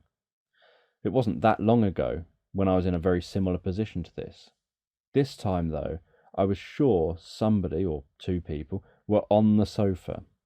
I didn't have a solid plan of what I was going to do, but my plan was to just be more direct, even if they attacked me.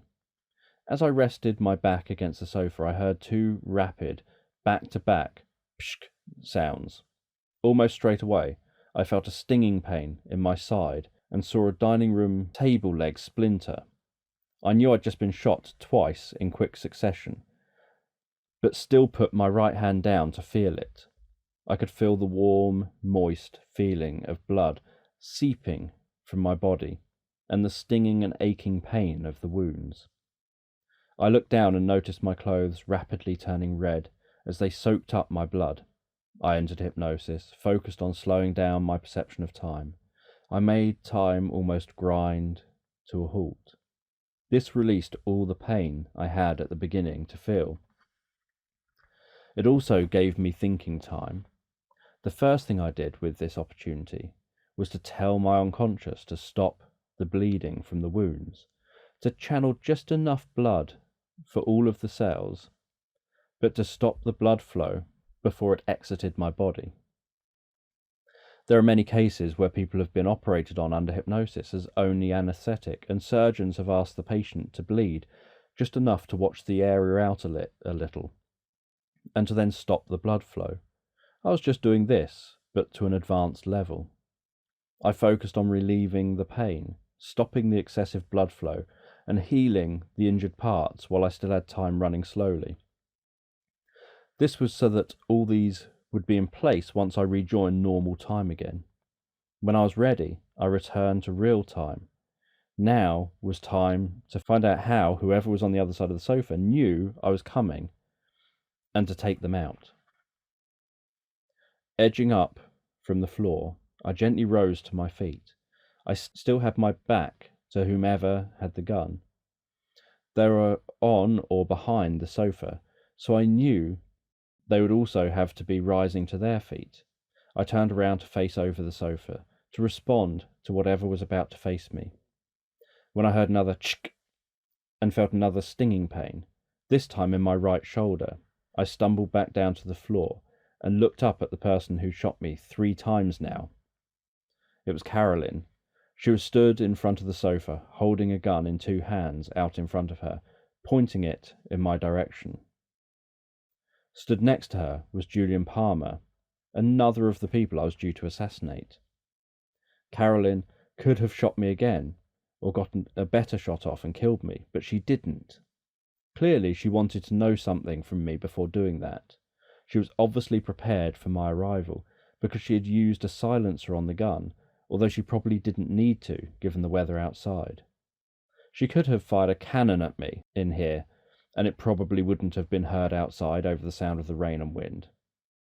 "Get in that corner now, or I'll shoot again," Carolyn said aggressively. I did as she asked and backed into the corner.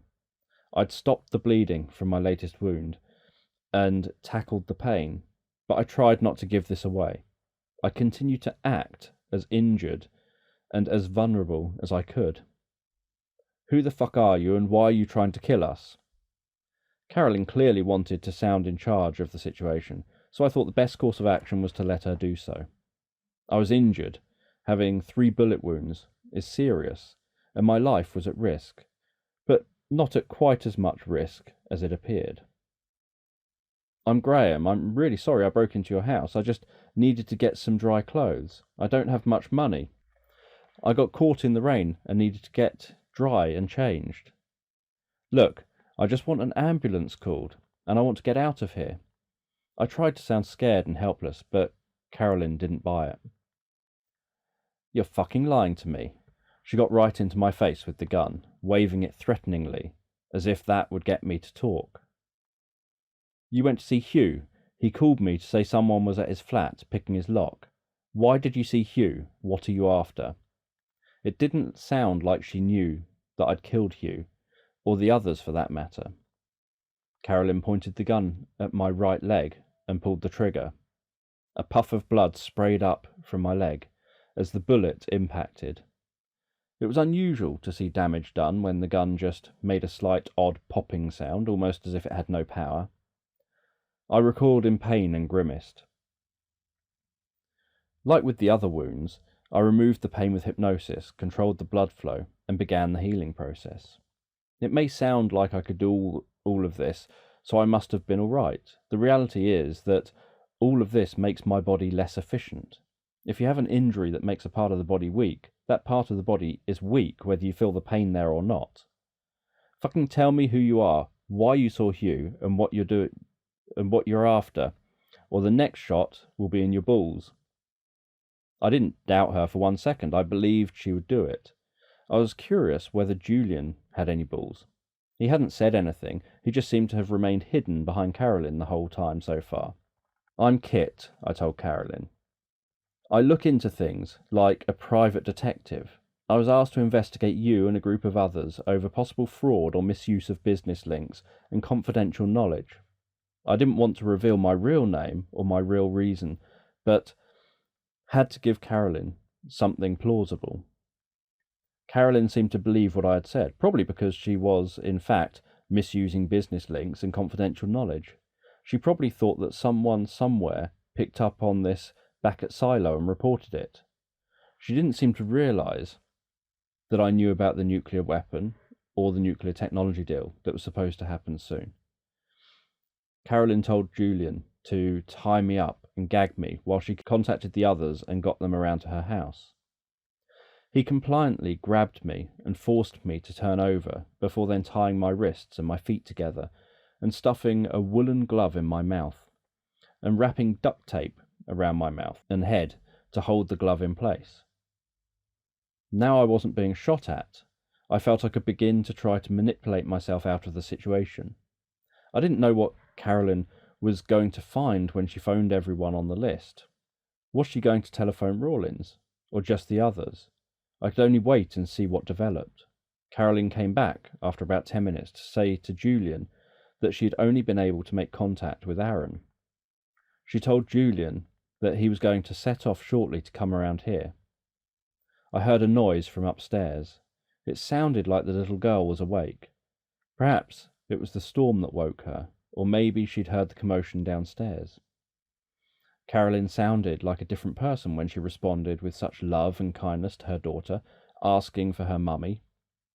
Julian remained downstairs, keeping an eye on me and making sure I didn't do anything stupid. I didn't know what they thought I was going to do, but I knew that things I can do weren't likely to have been in their thoughts. Julian sat perched on the edge of the sofa facing me, not talking.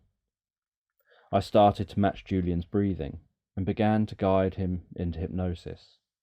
His eyes began to flicker as the hypnotic state took hold. Being gagged and bound wasn't enough to stop me being able to use these techniques. I implanted the thought in Julian's mind. I'm going to go to the kitchen and take a large knife and stab it deep into my stomach as hard as I can with 2 hands. Then I'll pull the knife upwards until it hits my rib cage, and I'll stay where I am quietly, and I'll do that now. Julian then nodded very slowly in a hypnotic way before taking himself off to the kitchen. I closed my eyes to enhance my hearing and listened intently to the sounds from the kitchen. I heard a drawer open and a thin metal object being removed from the drawer. It sounded like he'd picked up a knife.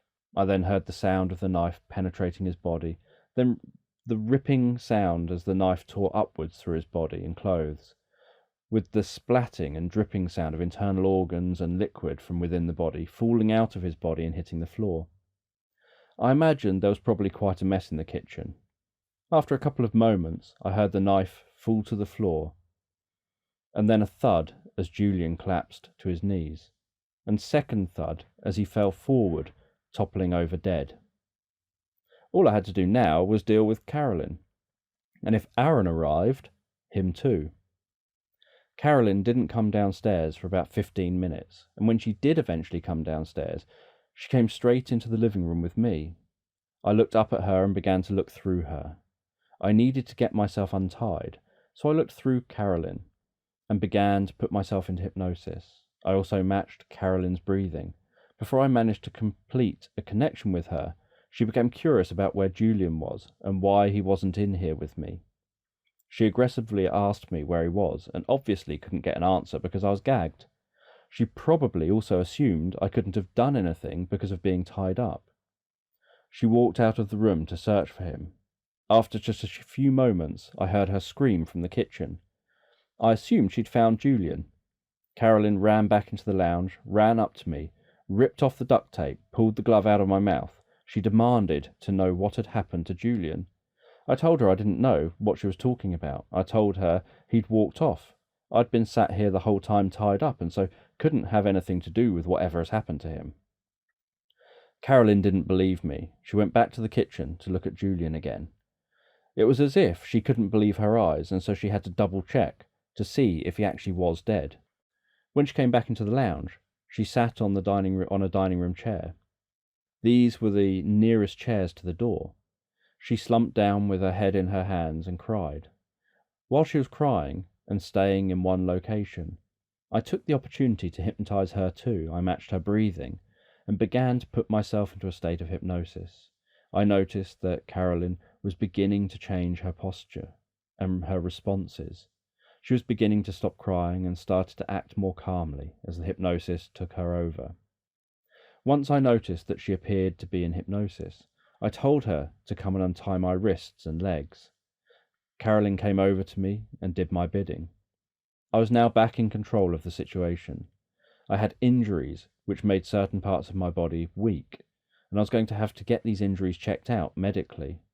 But I was physically free and able to communicate ideas clearer again through my body language, breathing and talking.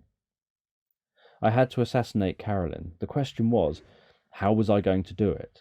I now knew that Carolyn had a daughter. I didn't really want to harm the child, or to make the child motherless. Unfortunately, we as assassins sometimes have to make really tough decisions, and we sometimes have to do things we don't feel comfortable with, because they're for the greater good. We're taught as hypnotic assassins that one can be sacrificed for the many. I stood up and hobbled over to the sofa. I could see the blood from my injuries by the sofa, and wondered whether Carolyn had planned that far ahead, because if she had killed me, she'd have left blood everywhere. She would have had to clean up thoroughly to prevent anyone being suspicious or finding any evidence that someone had been harmed here.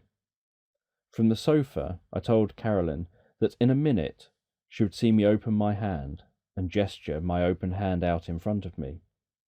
I would then very slowly close my hand and tense my hand, and as I did so, she would notice that her heart would close and feel crushed until it stopped beating.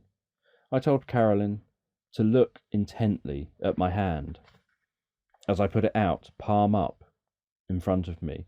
I then tensed up and closed my hand, taking a couple of minutes. As I closed it, Carolyn grasped at her chest. She struggled to breathe and was gasping. I continued to crush, and I could notice the veins and arteries in her neck, face, and head becoming more prominent. Her skin colour changed as blood flow was redirected away from the skin towards her vital organs in a vain attempt to save her life. It was all a waste of time, though. She was going to be dead very soon, and there was nothing she could do to prevent that.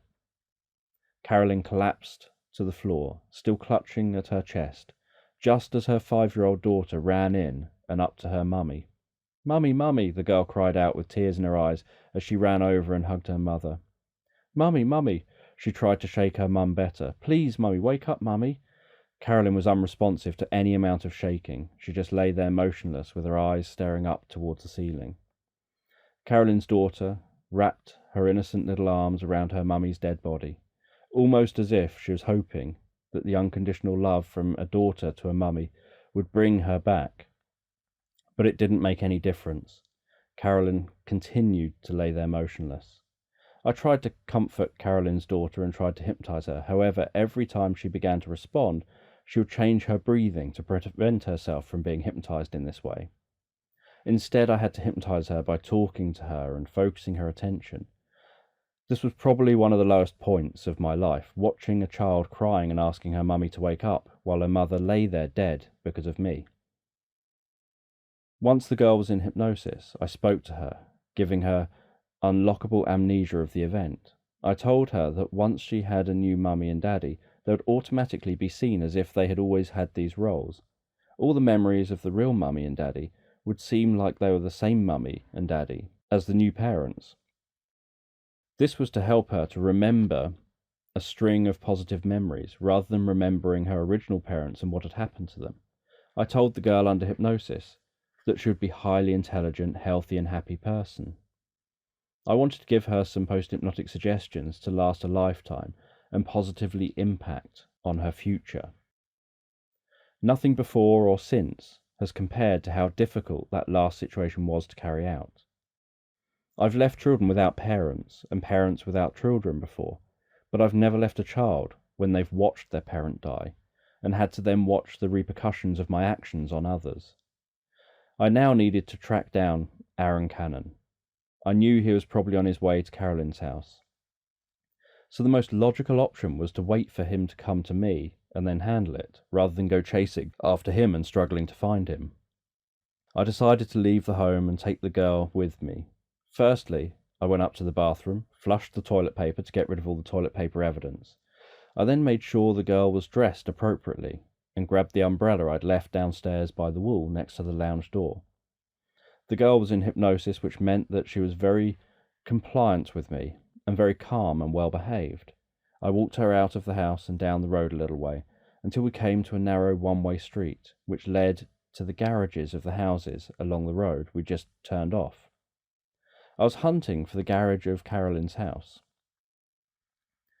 After searching for about 15 minutes, we were finally stood outside the garage. I broke the lock on the door and opened it. Luckily, there was a car inside. I took out one of the bits of wire from the umbrella frame to break into the car. After prizing the car door open, I told the girl to sit herself in the back seat, close her eyes, and fall deeply and comfortably asleep. She followed these instructions to the letter. I closed the car door, fixed the umbrella, closed the garage door, and then headed back to the house. I knew that Aaron would be heading to the house, so I waited to be there to meet him when he arrived. I entered and waited in the lounge for his arrival. Whilst I was waiting in the lounge, I allowed myself to drift off inside my mind. I needed to get a sense of calm and peace, and I needed to scan through my body and check on my own internal healing. Pain is often a signal telling someone to look after that part of themselves, because there's an injury. So by getting rid of the pain and carrying on, I was also running the risk of increasing injury to myself. So it was important that I took this time, while it was safe to do so, to check out my injuries and any pain, and check that it's all right to continue to manage the pain. I told my unconscious mind to continue to monitor the surroundings and any changes that occurred, and to alert me to be fully awake and refreshed and ready to handle anything if I needed. I then felt safe to drift deep into my unconscious mind. Like most of the time when I enter hypnosis, I distort my perception of time, so that for every minute of real-world time that passes, a few hours of deep unconscious time pass. As well as scanning through my mind and body for injuries and areas that needed healing, I also focused on reviewing the assassinations during this mission so far, to review what I'd done and what I could have done better, and I looked at what my plans would be for finishing Rawlins off. I had to think about whether to plan things in detail or to play it by ear when I got back to him tomorrow.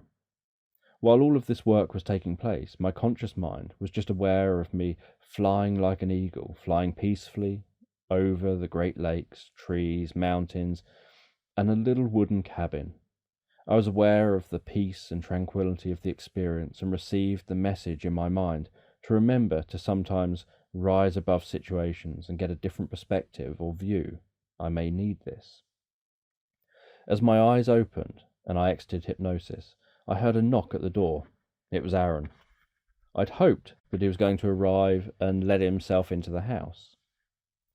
I went to the door with the intention of throwing it open, and in his surprise at seeing me, I'd used that state to hypnotize him. As I went to throw the door open, Aaron kicked it open from the outside. The door struck me and I fell to the floor. I wasn't expecting that. It took me a moment to recover.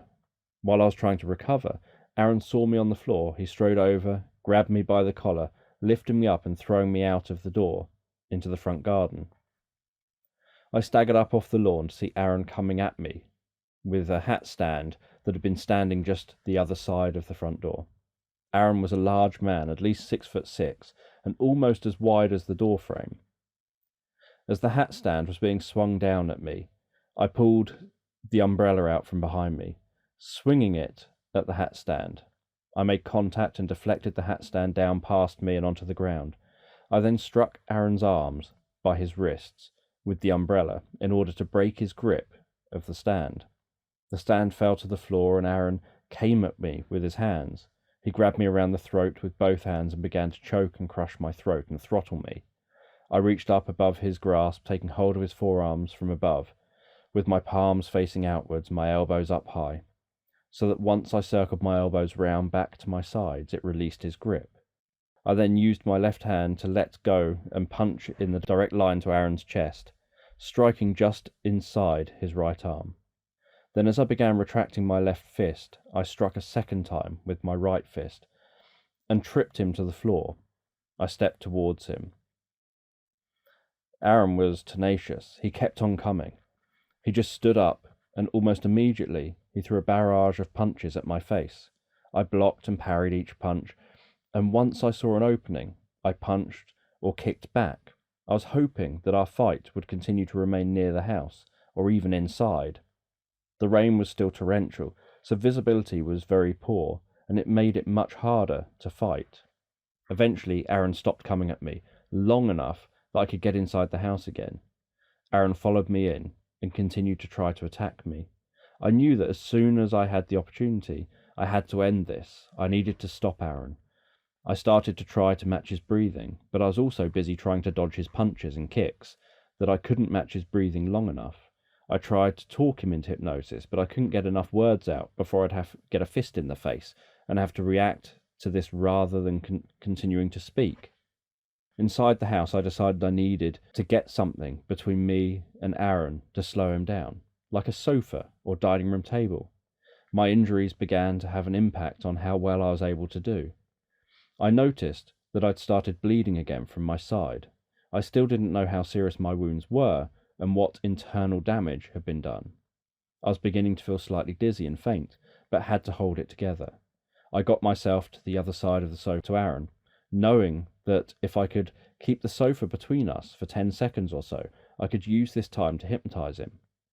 The short period of time I was out of punching range of Aaron wasn't enough time to hypnotize him with a breathing technique, and wasn't enough time to hypnotize him by talking to him. But what it was, though, was enough time to give me the opportunity to set up a way of focusing Aaron's attention and turning that focus of attention into a hypnotic induction. I kept opposite Aaron, around the other side of the sofa, noticing his frustration building as he would try to run around one side, but I would slip around the sofa to remain opposite him. Then he'd try and run around the other side, and I'd do the same again. I waited for Aaron to turn again. This time I turned towards him, running at him, and once I reached him, he began to throw a punch at me. I struck his forehead with the heel of my hand, and in Aaron's moment of shock, I authoritatively shouted the word "sleep" as he fell to the floor. I noticed that Aaron's body went loose and limp, and his eyes closed in the second or so that it took him to go from standing to lying deep asleep in hypnosis on the living room floor. Once he'd landed on the ground, I continued, "That's right.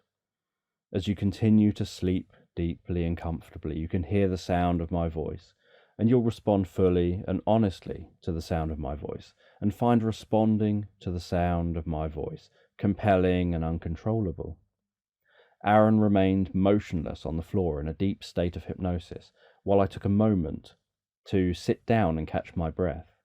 Today had been a very busy day, and I felt that my injuries weren't just flesh wounds. They needed to be looked at by a doctor.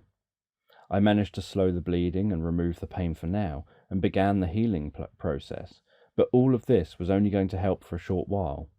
It was just a measure to try and prevent them from getting worse. After taking a few moments to catch my breath, I told Aaron that we were going for a walk, and he was to follow me out of the house. We left the house, closing the door behind us, and walked down the street towards a busier part of London. I told Aaron I would go and sit on a bench, and that we could see further down the street, and that once I was sitting down, he was to walk along the street and then stop breathing. I told him that the harder he tried to breathe, the less air he could inhale.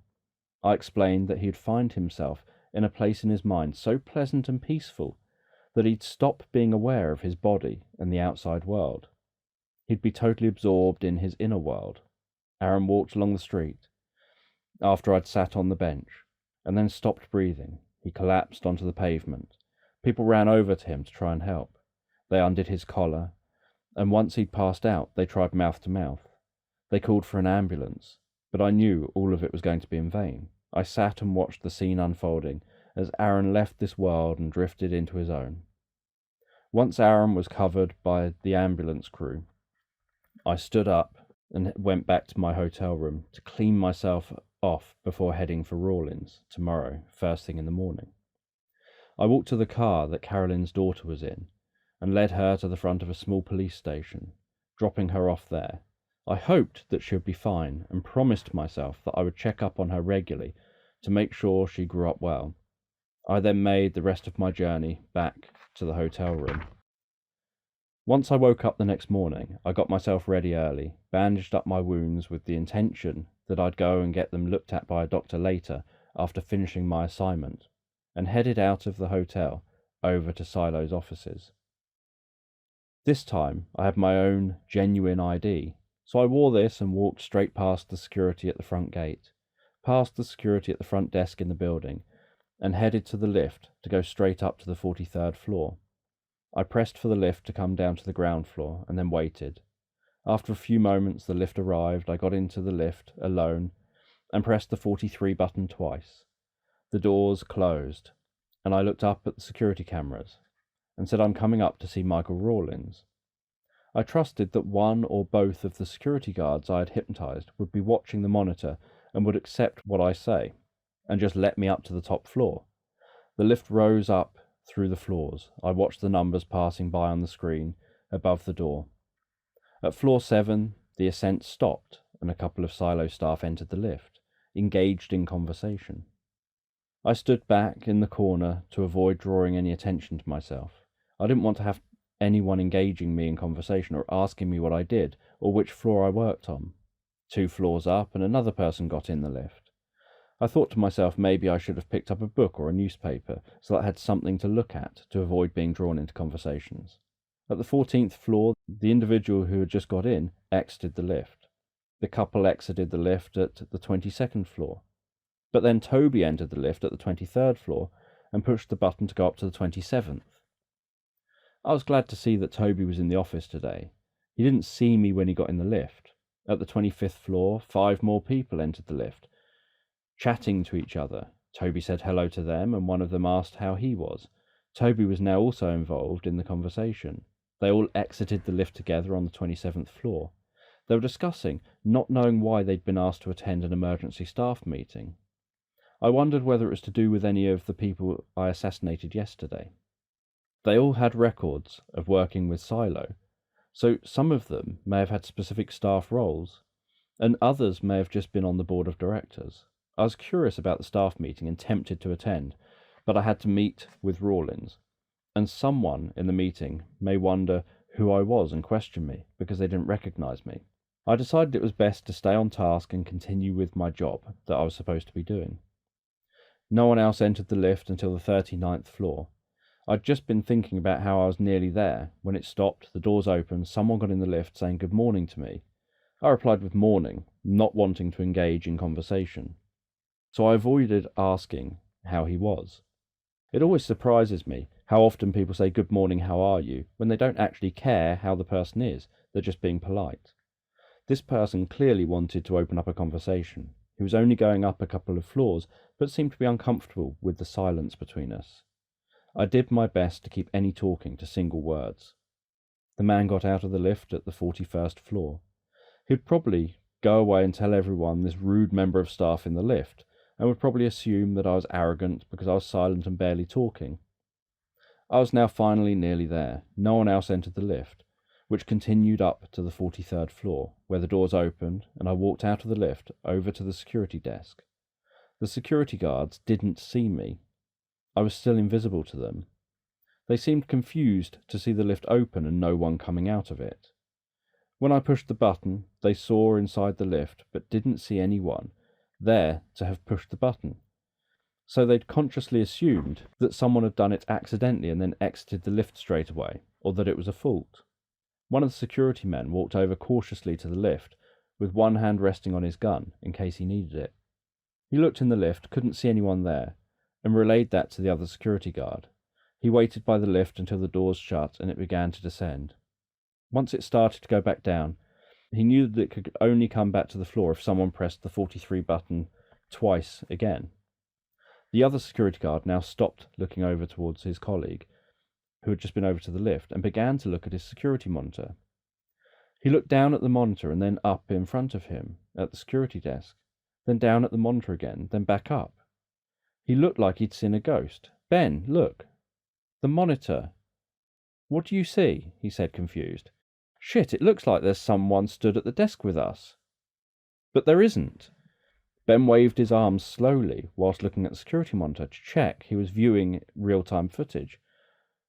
"Who the fuck is it?" Ben said, pulling his gun out from its holster and pointing it right at my head, keeping one eye on the monitor and one eye gazing around the room trying to see who was there. "Put the gun down, and both close your eyes and sleep deeply now," I commanded. Ben lowered his gun, put it on the security desk, and they both closed their eyes and entered a deep state of hypnosis. I walked around the security desk, accessed the computer, where I went to the security files and deleted all security footage from the last 2 days, and then turned the cameras off so that nothing else would be filmed until I was long gone. I told the security staff that they would turn the security cameras back on when they came into work the following morning. The security staff remained stationary and in deep hypnosis as I walked to Rawlins' room at the back of the floor.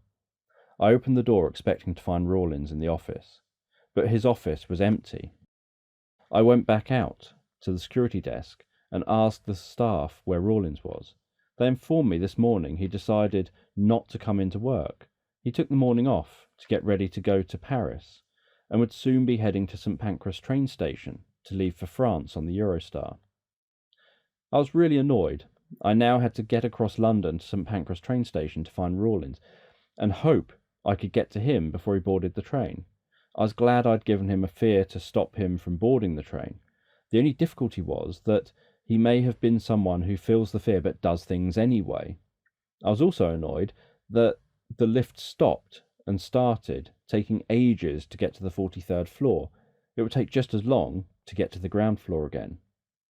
I wasn't fit enough right now with my injuries to sprint down the stairs, so all I could do was take the lift down and hope that it went down quickly. I entered the lift and pushed the button for the ground floor. It felt like it was going down so painfully slowly when I had somewhere to get to. If I was in charge of the company, I would want an office on the ground floor. It would have been better than the top floor. If it's all about the view, I would just buy one of those new 4K TVs and put a 4K HD camera on the roof, facing out over London, and have the cameras streaming live to my TV. At least then I could feel like I was on the top floor and have the view, but the convenience of not having far to walk to get to my office, being able to easily exit in the event of a fire, and not having long trips up and down in the lift.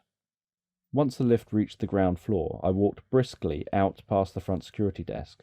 They were trying to figure out the security feeds and why all the cameras seemed to have just turned off. I'd used the master controls on the top floor, so they would struggle to do anything about it downstairs. They'd have to communicate with security up on the 43rd floor, who'd been told that the cameras wouldn't be turned on until tomorrow morning. I exited the building, ran to the nearest tube station. I didn't know exactly when Rawlins would be leaving on the train from St. Pancras, but I knew I wanted to get there as quickly as possible, so as to have as much time as possible to deal with Rawlins. I purchased myself a day ticket for travel around London, ran through the barriers, down the escalators to the underground platform. Like usual, trains ran every 1 or 2 minutes, so I didn't have long to wait before one rattled into the station. I pushed onto the train and remained standing by the doors, holding the handrail for support. My wounds started to hurt. It felt like a sign telling me I shouldn't have run. The wounds in my kidney area felt damp. I put my hand under my shirt and felt the dressing. It was wet, so the wounds had been bleeding more again. I focused on reducing the blood flow to the area again. The difficulty was that if I totally stopped blood flow, then the cells in the area of my body would just die, like when you get frostbite and blood flows away from very cold extremities. Because there's no blood flow, those parts of the body turn black and all the cells in those parts of the body die. The train arrived at St. Pancras station. I disembarked as quickly as I could before running and pushing my way through people to get out of the underground part of the train station. Once I was out of the underground, I had to find the Eurostar terminus. I'd never been to this station before, so I slowed down my perception of time to allow myself to search and to read the various signs and notices. Not only did I need to find the Eurostar train, but I also needed to find what the train times were and work out which one Rawlins was likely to be catching. Once I found out exactly where people entered to go and catch the Eurostar trains, and the times of the next few departures, I decided that the best course of action would be to head over to near where people passed by to catch the train. I grabbed a coffee and went and waited. The next train to leave was due to leave in about an hour. I watched as people arrived and passed me by to go and catch their trains. I slowed my perception of time down enough to make it easier to check out each person who walked, and in some cases ran, past me. Rawlins wasn't among the passengers catching this train, so I continued to wait for the next departure time. After waiting about 30 minutes more, I saw Rawlins heading towards me. He looked pale and appeared to be sweating. He definitely didn't seem keen on catching this train. I watched as he walked past me ever closer to the train. He stopped and put his bag down. He only seemed to have a small bag with him, and couldn't have been carrying more than a bit of hand luggage. I didn't know if he had any other luggage on the way, and where the nuclear device he was going to be planning on selling was. He also had a laptop bag, which I presumed contained his computer. I thought to myself that he probably had all of the information he was planning on selling on the laptop, but I wanted to know about the nuclear device. It had to be somewhere, and it had to be sent to France somehow, either with him or separately. I approached Rawlins, touched him on his shoulder and said, "Sleep deeply and soundly, with your eyes open. You'll continue to respond to me and you'll follow me as we walk away from here. As we walk away from here, you'll feel better and better." I then turned and walked away from the Eurostar trains. Rawlins followed. I didn't have to keep looking back to check he was following me. I just knew that he would be. He walked out of the train station. The street outside the exit was crowded with fast-paced pedestrians dashing to and fro. I wanted to be somewhere quieter, so I crossed the road and headed down Crestfield Street. We walked down Crestfield Street until we came to a park on our right. We turned into the park and I sat on a bench by the baseball court. I told Rawlins to sit next to me. I asked him about the nuclear device. I needed to know where it was and how the deal was planned to go ahead. I also wanted to know where the information about the nuclear technology was that was to be handed over. Rawlins told me that the nuclear technology secrets were on the laptop he was carrying with him. I asked him to get this out and to show me. He dutifully did this. I asked him whether this information was stored elsewhere. Rawlins said that this was just a copy of the information being worked on back at Silo, and all the information is confidentially stored back in the labs. I made Rawlins give me his laptop. I unscrewed the casing and took out the hard drive. I put the hard drive on the ground and set fire to it. As it was burning, I asked Rawlins again about the nuclear device. Rawlins said that it was being taken to Paris as a separate package. He was due to collect it in a few days to take to his meeting. The package was in the form of a small van with the device in the back. He said that the van was due to be parked in a car park in Paris, having been driven from the UK via Calais. Once Rawlins had given me all the information, letting me know what the van looked like and where it was parked, I told him to close his eyes, go to a pleasant place in his mind, to sleep deeply and soundly. I told him that whilst he slept deeply and soundly, he would have a heart attack and die, passing away peacefully in his sleep on this bench. Rawlins closed his eyes, appeared to relax deeply, and then in his sleep passed away from a hypnotically induced heart attack. I knew I had to get to Paris to dispose of the nuclear device, and had to ensure Toby became the CEO of Silo. I took Rawlins' passport and train ticket and dashed back to the St Pancras station, knowing I had a train to catch. When I arrived back at St Pancras train station, I quickly rushed for the Eurostar. I had to convince the person checking the ticket that I was Rawlins. I showed the passport, looked her straight between the eye, and hypnotically told her, "This is me." She accepted that and was so easily hypnotized, she even responded, "That is you." I put the passport away, having had my ticket and passport checked, and boarded the train. The door closed, sounding like an airlock, before the train set off from the station. It was a comfortable journey. The train started off seemingly slowly, but within about 15 minutes, it was apparent that we were travelling at some pace. I relaxed back in the seat and enjoyed the peace, listening to the sound of the train passing over the rails, and the sound made by the air pressure when we passed other trains. It didn't seem like long before the view outside the window became dark, and after only a short while we seemed to spring out the other side. Looking out the window, aware that what I was seeing was a different country to that I had not seen many minutes earlier, felt unusual. The view didn't seem much different. It looked much like the landscape had looked before we entered the tunnel. As the train approached Paris, it was apparent that this area was more built up. I hoped that I could find the van easily enough. I assumed it would have UK license plates and stand out in some way. On arrival in Paris, I left the train, walked through the station, found bureau de change before heading out to find a taxi.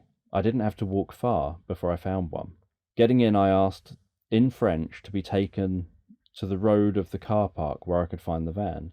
It took about 20 minutes before the taxi arrived near the car park. I disembarked and paid before continuing the final stretch of the journey on foot. After about 5 minutes in the car park, I found the van I was looking for. I had the key from Rawlins, and my plan was to take the van out of Paris, drive it to Dieppe, where I'd ditch it in the sea. This wouldn't make the nuclear weapon safe indefinitely, but it would put the weapon out of the hands of the wrong people long enough for me to report the van's location and contents back to the leaders of the Hypnotic Assassins. They would then clear it up and properly dispose of the problem. The drive to Dieppe in a slow white van seemed to take forever. While I was driving there, I telephoned Silo Security outside Rawlins' office and told them that Rawlins had tragically died of a heart attack, and so they needed to call a meeting with the board of directors to discuss his replacement. I told them where they could find the document that said he wanted Toby to be the next CEO of Silo.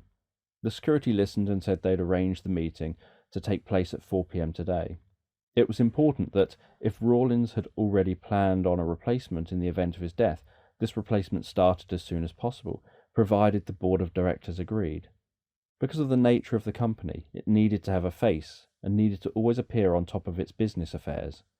If there was any sign that there were struggles or any sign of uncertainty surrounding the business, there was a risk people could lose confidence in them and could lose millions of pounds of business.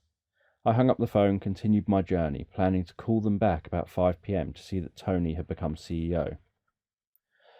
When I arrived at Dieppe, I found a place to park for a while so that I could plan the quietest place to ditch the van. I decided that I wouldn't travel back to Paris to make my journey home. I had a return ticket from Paris to St. Pancras, but the return ticket was for 9 days' time. I decided that the most sensible thing to do would be to use my own false passports and head back from Dieppe today, with that as soon as I dumped the van. I knew that by using Rawlins' ticket to Paris, if anyone became suspicious, they could find out that a ticket of his was used after he died by someone claiming to be him. They could investigate. I'd prefer that they follow the lead to Paris and then have the lead dry up. I drove the van to a high cliff just outside Dieppe, planned to drive it off the cliff into the sea. I was confident that the nuclear weapon wouldn't detonate from the drop. The main risk was that if the container for the weapon was damaged, radiation could escape and cause pollution. But this wasn't very likely to happen, so long as I could drive the van fast enough to clear all of the rocks and hit the water. The water would be a heavy impact, but would certainly break the fall enough to prevent damage within the van. Once I was ready, I made sure I had my seatbelt on. The van had to be driven off the cliff to ensure it remained steady and on course, and to keep it accelerating until the last moment.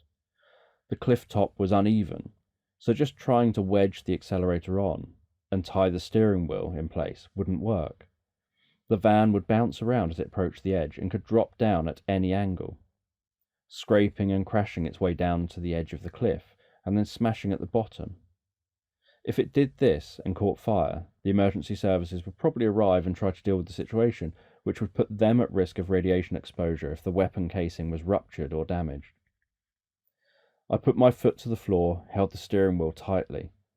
It took all my strength as the van accelerated to hold the wheel straight and to make the minor adjustments needed to keep it from changing course. I'd started the van well away from the cliff. It took almost 50 seconds to accelerate from 0 to 60. So I needed plenty of distance. After almost a minute, the van made the final push off the top of the cliff. As it left solid ground, It was instantly noticeable how heavy it was. It seemed to fall at a steeper angle than I'd been expecting. Luckily, it was keeping fairly straight, keeping the nose in the air. I wanted the van to hit the water as much as possible with the base of the van, not nose first. By hitting the water in this way, all of the shock would pass through the base and through me from the bottom up, reducing the risk of whiplash. If the van hit the water nose first, I'd be thrown forward and be more likely to sustain serious injuries. I wasn't using hypnosis to distort my perception of time, so it was surprising how much time it felt passed between leaving the top of the cliff and striking the water. Eventually, the van made contact with the water, with a loud crash and a burst of water into the van through the base of the front, and a cloud of spray rising up around the van. The impact winded me for a moment. The van very quickly began to sink, and I quickly realised I couldn't open either door because of the pressure of the water on the outside. My only option was to wait for the van to sink enough for the water pressure on the inside and the outside to equalise. I wasn't keen on this, but it was my best option. I was thinking that if too much pressure was placed on the windscreen, this could implode, and I'd be struck with broken glass and a wave of high-pressured water. As the water flooded into the van, the nose began to sink faster. After a few moments, the water could be seen rising up the front of the windscreen. Once the water was about 2/3 of the way up the windscreen, it began to crack.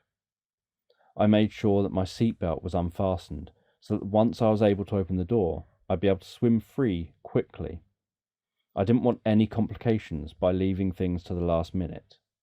The windscreen held out long enough for the van to fill with water. Just before it was totally full, I took a deep breath of air and then relaxed as I sat back in my seat, to try and make that oxygen last as long as possible. I kept myself calm and my metabolism slow. I tried to open the door, but it didn't open. I then tried the passenger door with the same result. I couldn't get into the back of the van to try to go through the back, and kicking the windscreen didn't break it. I tried to break the windscreen again a few times, and also the windows in the doors. It didn't matter how much I tried, I was unable to escape the van. I felt that if I had the leverage, one of the doors might be able to open, but I couldn't get enough power behind it. I decided there was only one option for me to give it my best possible chance. I focused on slowing my metabolism down. I made myself colder and colder until my pulse was barely detectable and my body was barely alive. It was almost as if I was in a state of suspended animation, like when you find people who've drowned in freezing cold lakes and many hours later they're pulled out of the lake, slowly warmed up, and are revived. They survive because their metabolism was so slow they didn't need any energy. I began to feel faint and was reaching the point where the automatic breathing reflex would kick in. I decided to drift into my cabin by the woods and the Great Lake. Once I was in the cabin, I felt like I was fine. I'd slowed my perception of time so that my experiences here would last indefinitely within the space of a fraction of a second of real-world time, unless I had a sense that it was safe to return to reality. I wanted to ensure that if I died in reality, I'd still live on here in my own reality, unaware of my real death. I didn't know what was going to happen. All I could do now was wait.